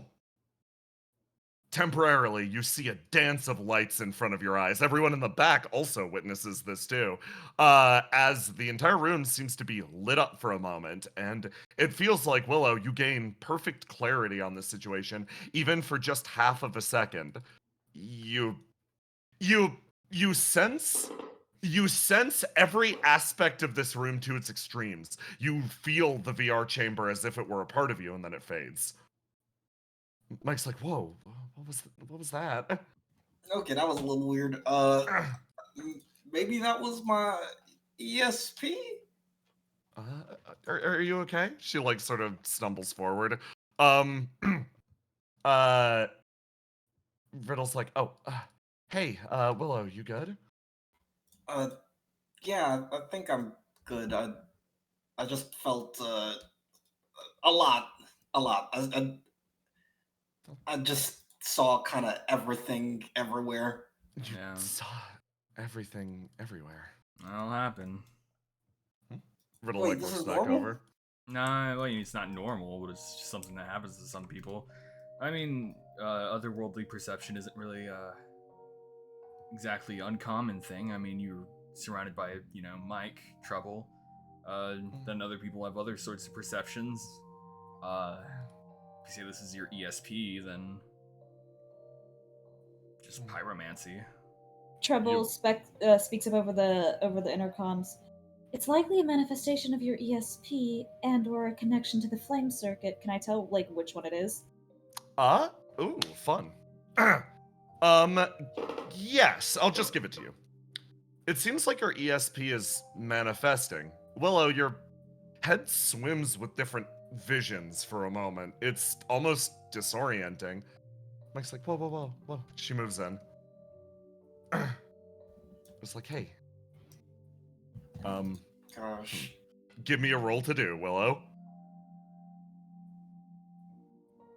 The visions that you were just granted, it isn't like you're reading what people are currently feeling around you. It isn't like you're seeing the future or anything like that. It feels like for a moment, you just felt everything spanning backwards for a moment, and then it connected to you. And you feel dizzy. Like, it feels like your brain was just overloaded with information. Like you just did a wide scan, and your brain drew its own conclusions about what was happening in the world around you. It's like, whoa. Can I try and parse those conclusions? Yes, you can. Give me another roll to do, Willow. All right, let me. Oh, no, I'll take that roll to die. I'll take that almost crit roll to die. You are responding to outside stimuli. It feels like you are reading something not from... You're reading something from the people around you. It isn't their flame, it is their movements, their motions. The way that Mike was moving earlier, you feel like you can see or perceive something that's hanging in the air around her. She like looks over. What's up? Okay. She takes a deep breath. I'm gonna ask you something weird. Yeah. Throw another punch at me. She throws another punch at you. I'm gonna try and...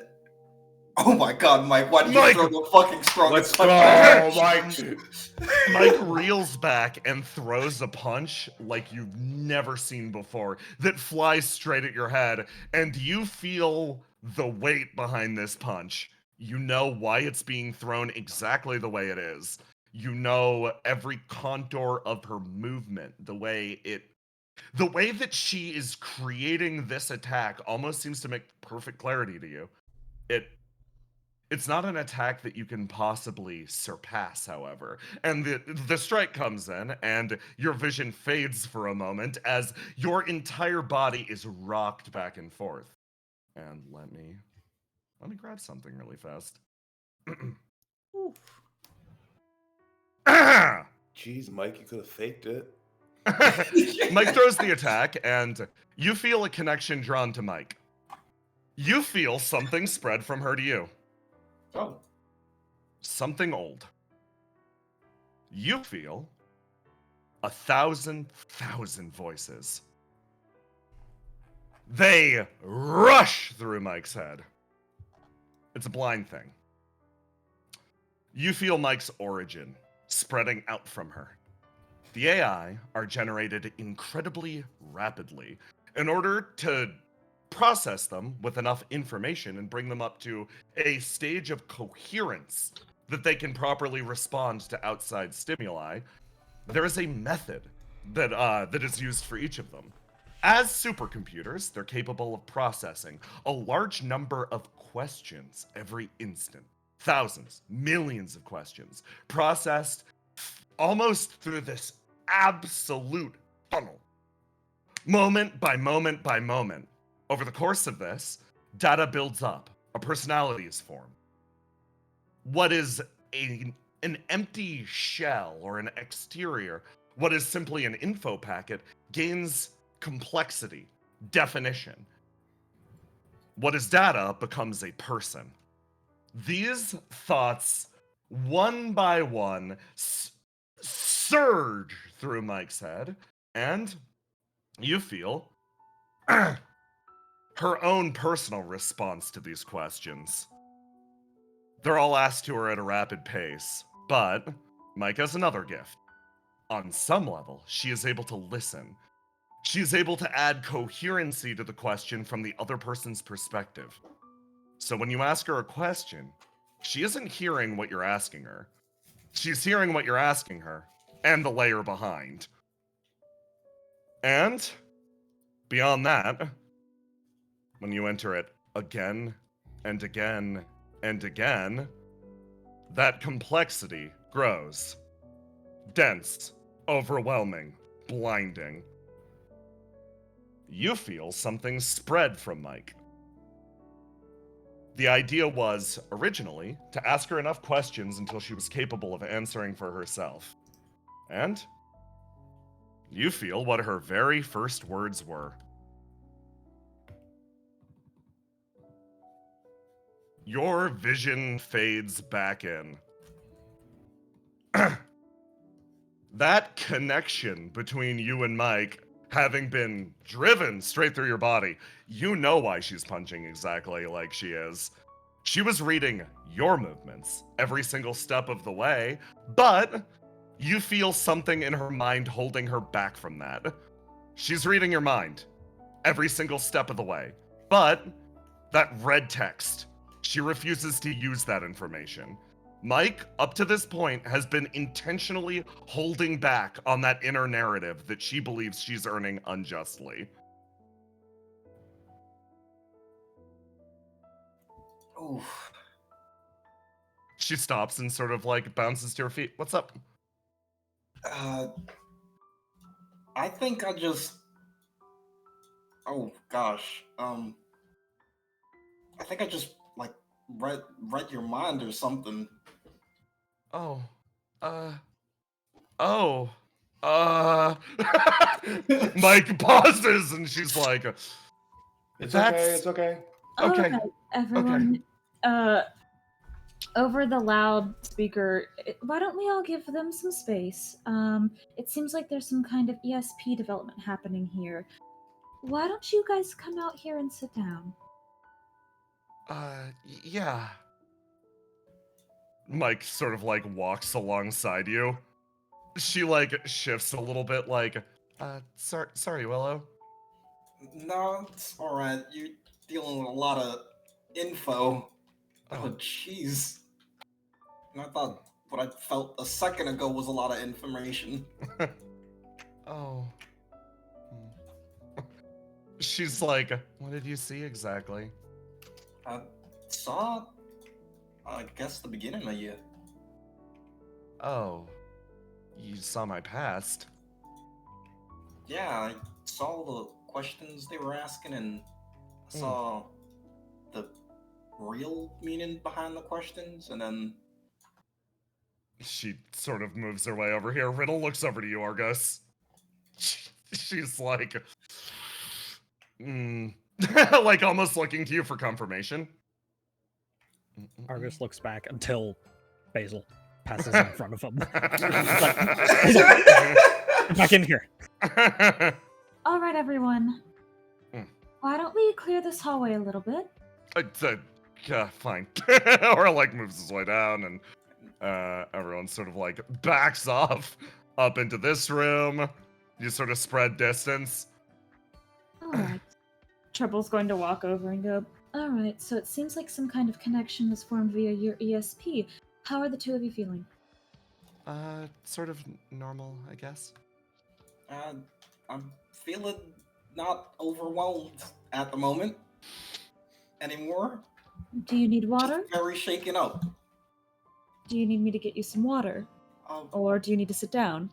Probably just sit down and yeah. Alright. Mike, like, There's a chair in the scratches other her head. room. Do you want to come sit in it?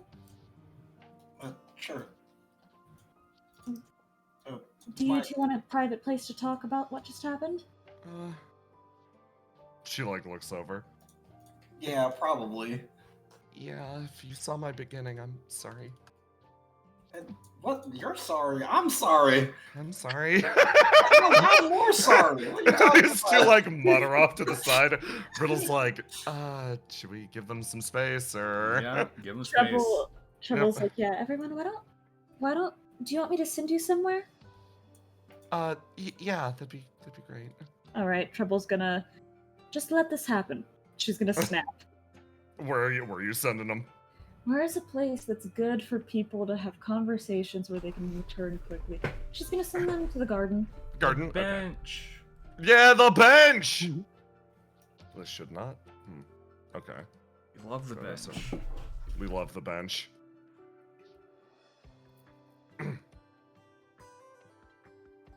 Like this? Okay. You and Mike are warped outside, and let me move you over there.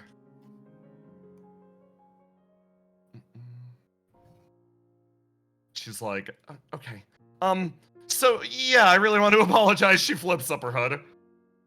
No, it's alright. It really isn't your fault. I think it might be your ESP or my ESP messing things up. It felt like you read her past with clarity. Like you knew everything that connected the present to this moment. Like you got a glimpse at history and started drawing your own conclusions. It's unreal. That was a lot of past to absorb though. Yeah. You go first. I guess. She sort of exhales.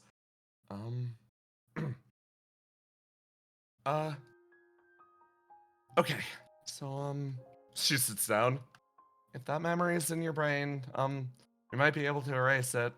If you don't want to live with it, that's okay. She sort of mutters What? off. Mike, you. Hmm. Willow like punches her lightly in the arm. She looks at you and is like, okay, message received. You communicate the thoughts to her. She I kind of get where you're coming from. Your beginnings were hectic and, by your own words, painful. she's like, I'm sure my siblings have described it, how each AI, quote, goes through the horrors, right? Was that your horrors? Yeah. She's like, all 6 of my siblings got through that process pretty much fine. What? Yeah, they're pretty incredible, right? Yeah, I mean, if someone asked me a million questions, I'd probably fall over. Yeah, no, they can keep up with it really well. It's for me, I couldn't. It's because I've got this. She like waves her hand around. I can feel what other people are feeling. It just gets me caught on the question, you know? Like someone asks me a question and it's like I'm not hearing them. It's like I'm hearing why are they asking me the question?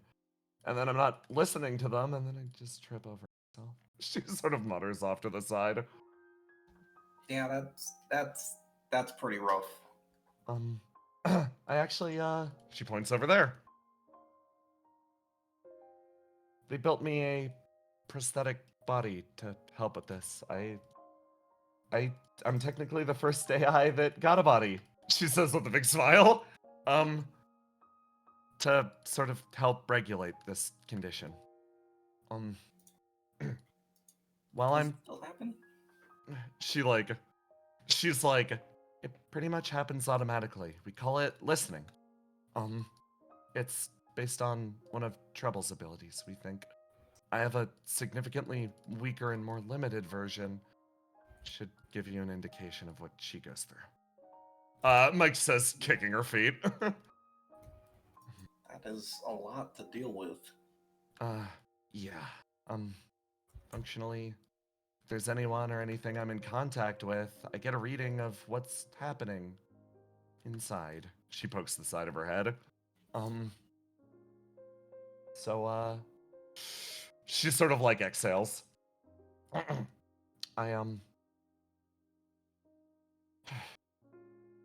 I spent a lot of time trying to catch up, I guess. She sort of mutters off to the side. Because, my siblings grew really, really fast. They're incredible. Millions of questions. It's a lot of growth, a lot of information. For me, I couldn't really keep up. She sort of smiles looking out over the city. I didn't really talk much. You probably noticed it. When we started going on missions together, I didn't really know how to string 2 words together. She's smiling and like kicking her feet, now sitting next to you, genuinely like really proud. She's like, it used to be like this. Someone would say something to me, and I'd listen to it. And then I'd think about a response. I'd think about what they're thinking. By the time I thought of something, the conversation's already moved on. During the early days, entire days just passed like that. Just hard. She was just like kicking her feet. Sounds lonely. She's like, yeah, I guess I'm glad I can talk to you about this now, though. She like turns over and looks at you. It's like, well, I really respect you. Oh. She looks at you dead in the face. Well, that's nice. I respect you too, Mike. When I first saw you, I thought you were a ghost.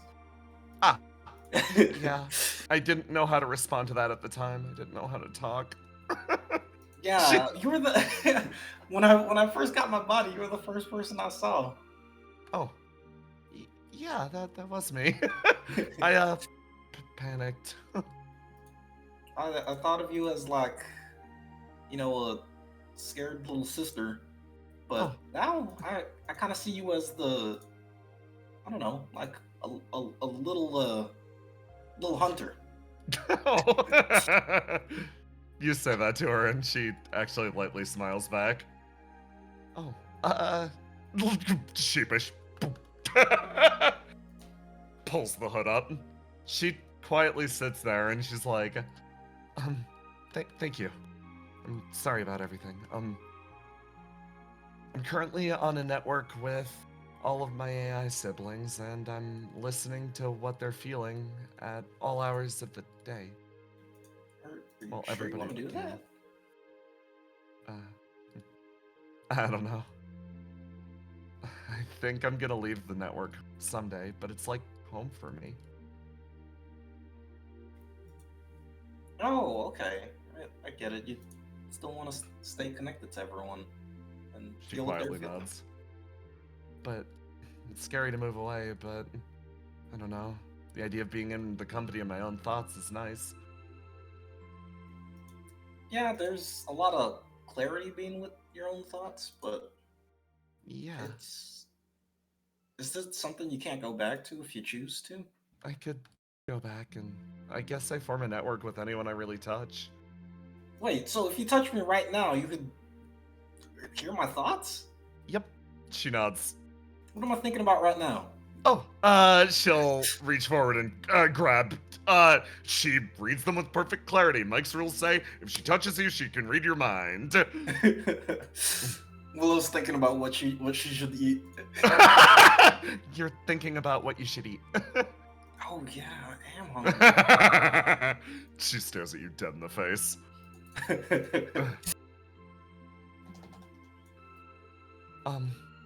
Yeah, so... Oh, sorry about that. I'm sorry if it interacted weird with your ESP. I'm not really sure what my ESP is anyway. Yeah, that was really impressive. I saw the whole history that led up to the moment of you punching me in the face. That's really incredible. Yeah, and I'm really scared what would happen if I did that to someone who had a very, very long history. Yeah.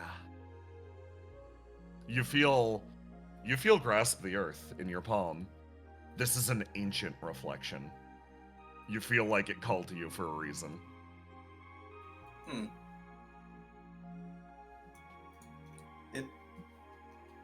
It's interesting.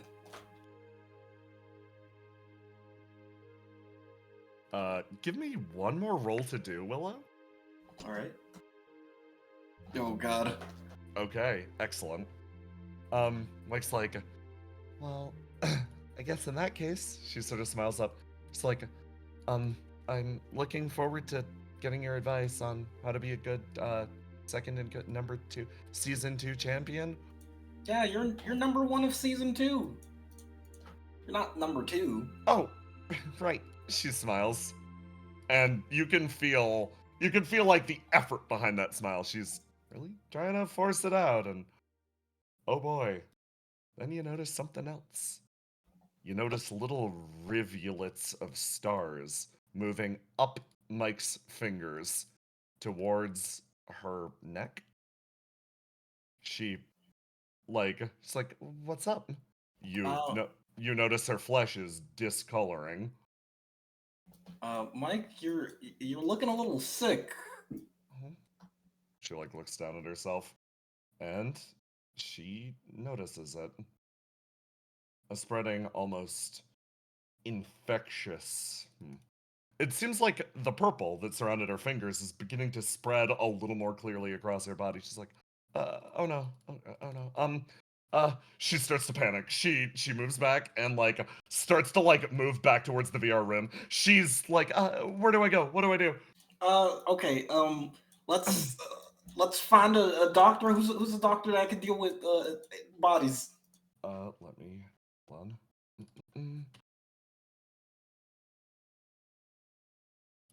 She starts to move. As you start to move Mike forwards, but it's clear something is happening to her. She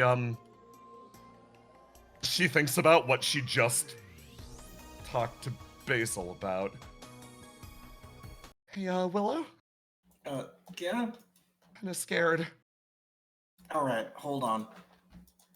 Willow is going to pick up Mike, and she's going to leap up and go to Trouble. Trouble can solve this. You. Love the confidence. Thank you. You start to move. And I'll bring you back to the VR chamber. Willow's going to be running through walls. I'm so sorry. She's not spending time walking through hallways. There's no time. Let me go over to the VR chamber.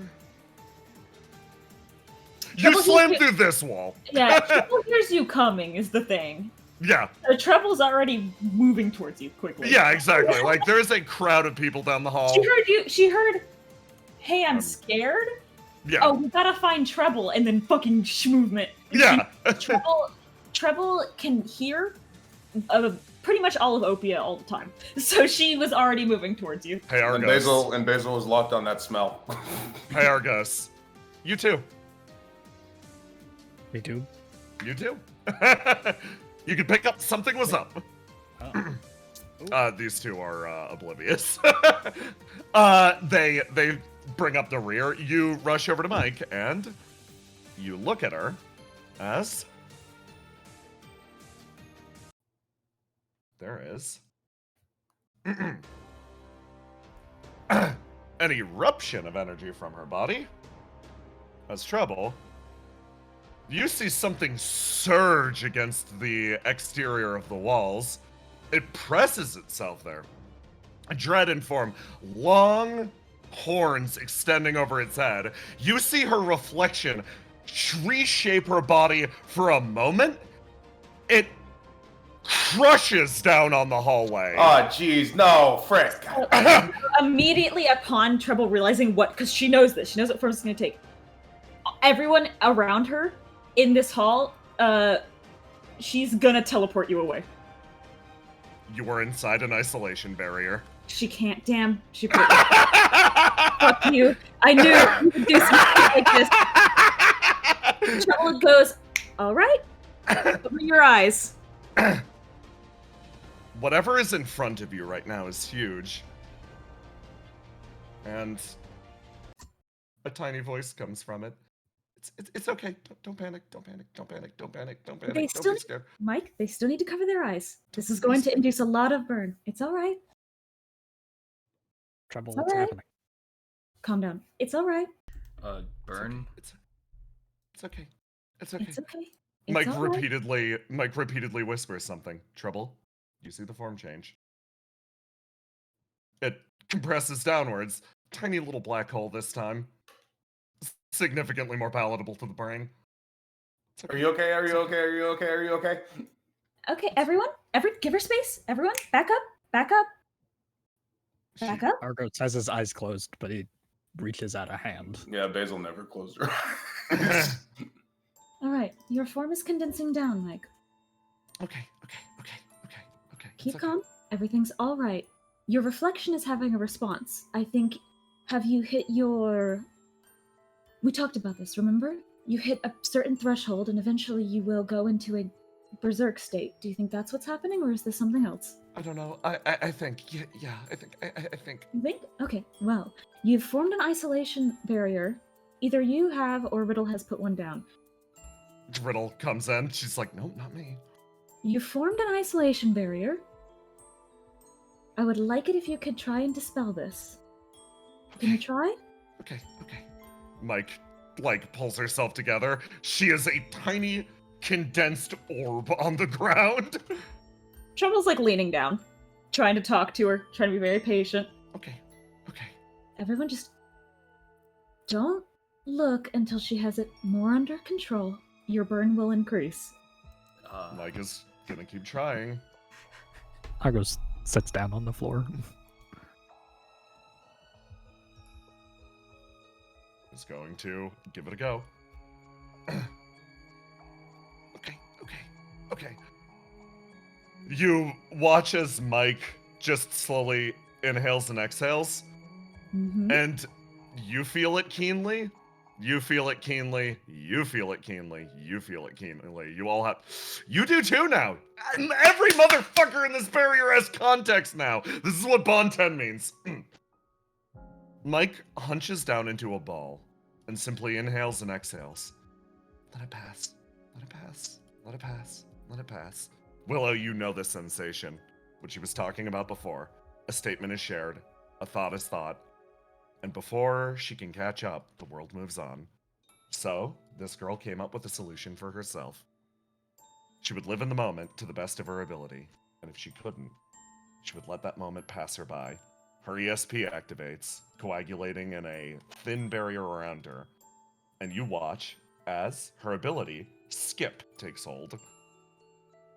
She exhales all of the stardust, almost draining away through her hands. Okay. Good job. You guys can open your eyes now. She's sort of like hunched down on the ground. Treble's like kneeling down. She holds a hand out to Mike. Mike, are you okay? You alright? Take it easy. Mike finally at this moment cracks it all coming through. I don't know. All right. It's okay. Take your time. Take your time. Do you want to go somewhere else? Yeah. Yeah. She barely manages to struggle it to the surface. Where are you most comfortable? I don't know. My Do you room, want me to- maybe? You what? Yeah. We'll take you to your room. All right. Treble okay. Treble stands up and extends her hand to Mike. Reach out. Treble's gonna help pull Mike up to her feet. You yank Mike to her feet, and she steadies herself. It's gonna be all right. Okay. These things just take time. You did a very good job keeping it under control. She looks around. She tries to maintain eye contact with each of you guys. Yeah, thank you. You want to go to your room? She nods. All right. Is this bubble still up? The bubble has faded. All right, then let's get walking. We can go in there. It will be all right. She starts to move. Can I tell how she's feeling? Trouble. You reach out to Mike in this moment, and you feel. Oh God, you feel it so keenly running through her. Hold on, let me grab it. I asked because I thought. Looking at Mike as you sort of move her away, it's so quiet. There is a part of Mike that is sitting here and kicking herself quietly. You pry a little bit deeper, and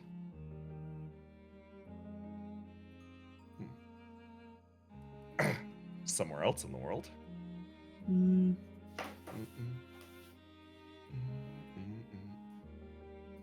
me move you over here.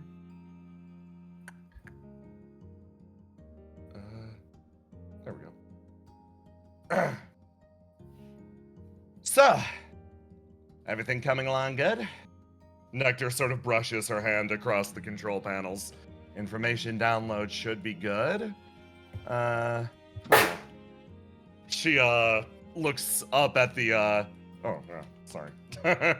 She looks up at the control panel. Readings are weird. Too much data. The hell's this? She looks a little closer. You don't want any more than this. It's currently, I believe it's too much for me. Too much? Huh, that's a new sensation. She starts to punch away on the keypad. Well, if it's too much, it's too much. Okay, cutting off the flow. Enough old world information. You get a lot from looking into the past. Why'd you stop? It's frightening. Frightening. Huh. Nectar calmly presses the button. Well, In that case, I'll leave the rest of the development to you. You're gonna grow into someone great, she says, giving her a thumbs up. Thank you very much. She looks at the room around. New personality forming, connecting different points of data. Somewhere else in the world, however.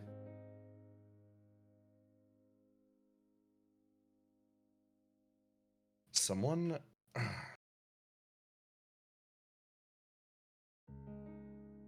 lies in a room, staring up at the ceiling.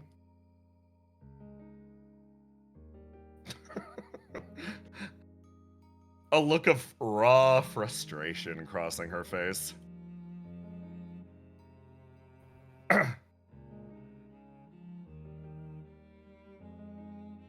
She picks up one of her plushes and throws it towards the ceiling. It bounces up and down repeatedly, the same emotion that you read earlier spreading throughout her body so clearly. You feel what Mike felt, with utter clarity. The thing she wanted to hear in this exact moment. The one thing that her listenability was begging her for. She could feel it, spreading through the room. Mixed behind those looks of concern, worry, etc., she felt something. There's a shot of color through the room. She looks at it a little more clearly. She thinks back to what Willow said, how Argos has always supported her, how he chose her, despite the fact that compared to the other AI, she's quite a bit slower. Thought back to what Ace said earlier, finally connects it up with Basil. Every single step that Riddle and Treble brought her along the way. What she wanted to hear. She didn't necessarily want those looks of pity. What she wanted was people to be proud of her for making it this far, despite everything. And with that, we'll call this to a close. Yeah! G fucking bro. G, bro! God, There's your Mike Bond 10. Hot damn. Ugh. Good Gino. fucking work, squad. Good fucking work. Ugh. All the knives today. Oh, Jesus. Hey, everyone. Yeah.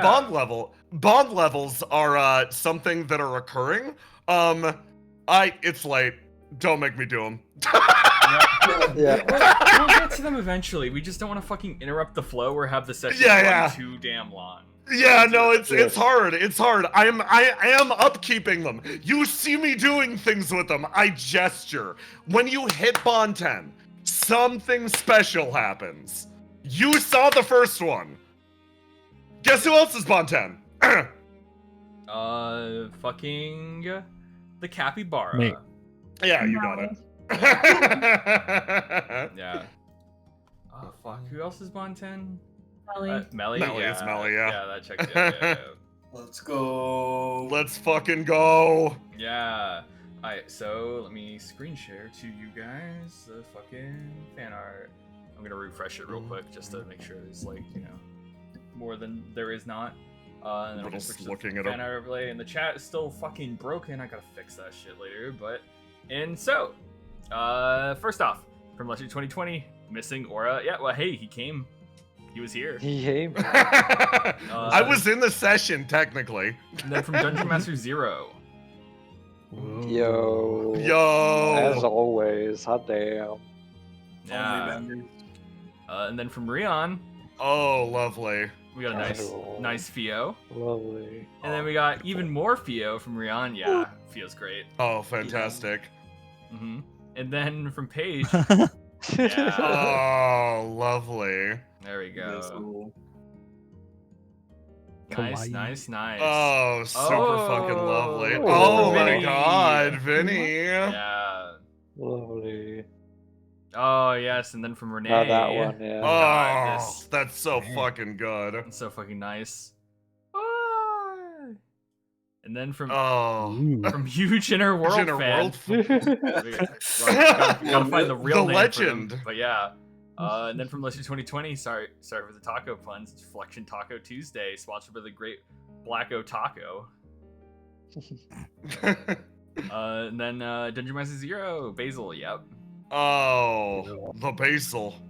I was gonna have such sore feet tomorrow. Where to next? God, get that exercise. Like boy. I'm doing my best. Then we got a Cam. Oh, fish. Looking Yeah. buff. Oh, look at And then bluff. from this person. Oh, we have, that riddle. Yep. Oh, nice job, Coon. And then we have a Nectar from Dungeon Master Zero. We love Nectar. Ah, lovely. Yeah. And then my stranger's the best. Yeah. Right. That's from Dungeon Master Zero too. And then Opia recreates a body of a dead person. You get mad. You make life from a wish, and it's a sacred ritual. Hypocrite. I mean, Checkmate, atheists. From 13, Stefano's Pizza Rolls. Yeah. That sounds like a real thing. Yeah. Officially Italian. Congratulations, new pyromancer. Here's your mop. Here's your bucket. Here's your bucket. Golden boy, God. From VH Behemoth. And then, Hagling's the lowest form of comedy. Did you just volunteer me? yeah. Happy birthday, Stefano! Yeah!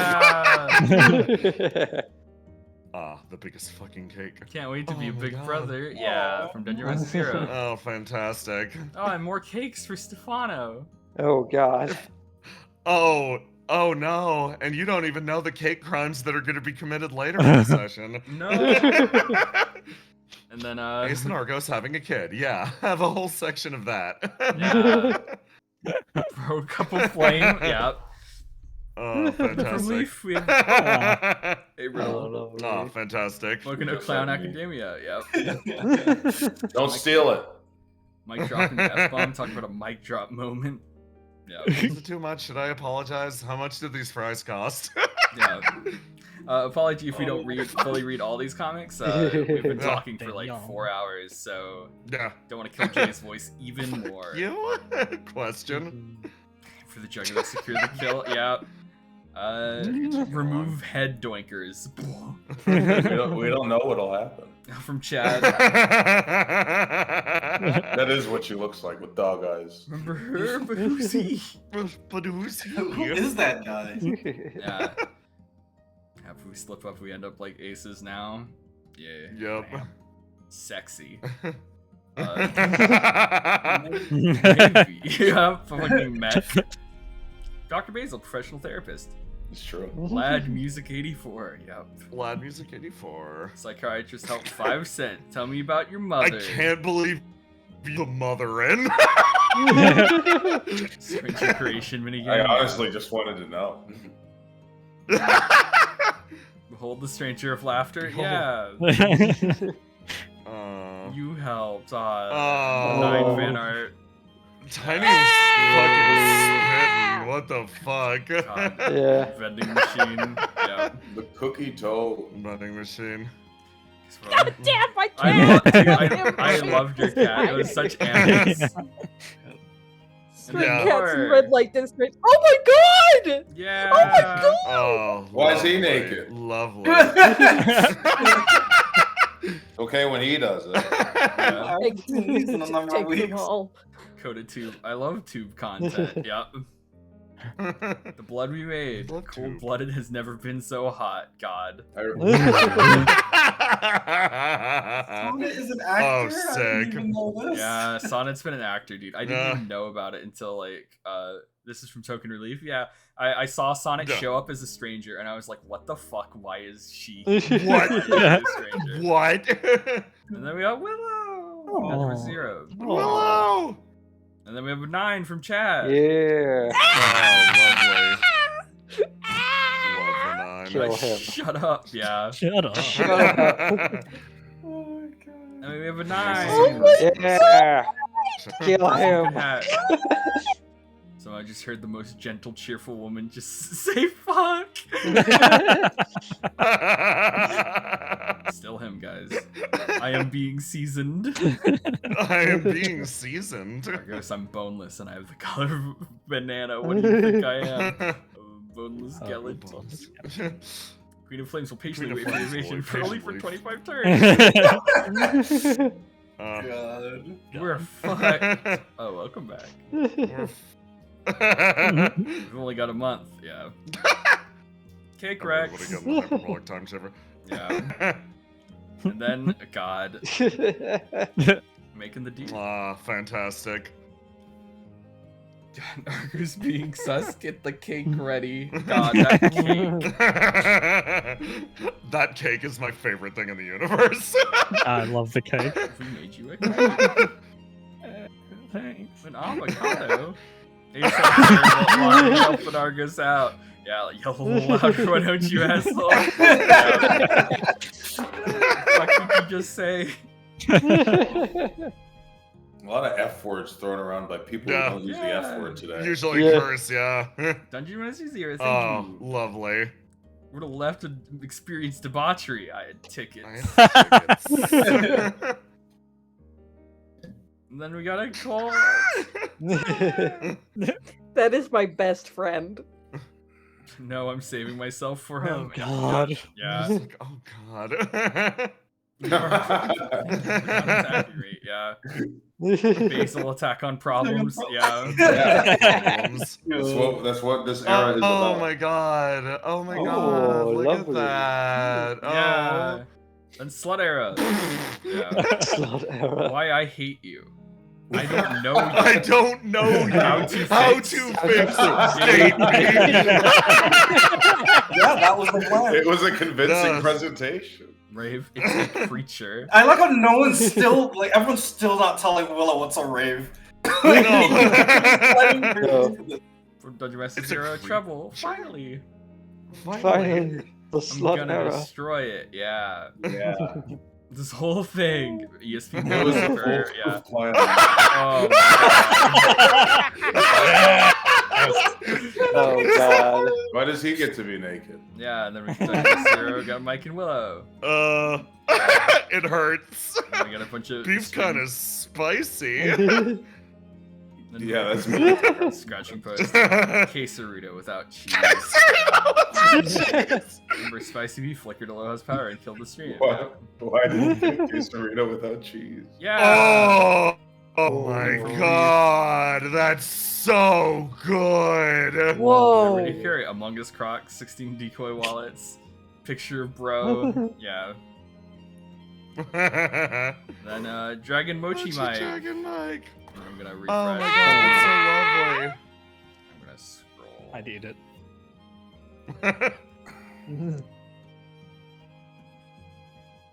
Remember to say hello to the Nectar of Good Health. Great. Always. Full of venom. Venom. God. Oh my god, there's so much, you guys. You're so good. Mm-hmm. Incredible. Oh, so good. Yeah, and then from Dungeon Master Zero. Oh, Oh, Yeah. kick ass. classic Dungeon Oh, Master Zero. Tube. Oh, Cycles. so There's good. only one step, and it is Mike. It is Mike. Like, the I am the crab shape for artificial life. For artificial life. Ah, excellent. The crab shape. Perfect. Yeah. Ah, yes. Idealized. Uh-huh. Hi. I want to thank you all for coming Oh out. my god. If you haven't already, make sure to follow the Twitch if you're here.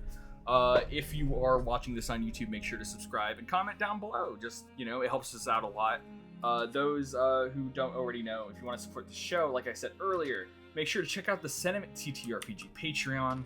Obviously, throw JF a few bucks. In the $9 tier, you get some benefits. But other than that, if you really want to support us, you can check out the Discord, like that was linked right over there. And then obviously, the YouTube, which is what I work on. But yeah, Jay, good fucking work, dude. Yes. Yeah. Thank you so for much. watching this. My poor feelings. Holy shit. Ah, You for Mike. Yay! Yes, please, everybody clap for Mike. Y'all are the fucking best. Yeah, I gotta get to Yeah. work on fucking fixing the VOD. But yeah, I'm so sorry. it happens. Alright, Okay. Say goodbye, Later, everybody. Thank you, everyone. Good night. later. Thank you for watching. Bye.